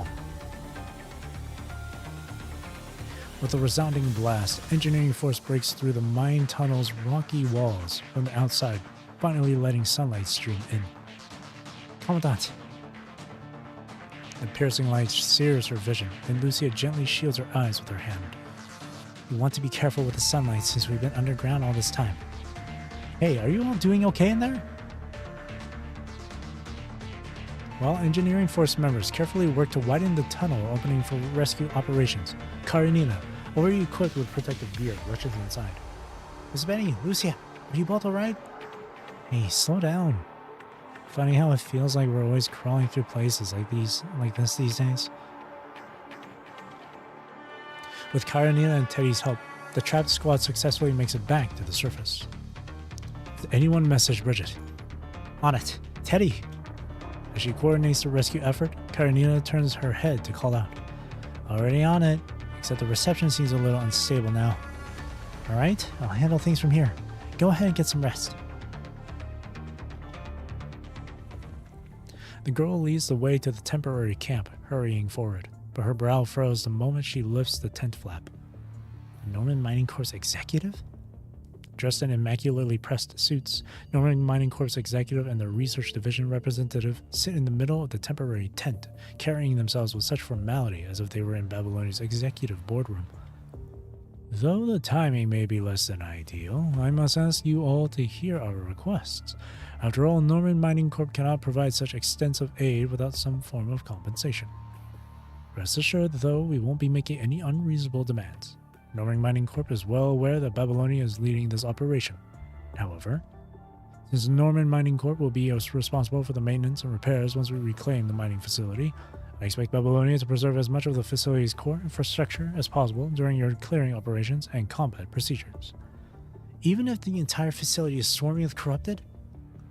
I apologize, but such matters fall outside the scope of our concerns. In our current situation, we lack the resources and manpower for equipment reconstruction. Therefore, cut to the chase and say what you really mean. Let me explain those laboratory-related aspects from here on. Norman Mining Corp funded and built the laboratory within the mining facility, and we didn't manage to retrieve all the documents when the incident happened. We dispatched Anjie, our laboratory head, as one of the assistant personnel. So, Anjie, where is she now? One of my objectives for this visit is to retrieve Anjie ahead of schedule. No. Babylonia has no right to detain my student. She witnessed certain events at the bottom of the mining facility. She's a key witness. She's just a researcher. What can she possibly testify about? I only mean to take her back to Babylonia early for recovery. Then why don't you give a damn what she's been through? Or did you know this would happen all along? Professor? Having realized what's happening, the executive takes a step back, offers an awkward smile and apology, and leads the professor away from the tent. Those in the room can hear them arguing outside the room. This isn't what Victoria told us to do. She specifically asked us to keep the mines safe and keep an eye on them, while making sure that there is no widespread destruction. This is a laboratory matter. It's none of your business. The curtain rustles as the professor enters again. Let me say this again. Babylonia has no authority to detain my student. Even when she's stolen confidential laboratory data from underground. Stolen? Commandant, I'm afraid your choice of words is problematic. The data rightfully belongs to Norman Mining Corp, specifically to their mining facility.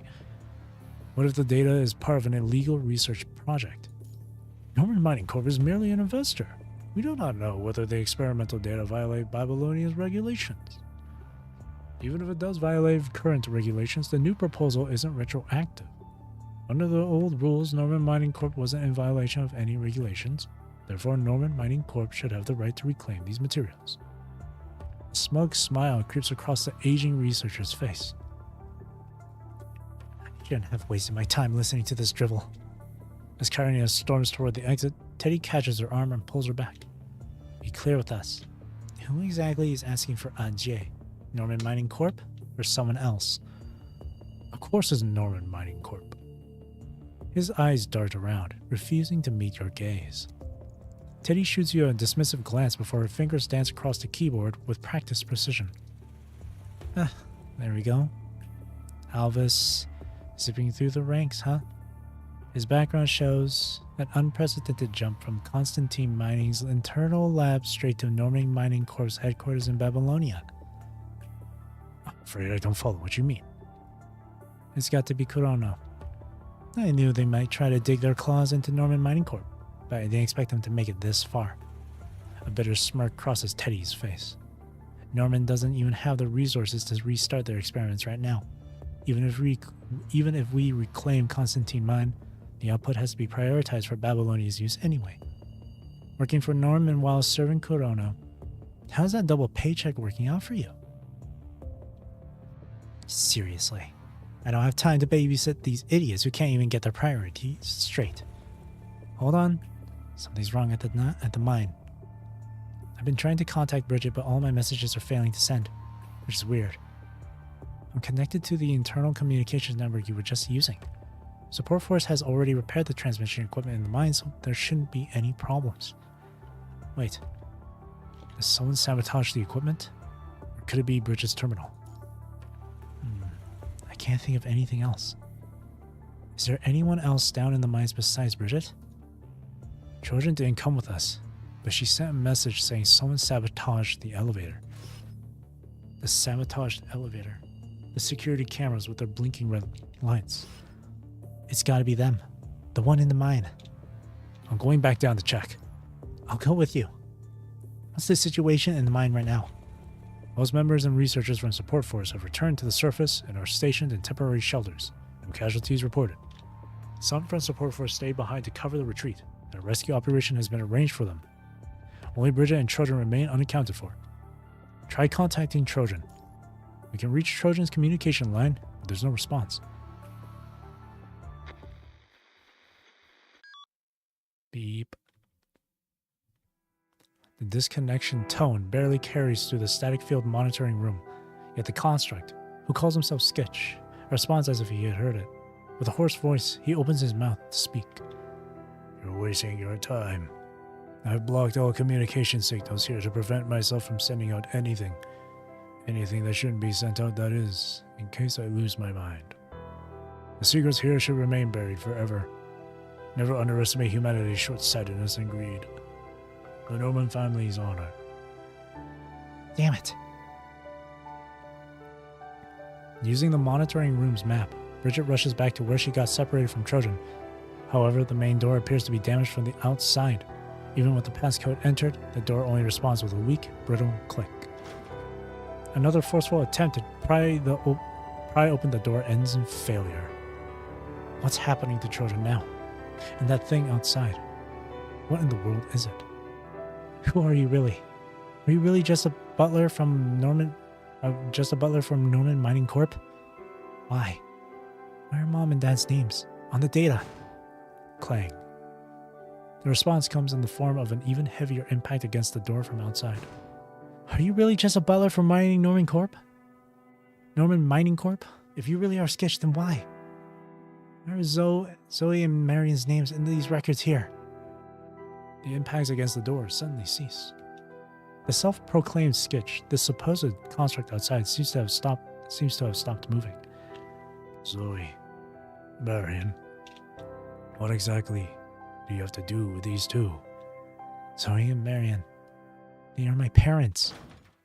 While changing the subject, Bridget continues to trying to pry open the gate from the side. Thanks to Sketch's forceful ramming earlier, the inner side of the gate seems to have loosened somewhat, making it possible for Bridget to work her way out. She would never leave Trojan out there alone. Zoe and Marion, they're your parents. A hoarse whisper seeps through the gap, as if emanating from the depths of hell. Of you. Bridget? How do you know my name? Though startled, Bridget doesn't stop prying at the gate. Just a little more.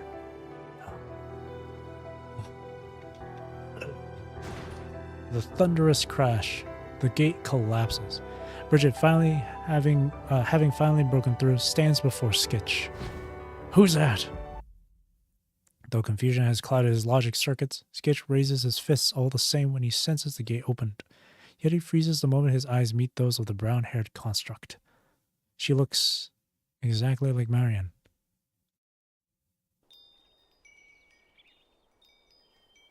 Sketch, the baby's here. That's wonderful. Have you picked a name? Of course. Marion decided to name her Bridget. When she's a bit older, she can go rock climbing and off-roading with us. Haha, you sure that's not too dangerous for a baby? Come on, you never described off-roading as dangerous when you used to join us back in the day. We were young back then. Things are different now. But we're still damn young. What are you doing here, Sketch? Zoe. I'm guessing it's just Zoe. Marion. What? The two of you. We've been living in Constantine all this time, handling the search and rescue operations around here. What's going on? Sketch? No time to explain. Quick, this way.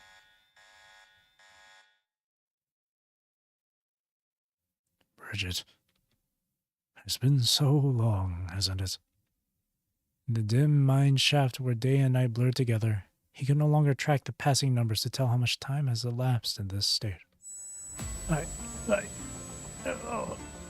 Turbulent waves surge through his mind once more as the excruciating pain assaults his consciousness. Trojan!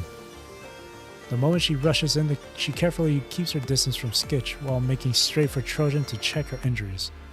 The blue-haired construct lies slumped against the wall corner in visibly critical condition. Only after using up all her emergency medical supplies does Bridget manage to barely stabilize Trojan's vital signs. What exactly happened to my parents? Did you see them in the mine? Having made sure Trojan's vital signs are now stable, Bridget hoists her onto her back, turns to face Skitch and slowly backs away. Go! Get out of here! Suppressing his urge to destroy everything in sight, Skitch takes a step back to show he has no intention of attacking Bridget. The data from the monitoring room. Those videos are recorded. What's really going on here? I felt them. Corona. The data. It must be destroyed. The hoarse voice cuts off abruptly, but Bridget has picked up some key words. Corona? Go. Get out of here. Sharp waves begin to churn once more in his chaotic mind. Well, Bridget can't be certain what connection this construct has to her parents. Seeing how severely wounded Trojan is, she knows that she can't risk putting her in more danger. Taking advantage of Skitch's disoriented state, Bridget hoists Trojan onto her back and slips away through the side path. As Skitch regains his composure, the memories of his dear friends slip away yet again. I swore to be loyal to the Norman Mining Corp. You know my family for the rest of my life. I cannot let these matters see the light of day. It would tarnish the Norman family's glory. A strange sound escapes his throat as his pupils grow clouded and unfocused. I need to destroy them.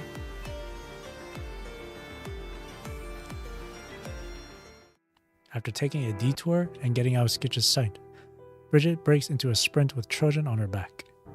Bridget is sure that the strange man has to have clues about her parents. They might have known each other, maybe even been friends long ago. Trojan? How are you feeling? Bridget leans down to check on Trojan, but she only responds with murmurs. Stable vital signs. Guess there's no immediate danger. For some reason, a strange man seemed to hold back when attacking Trojan. Bridget knows that she wouldn't have stood a chance against him in this old frame she's now in. With the tunnel blocked and the elevator out of service, there's almost no way out. All she can do now is find a secure spot to keep Trojan safe. Alright, she'll be safe here. After placing Trojan in a previously reinforced section of the tunnel, Bridget dusts off her hands and leaves clear markers outside the tunnel. It's all up to Bridget now. In the gibberish coming out of the man's mouth, Bridget caught Corona in data. That monitoring room might hold other secrets, more evidence that could prove Corona's illegal experiments down here in this mine. He seems intent on destroying the data, but Bridget knows that she can't let that happen. The data doesn't just hold clues to her parents' whereabouts. It's also telltale evidence of how countless souls vanished into this abyss without leaving a trace. Hyde's research group alone documented a bunch of innocent test subjects, including Trojan, while the others. Bridget reorganizes her gear and weapons, then adjusts Trojan's terminal to receive communication signals at maximum range. Alright, this should work. Svenny will definitely find us. She has to retrieve the data before that suspicious being completely destroys the evidence. She isn't going to let them vanish without a trace.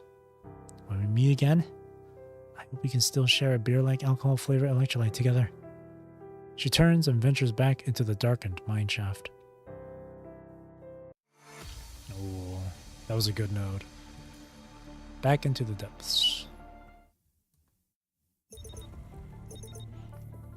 Beep beep beep, beep beep beep. A rhythmic buzzing pierces through Trojan's hazy consciousness. As she instinctively tries to move, pain surges through her body.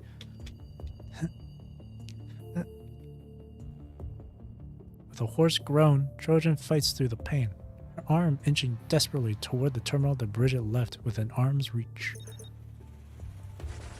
With a soft chime, the terminal connects. Trojan? Bridget? Trojan? Help. Save your strength. We're trying to pinpoint your location. Help her. Save who? Bridget? Following those two faint mumbled words, the terminal falls completely silent. Hello?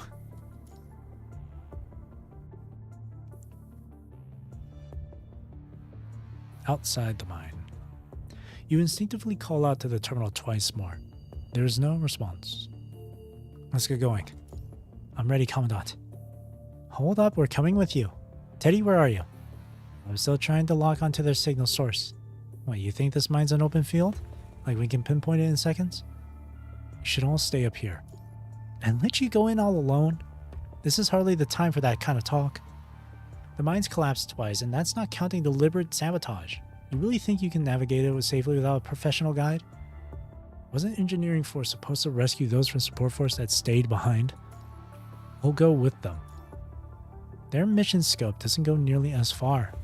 Aren't Bridget and Trojan even deeper down? Engineering Force has its protocols. In situations like this, they can only conduct rescue operations at the upper levels. Going any deeper would be reckless. I won't let my people take such unnecessary risks. But I can take that risk myself. I'm already here and Bridget's in trouble. There's no way I'm just going to stand by and watch. I've located the general area of the communication terminal. We need to hurry up. While I don't have any geological expertise, judging from the fluctuations and interruptions in the signal, the situation down there is getting worse. Let's get going. After a quick equipment check, they join a newly prepared Engineering Force team and descend deeper into the mine together.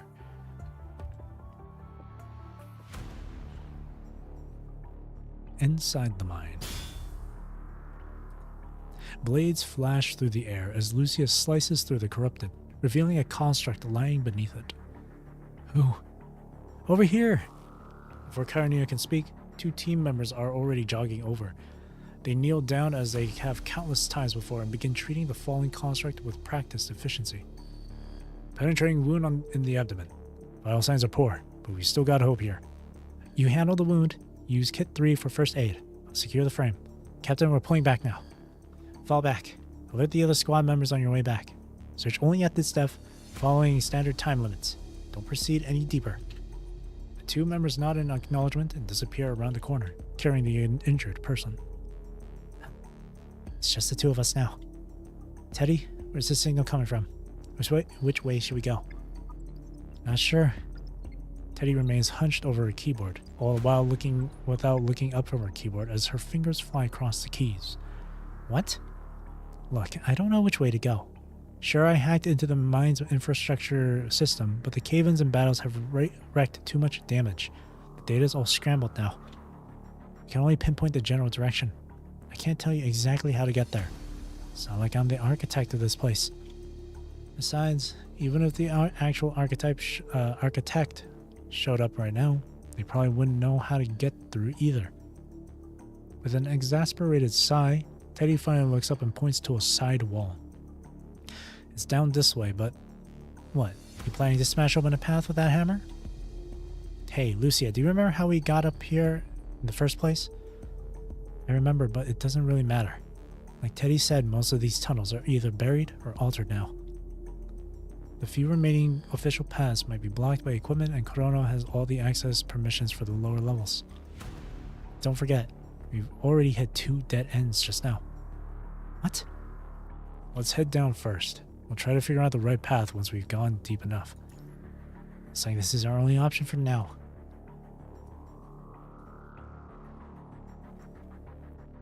Deeper in the mine. Skitch stops in front of a room, growling softly while pawing at the door. Monty, what was it again? Oh, right. Monitoring room. That's what it's called. Could this be? Place? The gentle giant hand suddenly exerts its strength, causing the metal door to groan and warp under tremendous force. Skitch enters the room, finding the scene both familiar and foreign to his memories. For a moment he loses focus as his perception wavers, while memories and reality blur together in his mind. As a monitor-like device catches Skitch's eye, his demeanor shifts to one of certainty, as if he's finally found what he's been looking for. Skitch clenches his fist and suddenly lashes out at the device with explosive force. That's right. This is it. This is the monitoring room. You're all evidence. And I'm not leaving any traces. Orbit is clean. It's just Kurono that's filthy. You. And you too. As Skitch growls and wreaks havoc in the room, a figure briefly flashes past the doorway. Bridget glances at the storage room sign on the door, then carefully peeks inside to check on Sketch. Huh? Sensing someone watching him, the massive figure quickly turns around, stirring up a gust of wind that sends shattered equipment parts flying in all directions. Bridget quickly withdraws behind the door as her mechanical components whir into high gear. Gah. Too afraid to even lift a finger, she takes a hard swallow. Just a rat. Yes, the mines are crawling with rats. They wear human skin and leech off Norman like parasites. After a brief pause and hearing no further sounds, Skitch slowly turns back around. His clouded pupils fill with disgust as he mutters to himself and crushes the objects in his hand. This dirty and disgusting piece of... Witnessing this from outside the door, Bridget takes careful, measured steps, inching away from the room as quietly as possible. Once at a safe distance, Bridget suddenly breaks into a sprint toward the monitoring room. He's lost it. I need to hurry before he comes to his senses. Despite the considerable distance between them, the echo of her footsteps inevitably carries back to where she had been. Tap, tap, tap. The faint echo of footsteps pierces through Skitch's clouded mind, granting him a moment of clarity. His towering figure suddenly goes still. Inch by inch, he turns his head, scanning every corner of the room. No. Wrong place. The giant narrows its eyes, leaning out of the room to peer into the darkness at the end of the corridor. Could it be over there? The last stand. Defeat Skitch choose to reveal the truth about Constantine, and then a hidden one. Deep in the mine monitoring room. Thud. Bridget charges back into the room and drops into the chair with a clang. She wastes no time booting up the monitoring system. She types on the keyboard while frantically patting herself down. External drive. There we go. Hurry, faster. Gotta finish before he comes back. As the boot animation finishes, Bridget plugs her portable storage device into the port. System drive. Surveillance footage. Select all. Cut. As the progress bar appears, Bridget's tension begins to ease. Casually brushing her lips with one hand now, she even has the luxury of time to click through the files to examine them one by one. Experiment project. Test subjects. Number of subjects. What is all this? As frames of footage flash before her eyes, Bridget maintains a composed expression, yet her nervous swallowing and increasingly rapid finger tapping betray her growing anxiety. Then, her typing comes to an abrupt halt as Bridget sees a familiar figure on the screen. Dad? Mom? She leans forward, her lips trembling slightly as she speeds up her operations and pulls up all files related to the footage in rapid succession. Zone. Marion. Rescue workers. Time of mine entry. Personal data. Disposal instructions? Wait. Disposal instructions? Her hovering finger trembles for a moment before firmly pressing continue. A harsh red seal flashes across the screen, searing into her vision. Vital signs absent. Results verified. Signatory. Just as Bridget tries to make out the last few words, a window suddenly pops up on the screen. Error. Access to classified information detected. Process terminated. Provide administrator key and perform physical authentication to restart the process. What's this? What? Eek. The sudden noise strikes Bridget's already taut nerves, making her jolt. In that instant, the display screen before her goes dark. A sudden realization hits Bridget. With bated breath, she slowly turns around. The display screen flickers several times before gradually illuminating to reveal a face, identical to that of the person standing before her. Found you, Bridget. Skitch now appears to be struggling to maintain his consciousness. You shouldn't be here. Uh-oh.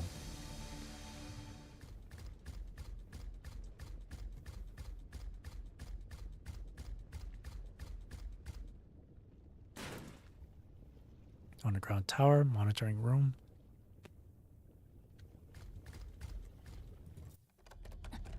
Ooh.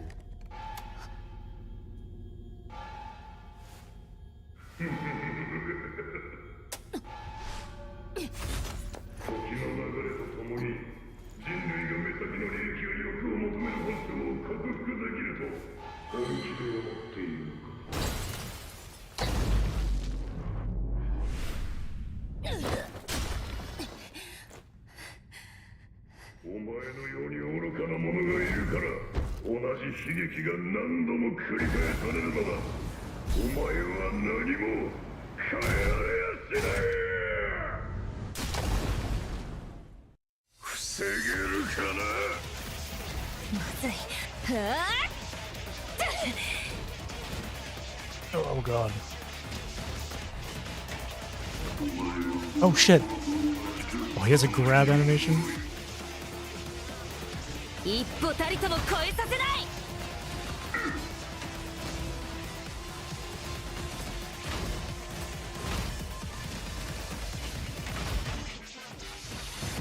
これは最終警告よ。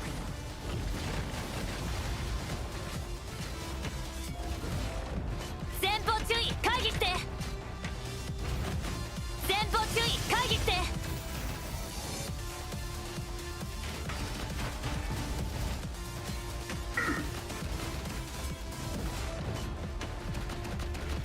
一歩たりとも超え、その程度なの？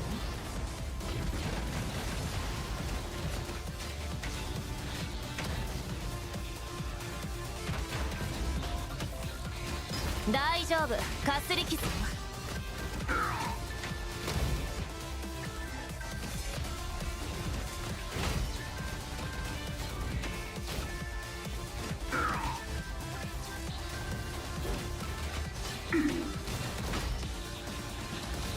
大丈夫、かすり傷よ。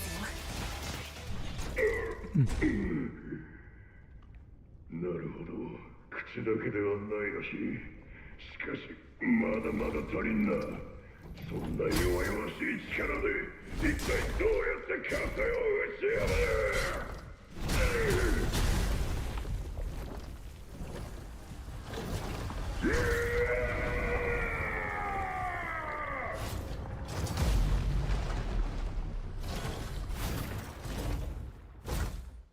So cool. Oh, the music's different now.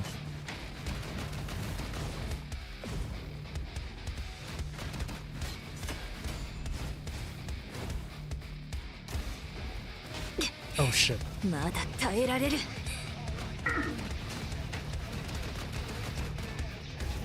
Oh shit.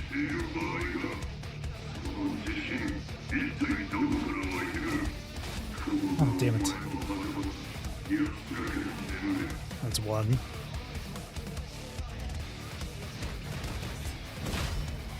Daijoubu, かすり傷よ。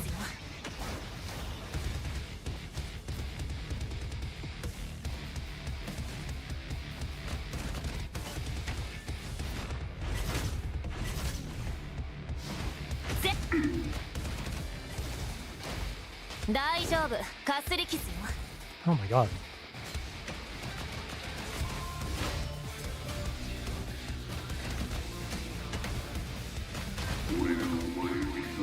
That's two.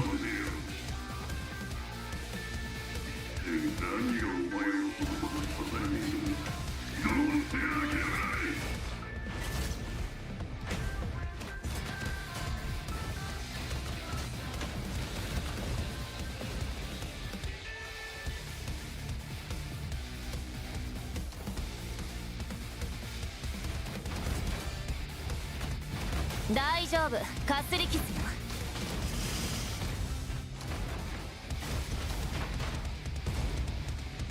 これは最終警告よ。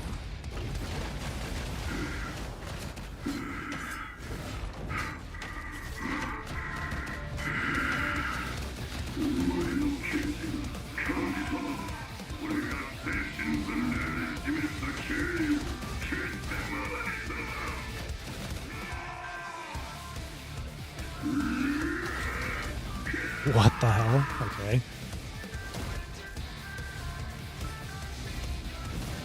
大丈夫 Shit. かすり傷よ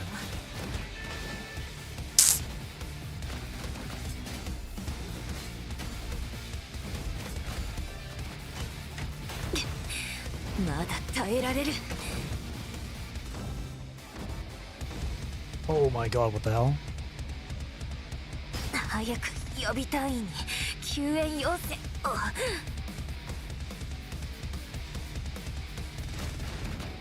大丈夫かすり傷よこ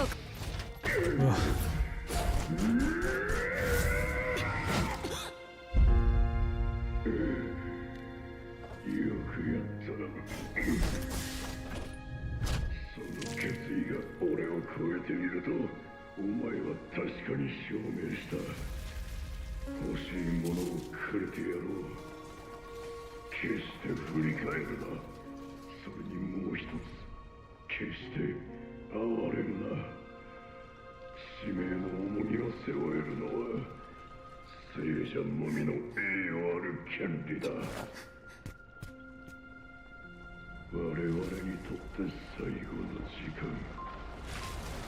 その全身を見届けるとしよう。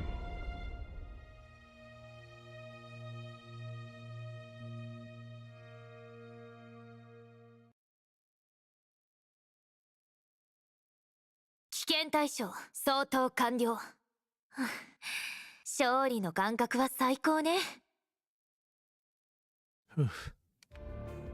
Deep in the mine. The giant's body crashes to the ground with a thunderous impact, sending a ring of dust billowing into the air. Bridget staggers forward and attempts to raise her weapon but fails, having exhausted herself completely. As Skitch lies on the ground, the madness in his eyes fades away, leaving behind a glimmer of clarity. I failed. What a disgrace to my duty.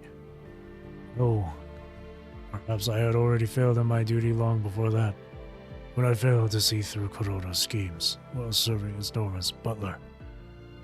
I just wanted to wipe away the dust covering the family crest.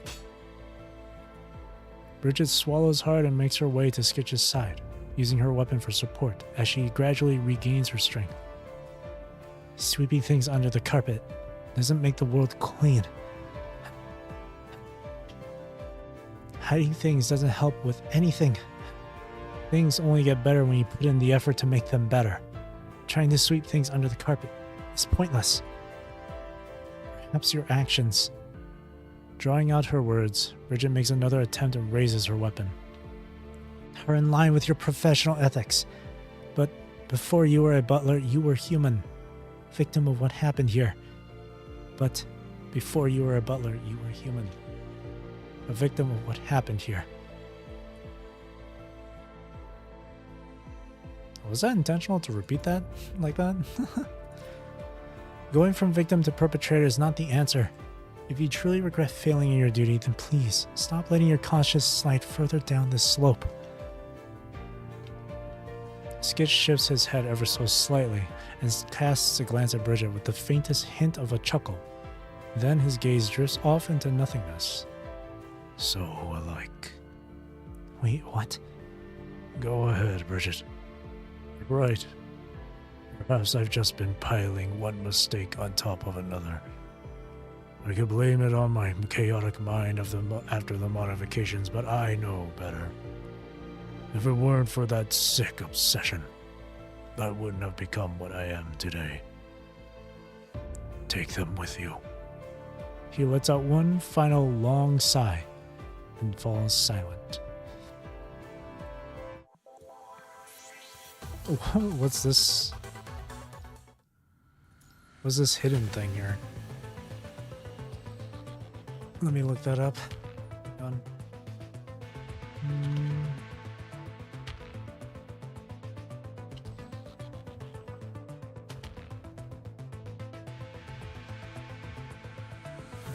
Let me see.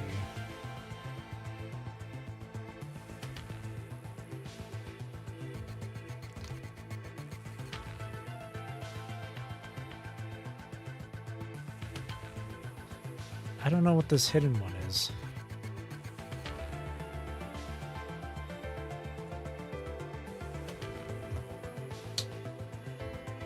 It doesn't say anywhere where I could find this hidden.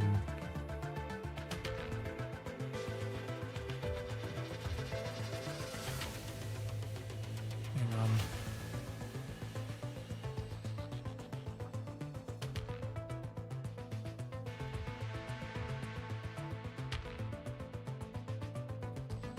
Let me see this.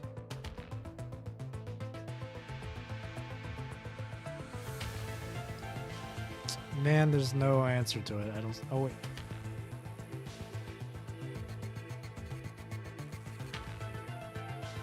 Perfectly nullify all of his spike attacks.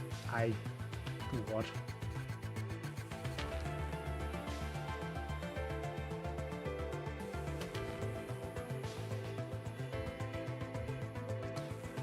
I don't know, man. I'll try and figure it out some other time. No one has a concrete answer for it.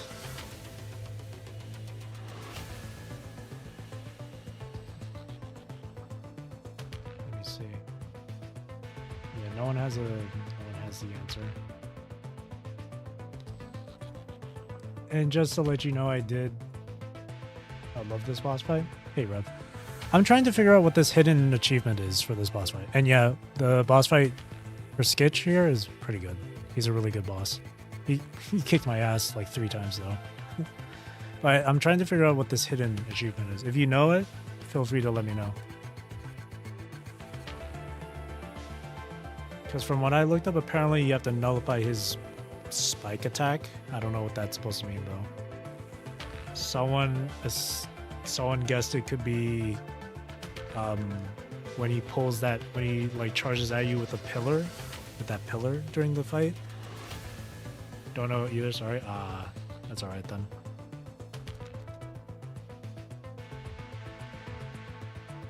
Someone said to try and break the pillar. That's from what I looked up, so I could try that. Okay, let me try it.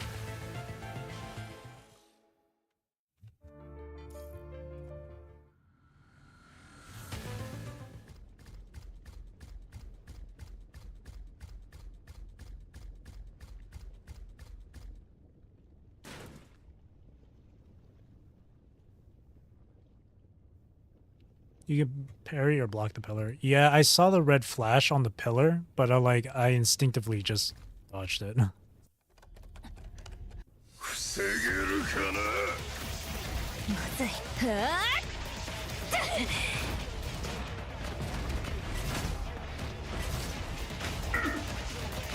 大丈夫。かすり傷よ。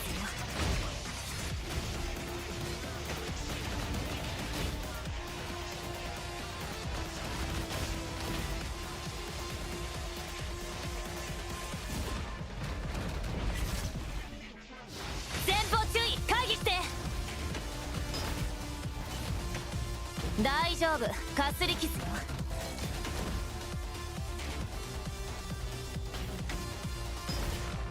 その程度なの？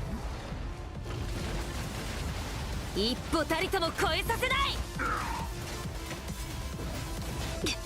Jesus. まだ耐えられる。 Oh my gosh.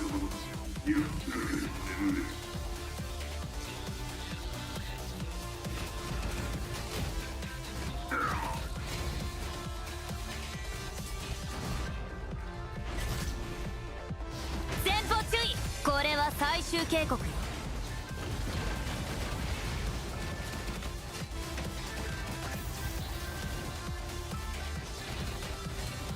大丈夫か。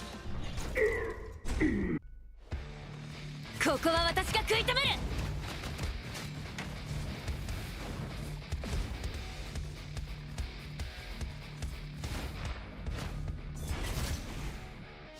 ここは私が食い止め。大丈夫。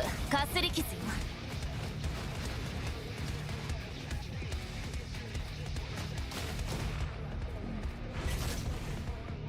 前方注意。回避して。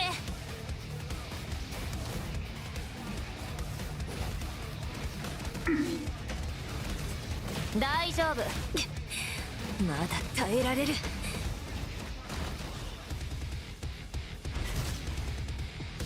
一歩たりとも超えさせない。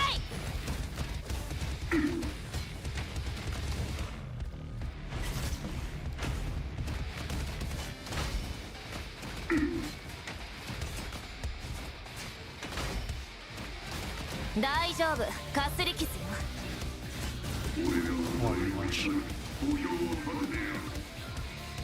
He hits really hard, only.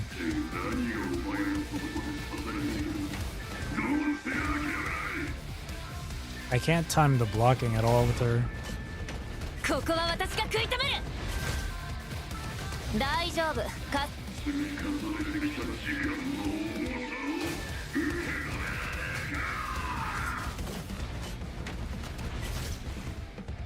一歩、その程度なの。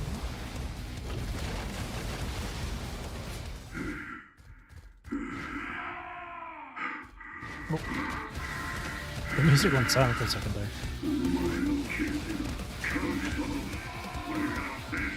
Okay, this is the pillar. Let me try this. Nope. まだ耐えられる。 You'd have to do it really quick. 前方注意、回避して。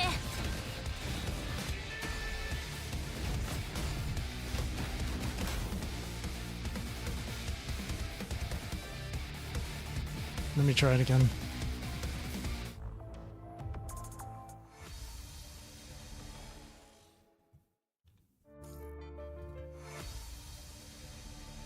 The flash kind of like happens super quick too.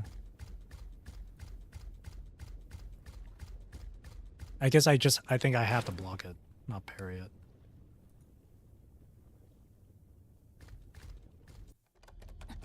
防げるかな。まずはあ。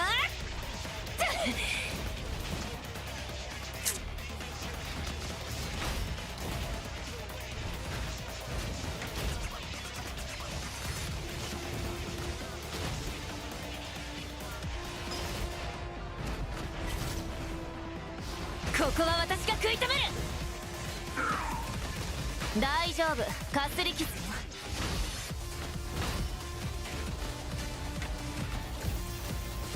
What the hell? まだ耐えられる。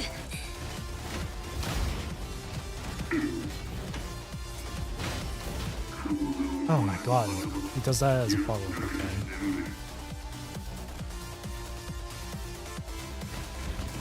大丈夫。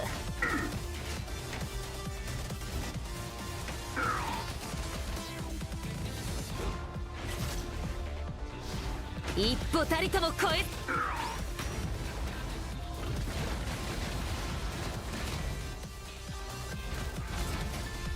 一歩たりとも超えさせない。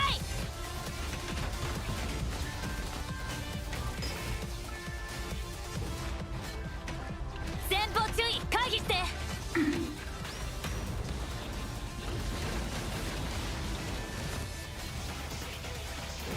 大丈夫、かすり傷よ。 Oh, just as he was about to grab me.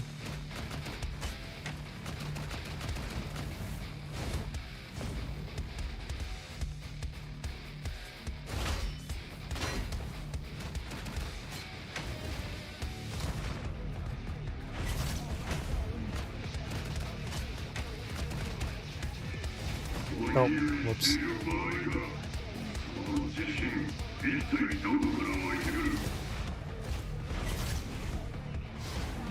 前方注意。大丈夫。 Again? かすり傷よ。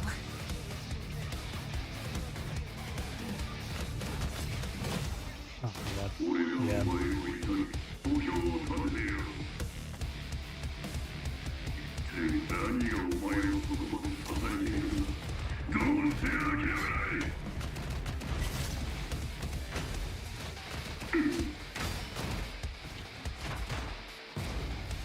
大丈夫、かすり傷よ。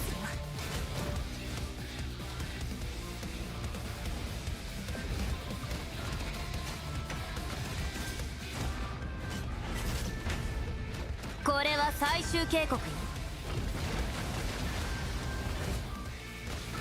大丈夫か。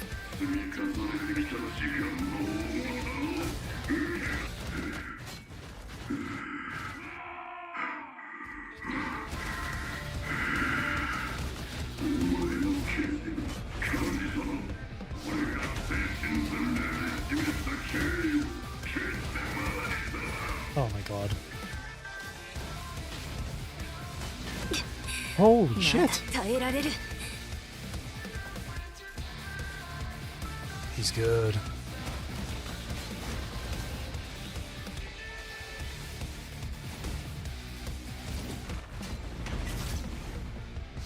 ここは私が大丈夫かすり傷よ。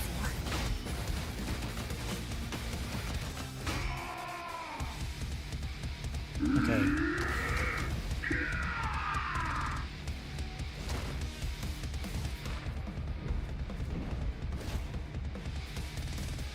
大丈夫かすり傷。 I don't think that was. No, that might not be it. ここは私が食い止める。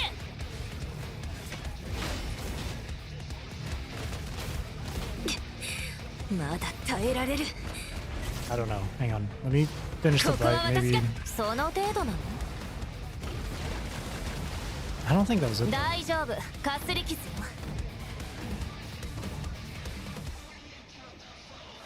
早く予備隊員に救援要請を。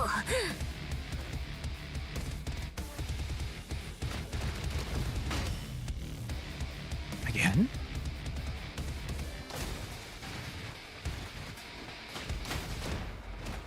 一歩たりとも超えさせない。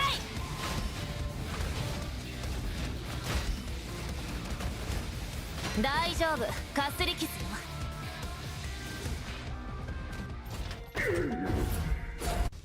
Hmm. 危険対象相当完 Maybe you 了 have。to block at the right time. 勝 The 利 timing の on 感 that. 覚は最高ね。 I can't get the timing on it.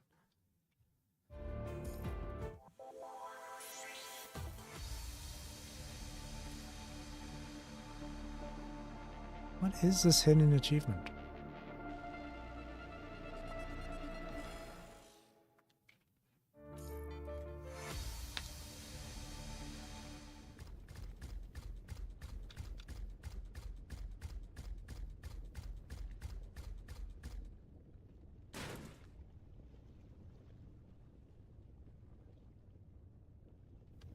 Is it really the pillar? I'm starting to think it might not be a pillar. まずい。はあ。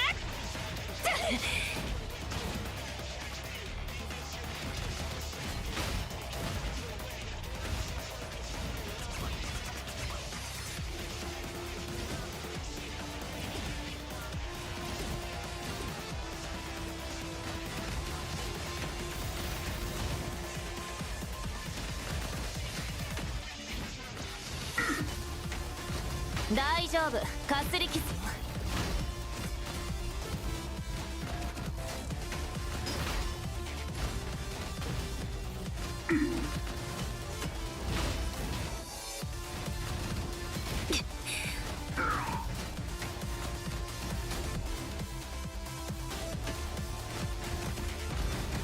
前方注意会議って。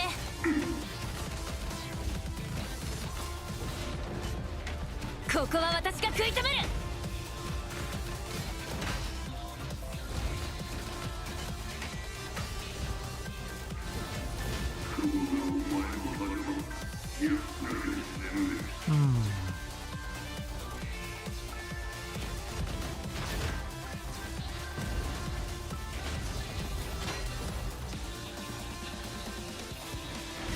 前方注意会議って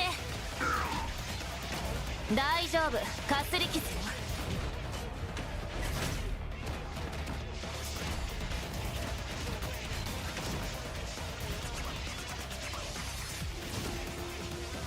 これは最終警告よ。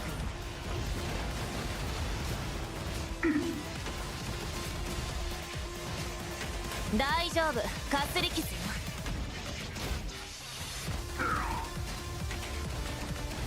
He has a lot of follow-up attacks, holy. ここは私が食い止める。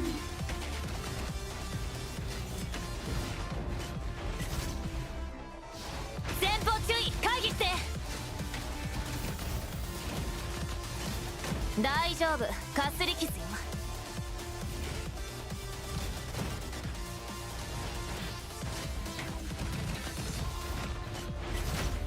一歩たりとも超えさせない。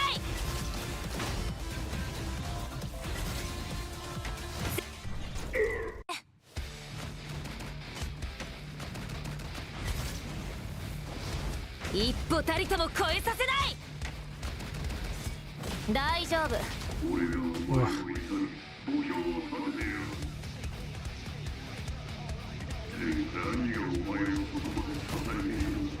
どうせ諦めない。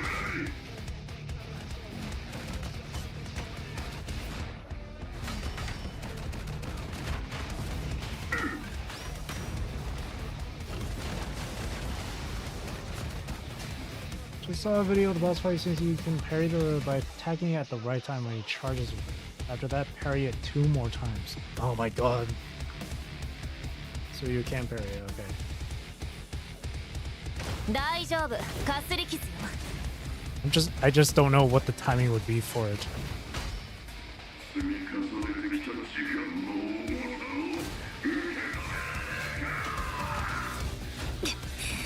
を。まだ耐えられる。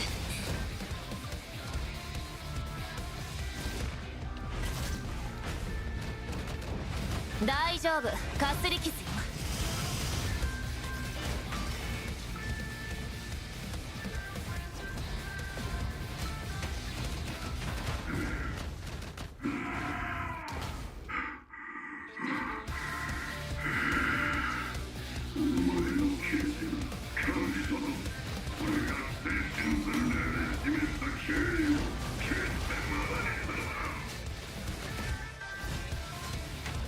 大丈夫、かすり傷よ。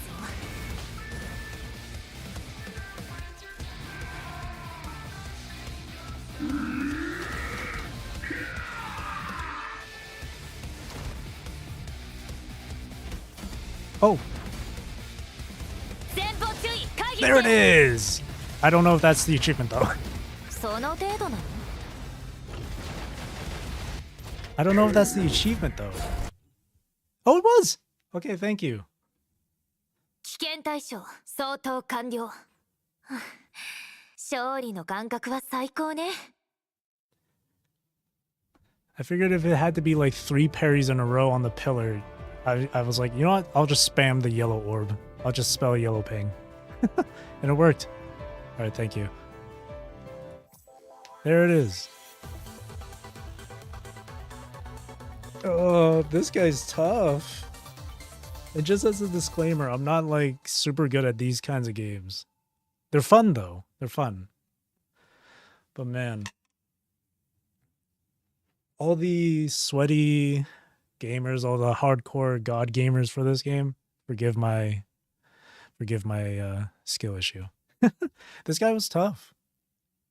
He has a lot of follow-up attacks that I just never that I just can't get used to. It always catches me off guard. He's super quick with it too. For a big dude, he's super quick. But he's a really cool boss. It's him. So far he's been giving me quite a bit of struggle alongside other bosses like Deadmaster. Who else? Voodoo is another boss I'd have trouble with. But yeah, no. Despite how tough these guys are, they're really fun to fight. They're really cool. There we go. We got that achievement. Now there's this one with 2 achievements. Alright. The terminal crackles with static. Bridget, answer me if you copy. Karenina? Swear word, Teddy. The signal's getting stronger. We've established contact with Bridget. The terminal static fluctuates in intensity before the device finally settles on a stable communication frequency. Reminds me of Trailblazer. Trailblazer is a fun boss too, yeah. Trailblazer is pretty fun too. Yeah. I can see that. I can understand how it can remind you of Trailblazer. And yet both feel so unique with what they do. Similar, but at the same time, very different. The boss designs in this game are really good. And parries feel super satisfying to perform. I've got Norman's map right here. Tell me your location. I'm at the bottom level in an area below the lowest mining tunnel shown on that map. Swear word, totally knew you caused that commotion just now. It's about to collapse where you are. I'll give you the coordinates. Run toward this direction. We'll create a path for you. Wait, where's Trojan? She remembers leaving Trojan at. Trojan is with us. This has been spotted your signal. Come on, hurry up already.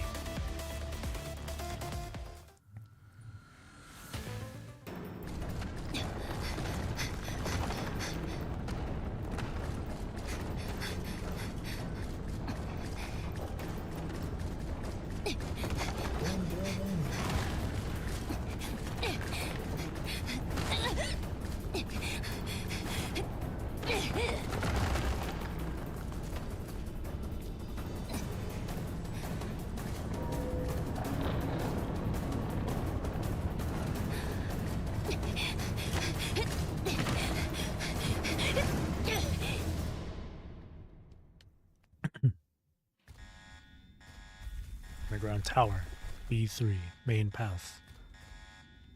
ここも崩壊しそうね。早く上へ逃げないと。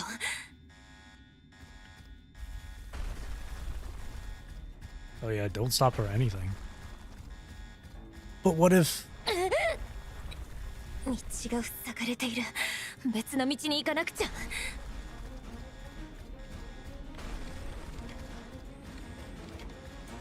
Oh, the hidden achievement might be here actually. As I'm escaping.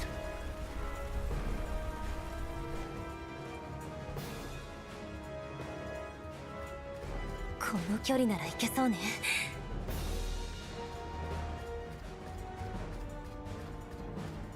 はあ楽勝楽勝。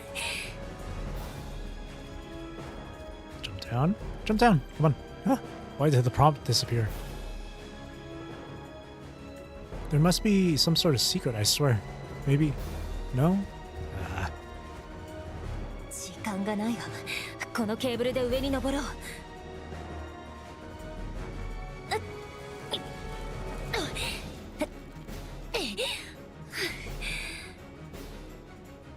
Wow, you managed to climb that up within 5 seconds. That's actually impressive. Ooh.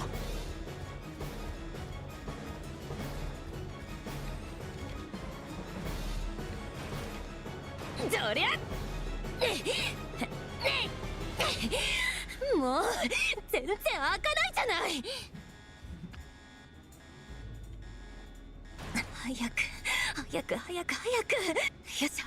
we go. Power of mouse clicks. I can tell you the second objective if you want. Yes, please. Well, you feel free to do that. ロックが早く早く早く早くよし入った Escape within 5 minutes. Oh, okay, okay. Alright, no detours then.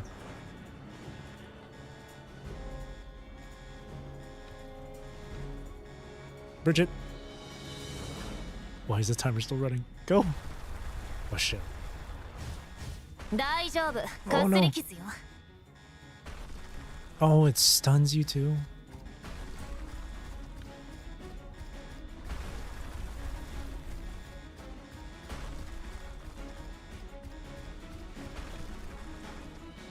Well, good thing I'm ここ in がゲートがセキュ animation リティ lock. システムでロックされているまずは制御室で権限を解除する必要があるわ Are you kidding me? Oh god.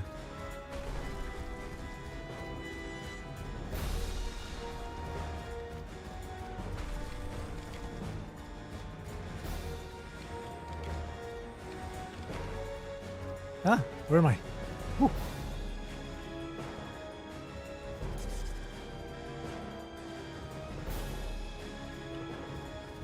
Did that work? No? Okay.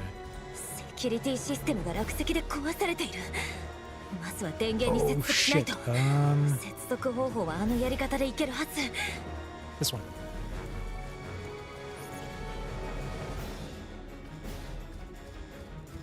いい。よ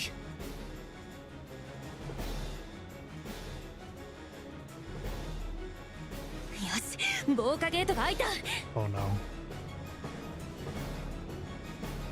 I think I only have 2 more minutes with the because the timer we were given was like 6 minutes. I think.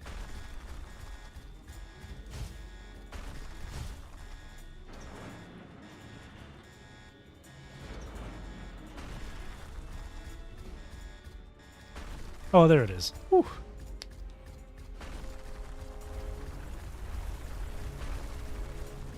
Why did it have to be timed? It makes me panic every time there's a time limit or something. It always makes me panic. Very nice. The final node. Final twist. What happened next? I just met up with Karenina and others, then returned to Earth. Ah. Scattered sighs and murmurs fill the air as the story comes to an end. What else did you expect to happen? Some spectacular mind escape? Some mysterious force suddenly appearing out of nowhere? Did any of that really happen, though? Stop daydreaming and get back to work, all of you. This is a mission brief, not a Golden Age movie. There are no twists and turns. After getting a playful bonk on the head and hearing the story, support force members return to their posts, perfectly content. These new rookies are getting harder to handle with each batch. Despite her words, a smile plays at the corners of Bridget's lips. That was quite a story. Miss Benny, what brings you here? Just running an errand for someone. Is this a letter from Trojan? You can call it that, but it's really just a folded note. Hey, Sunshine, I thought I was the one who saved you, and I guess you saved me again. Let's skip the formalities. We should grab a drink together whenever we're free. The note carries 2 short lines on it, exactly what you'd expect from Trojan. Thanks, I'll take that. But why are you the one delivering it? I ran into her when I was trying to submit my mission report. Trojan was checking in at the military department when you were there to hand in your mission report. She's the only construct modified with tantalum copolymers, so there's no way Babylonia would ever let her back to Norman Mining Corp. Apparently on her way to a new mission and not having much time to spare, Trojan asked you to pass along this note, knowing that you'd see Bridget in a bit at a meeting. How is she doing? Pretty good. Trojan's data was transferred from the Star of Life to the Science Council when the unique condition of her frame was discovered. After a thorough examination, Asimov concludes that Trojan's successful modification using tantalum copolymers can only be described as a miraculous coincidence. Whatever made the mission a success remains unclear, but one thing is certain, that the memories she lost may never be recovered. Indeed, completely losing those memories might not be such a bad thing for Trojan, as long as she doesn't mind it herself. Oops, it's about time. You're going to that meeting too, right? Yes. Well then, shall we? Say, would you have a few minutes to spare after the meeting? She reaches her hand out at you with a smile.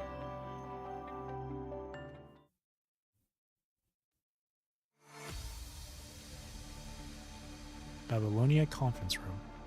The Science Council called for this meeting following a preliminary analysis of the data Bridget had retrieved from the underground facility. Based on our findings, Science Council Section 1 has concluded that the research on tantalum copolymers was merely in its conceptual stages. While the tantalum copolymer can be classified as a new branch of research, I personally do not find it promising. This might become a new beginning in time, but not just yet. The Science Council has incorporated this project into the Tantalum Theory Laboratory of the Section 1, where further research will be conducted. So, will the Science Council also retrieve all the laboratory data from that time? If, as stated in the mission report, the lab used the data from live subject experimentation, then would this not indicate that the Science Council has violated the regulations prohibiting unauthorized experimentation? I regret to inform you, sir, that we did not utilize any of their laboratory data. All recovered illegal data has been completely destroyed. Why? According to the data the support force has retrieved, all experimental models recovered from the Constantine Mines underground laboratory were fundamentally flawed. The theoretical data was built entirely on incorrect premises. To put it another way, their approach was flawed from the very beginning. Trojan and the underground giant construct were successfully modified because their compatibility with tantalum-193 copolymer was naturally at a low threshold value. Even then, both subjects invariably developed adverse effects. Therefore, all experimental data retrieved from the mine's underground facilities can only serve as evidence of criminal activity. The Science Council will compile all of it and submit it to Babylonia for processing. If this, to you, counts as using illegal experimental data, well, you're free to see it that way if you so wish. Wow, that was really impressive. That's true. When it comes to this subject, Asimov never yields an inch. Before entering the mine, no one knew about the illegal experiments in the laboratory. The way they're now making a fuss after retrieving experimental results only shows how desperate they've become. Glad to see the data being used as evidence against Corona. Thank God I didn't risk my life bringing it back for nothing. Besides, the core objective of this mission is to restart the Constantine Tantalum mine. The project regarding tantalum copolymers was first proposed during the Golden Age. Any other questions? Sheepishly, the counselor drops the subject. With the Constantine mine being reactivated, I'm sure they'll be able to find Mom and Dad's remains one day. I suppose this is the best ending to this story. She gently closes the final page of the mission briefing in her hands.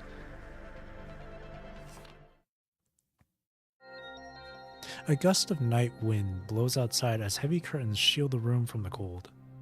In the dim light, Victoria sits upright in Norman Mining Corp's conference room, closing the joint statement in her hands.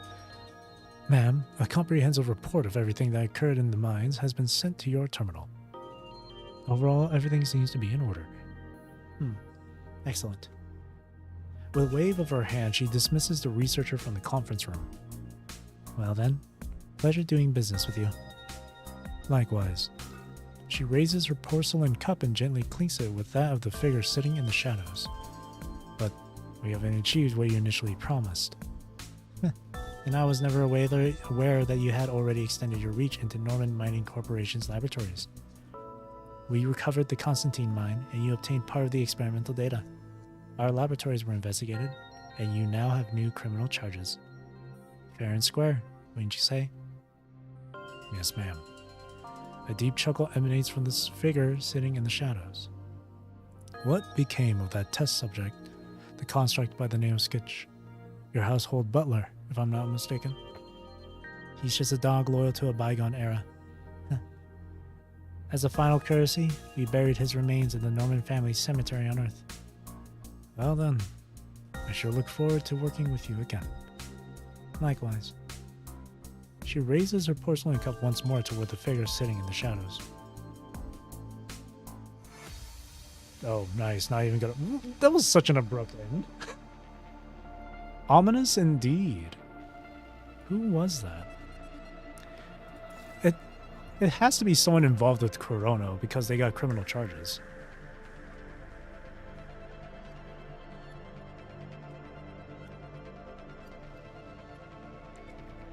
Who was that?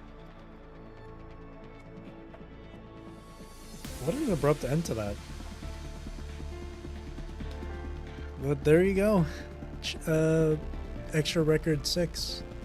When Day Breaks. That was a good chapter. I liked this. I really did like this. Reminds me of a Hanying patch with the Duhong cliffhanger.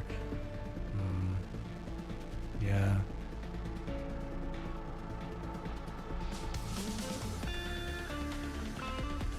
Yeah, that was Floating Reverie, right? The Floating Reverie? Man. Interesting. And then the next patch is Anying, Solace Tune, Wansha, Lucid Dreamer, and Pyroth. If they're going by like 3 patches in one, so can't wait to see what the story is going to be like for that. Holy. So until then, there's not going to be a whole lot of PGR streams. Possibly more Church of Machina stuff. I'm interested in more of that too. More stuff with Church of Machina. Yeah. Especially with the Emperor. Or Schultz. But yeah. So until the next story patch for this game. So you won't be seeing much PGR streams from me. But I will try my best to put out some like PGR story reading videos. I'm still working on the prologue right now because I'm still trying to figure out how to go about the prologue, how to go about the story reading in that one. So it would also be neat if children will become playable eventually. Then all the members of the former Iris Worldwide squad will be all playable. That would be nice, yeah. One of these days we'll have Trojan playable. One of these days we'll have Isarius playable. Discord playable. So many other constructs playable.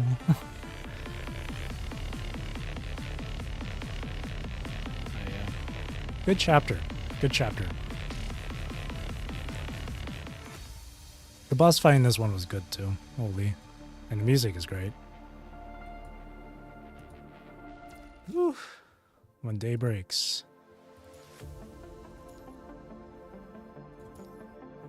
Collectibles.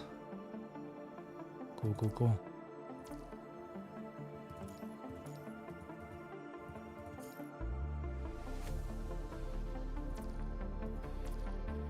Alrighty. Well, that was Day Breaks. Enjoyed it. I don't know how long is this? How long is it? Next major match, I wonder. Well, most likely until after 24 days. 1 more month. That's gonna be a long while, eh? 1 more month. The end of February. Early March. It's gonna be the next patch. Okay. Okay. As I said before, as I said earlier, there's not gonna be a whole lot of PGR streams for a while then. Wonder if next patch will just be Hanying and Wansha. Maybe. This one has been 3 different stories. It was Teddy, Luna, Oblivion, and Bridget.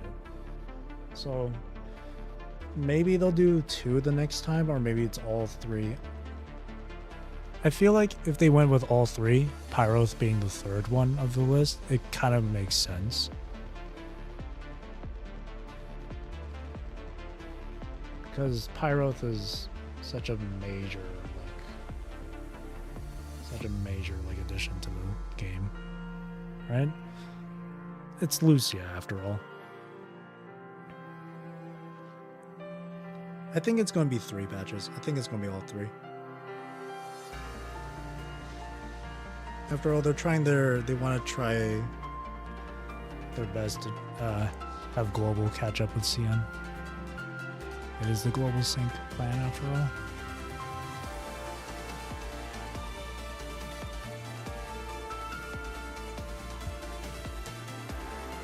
Playing these.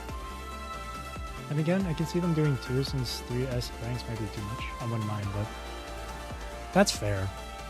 That's fair. That is quite a lot.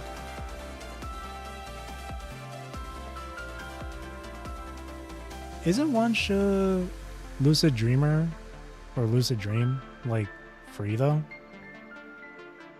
I remember looking at the Grey Raven website that he's like free, like he's a free SR. Or not free SR, free S rank.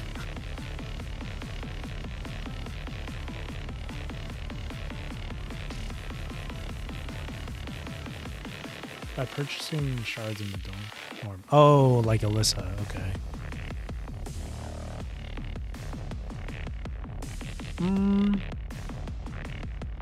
Then honestly, yeah, I think 2 would be, yeah, 2 would be very reasonable. A lot more reasonable than 3. 3 is quite a lot. Considering that they're S ranks. In fact, there's going to be a bunch of S ranks lined up for us. The only A rank upcoming is Yata? Right? Yata's up A rank? Yeah, A rank. Amongst the, what was that? 7 characters in the future patches, one of them is just an A rank.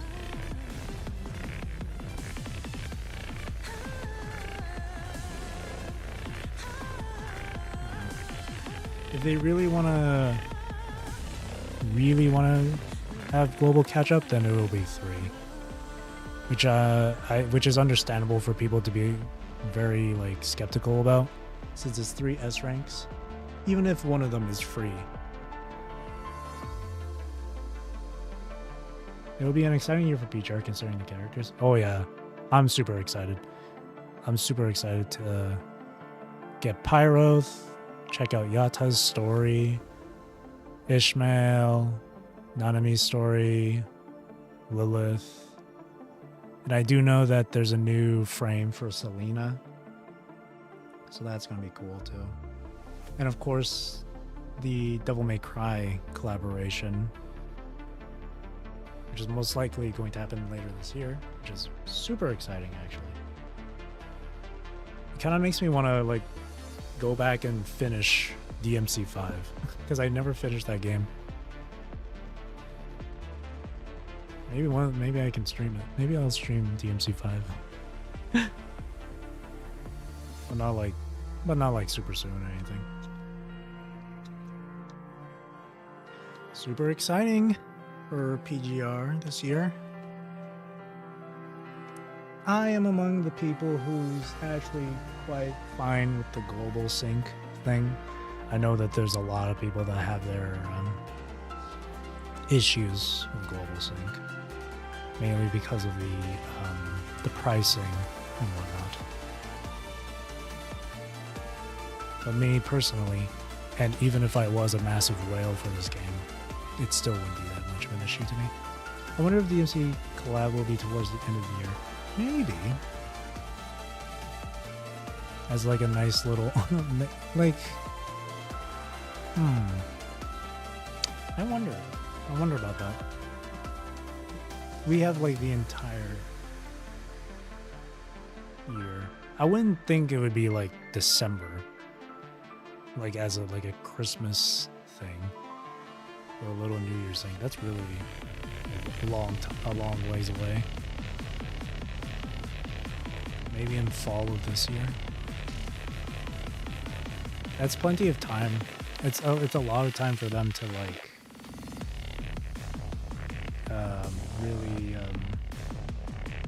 really work it out to make sure it like goes smoothly upon launch.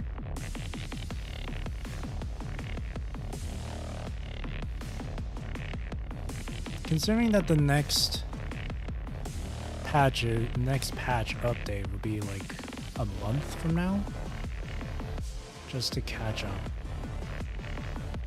Because I imagine they're definitely going to plan the DMC collab, or when they're going to release it for when everyone is like synced up and stuff. So maybe like late summer, maybe mid-fall. Definitely closer to the end of the year, I would say. Well, not too majorly close. I wouldn't think it would be like in November or anything.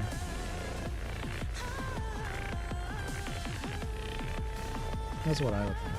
Regardless though, it's plenty of time to like save up for the collab for characters like Dante, Virgil, and hopefully I'm sure they'll add Nero. I'm sure they'll add Nero as like maybe an A rank or something. It'd be really cool if Nero was like a free S rank.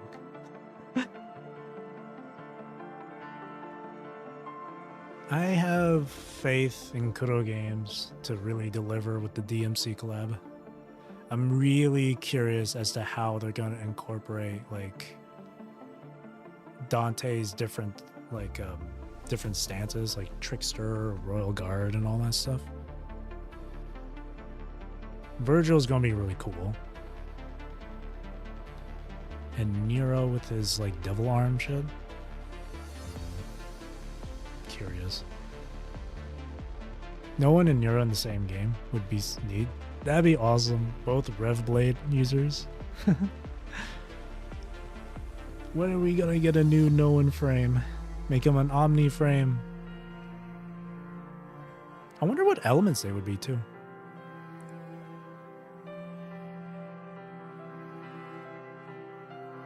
I feel like Dante would be like a fire.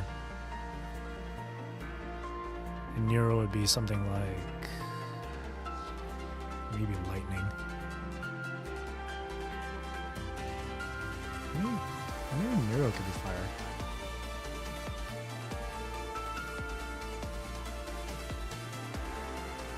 I imagine they'd be different. All three of them would be different elements.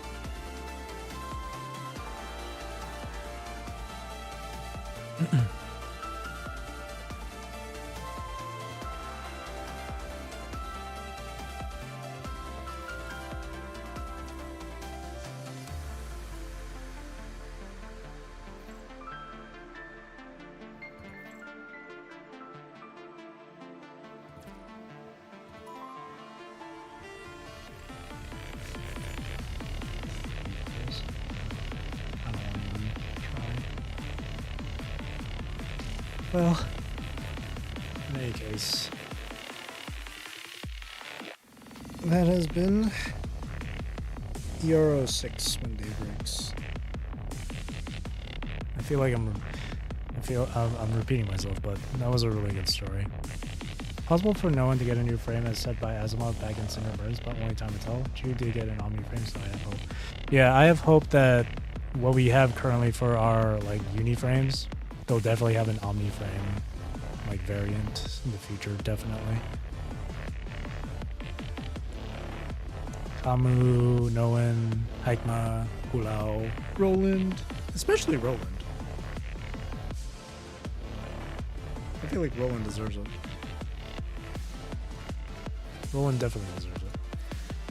But yeah, that being said, that'll be it for me for tonight. So, not going to be a whole lot of PGR streams up until the next major patch. But I'll do my best to release the story narration videos I've been wanting to do, been trying to do. So hopefully within the next few days I'll have the prologue chapter finished and uploaded.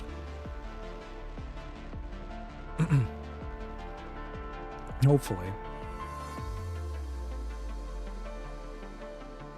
Nice, have a good night. Thank you for coming by, Rev. Thank you. That being said, that'll be it for me for tonight. Thank you for watching. Thank you for chilling with me. Thank you for chatting with me. I really do appreciate it. Hope you have a great rest of your day or night, wherever you're in the world. Take care, stay safe, drink plenty of water, and I hope you enjoyed the stream. For next week, or for, the upcoming streams, again, it's going to be 3 days in a row, Baldur's Gate, and then the next weekend, Friday and Saturday, is going to be Ender Magnolia, which I'm excited for. Again, thank you for watching, and again, I hope you enjoyed the stream. See you next time. Thank you. Bye-bye. Have a great rest of your weekend.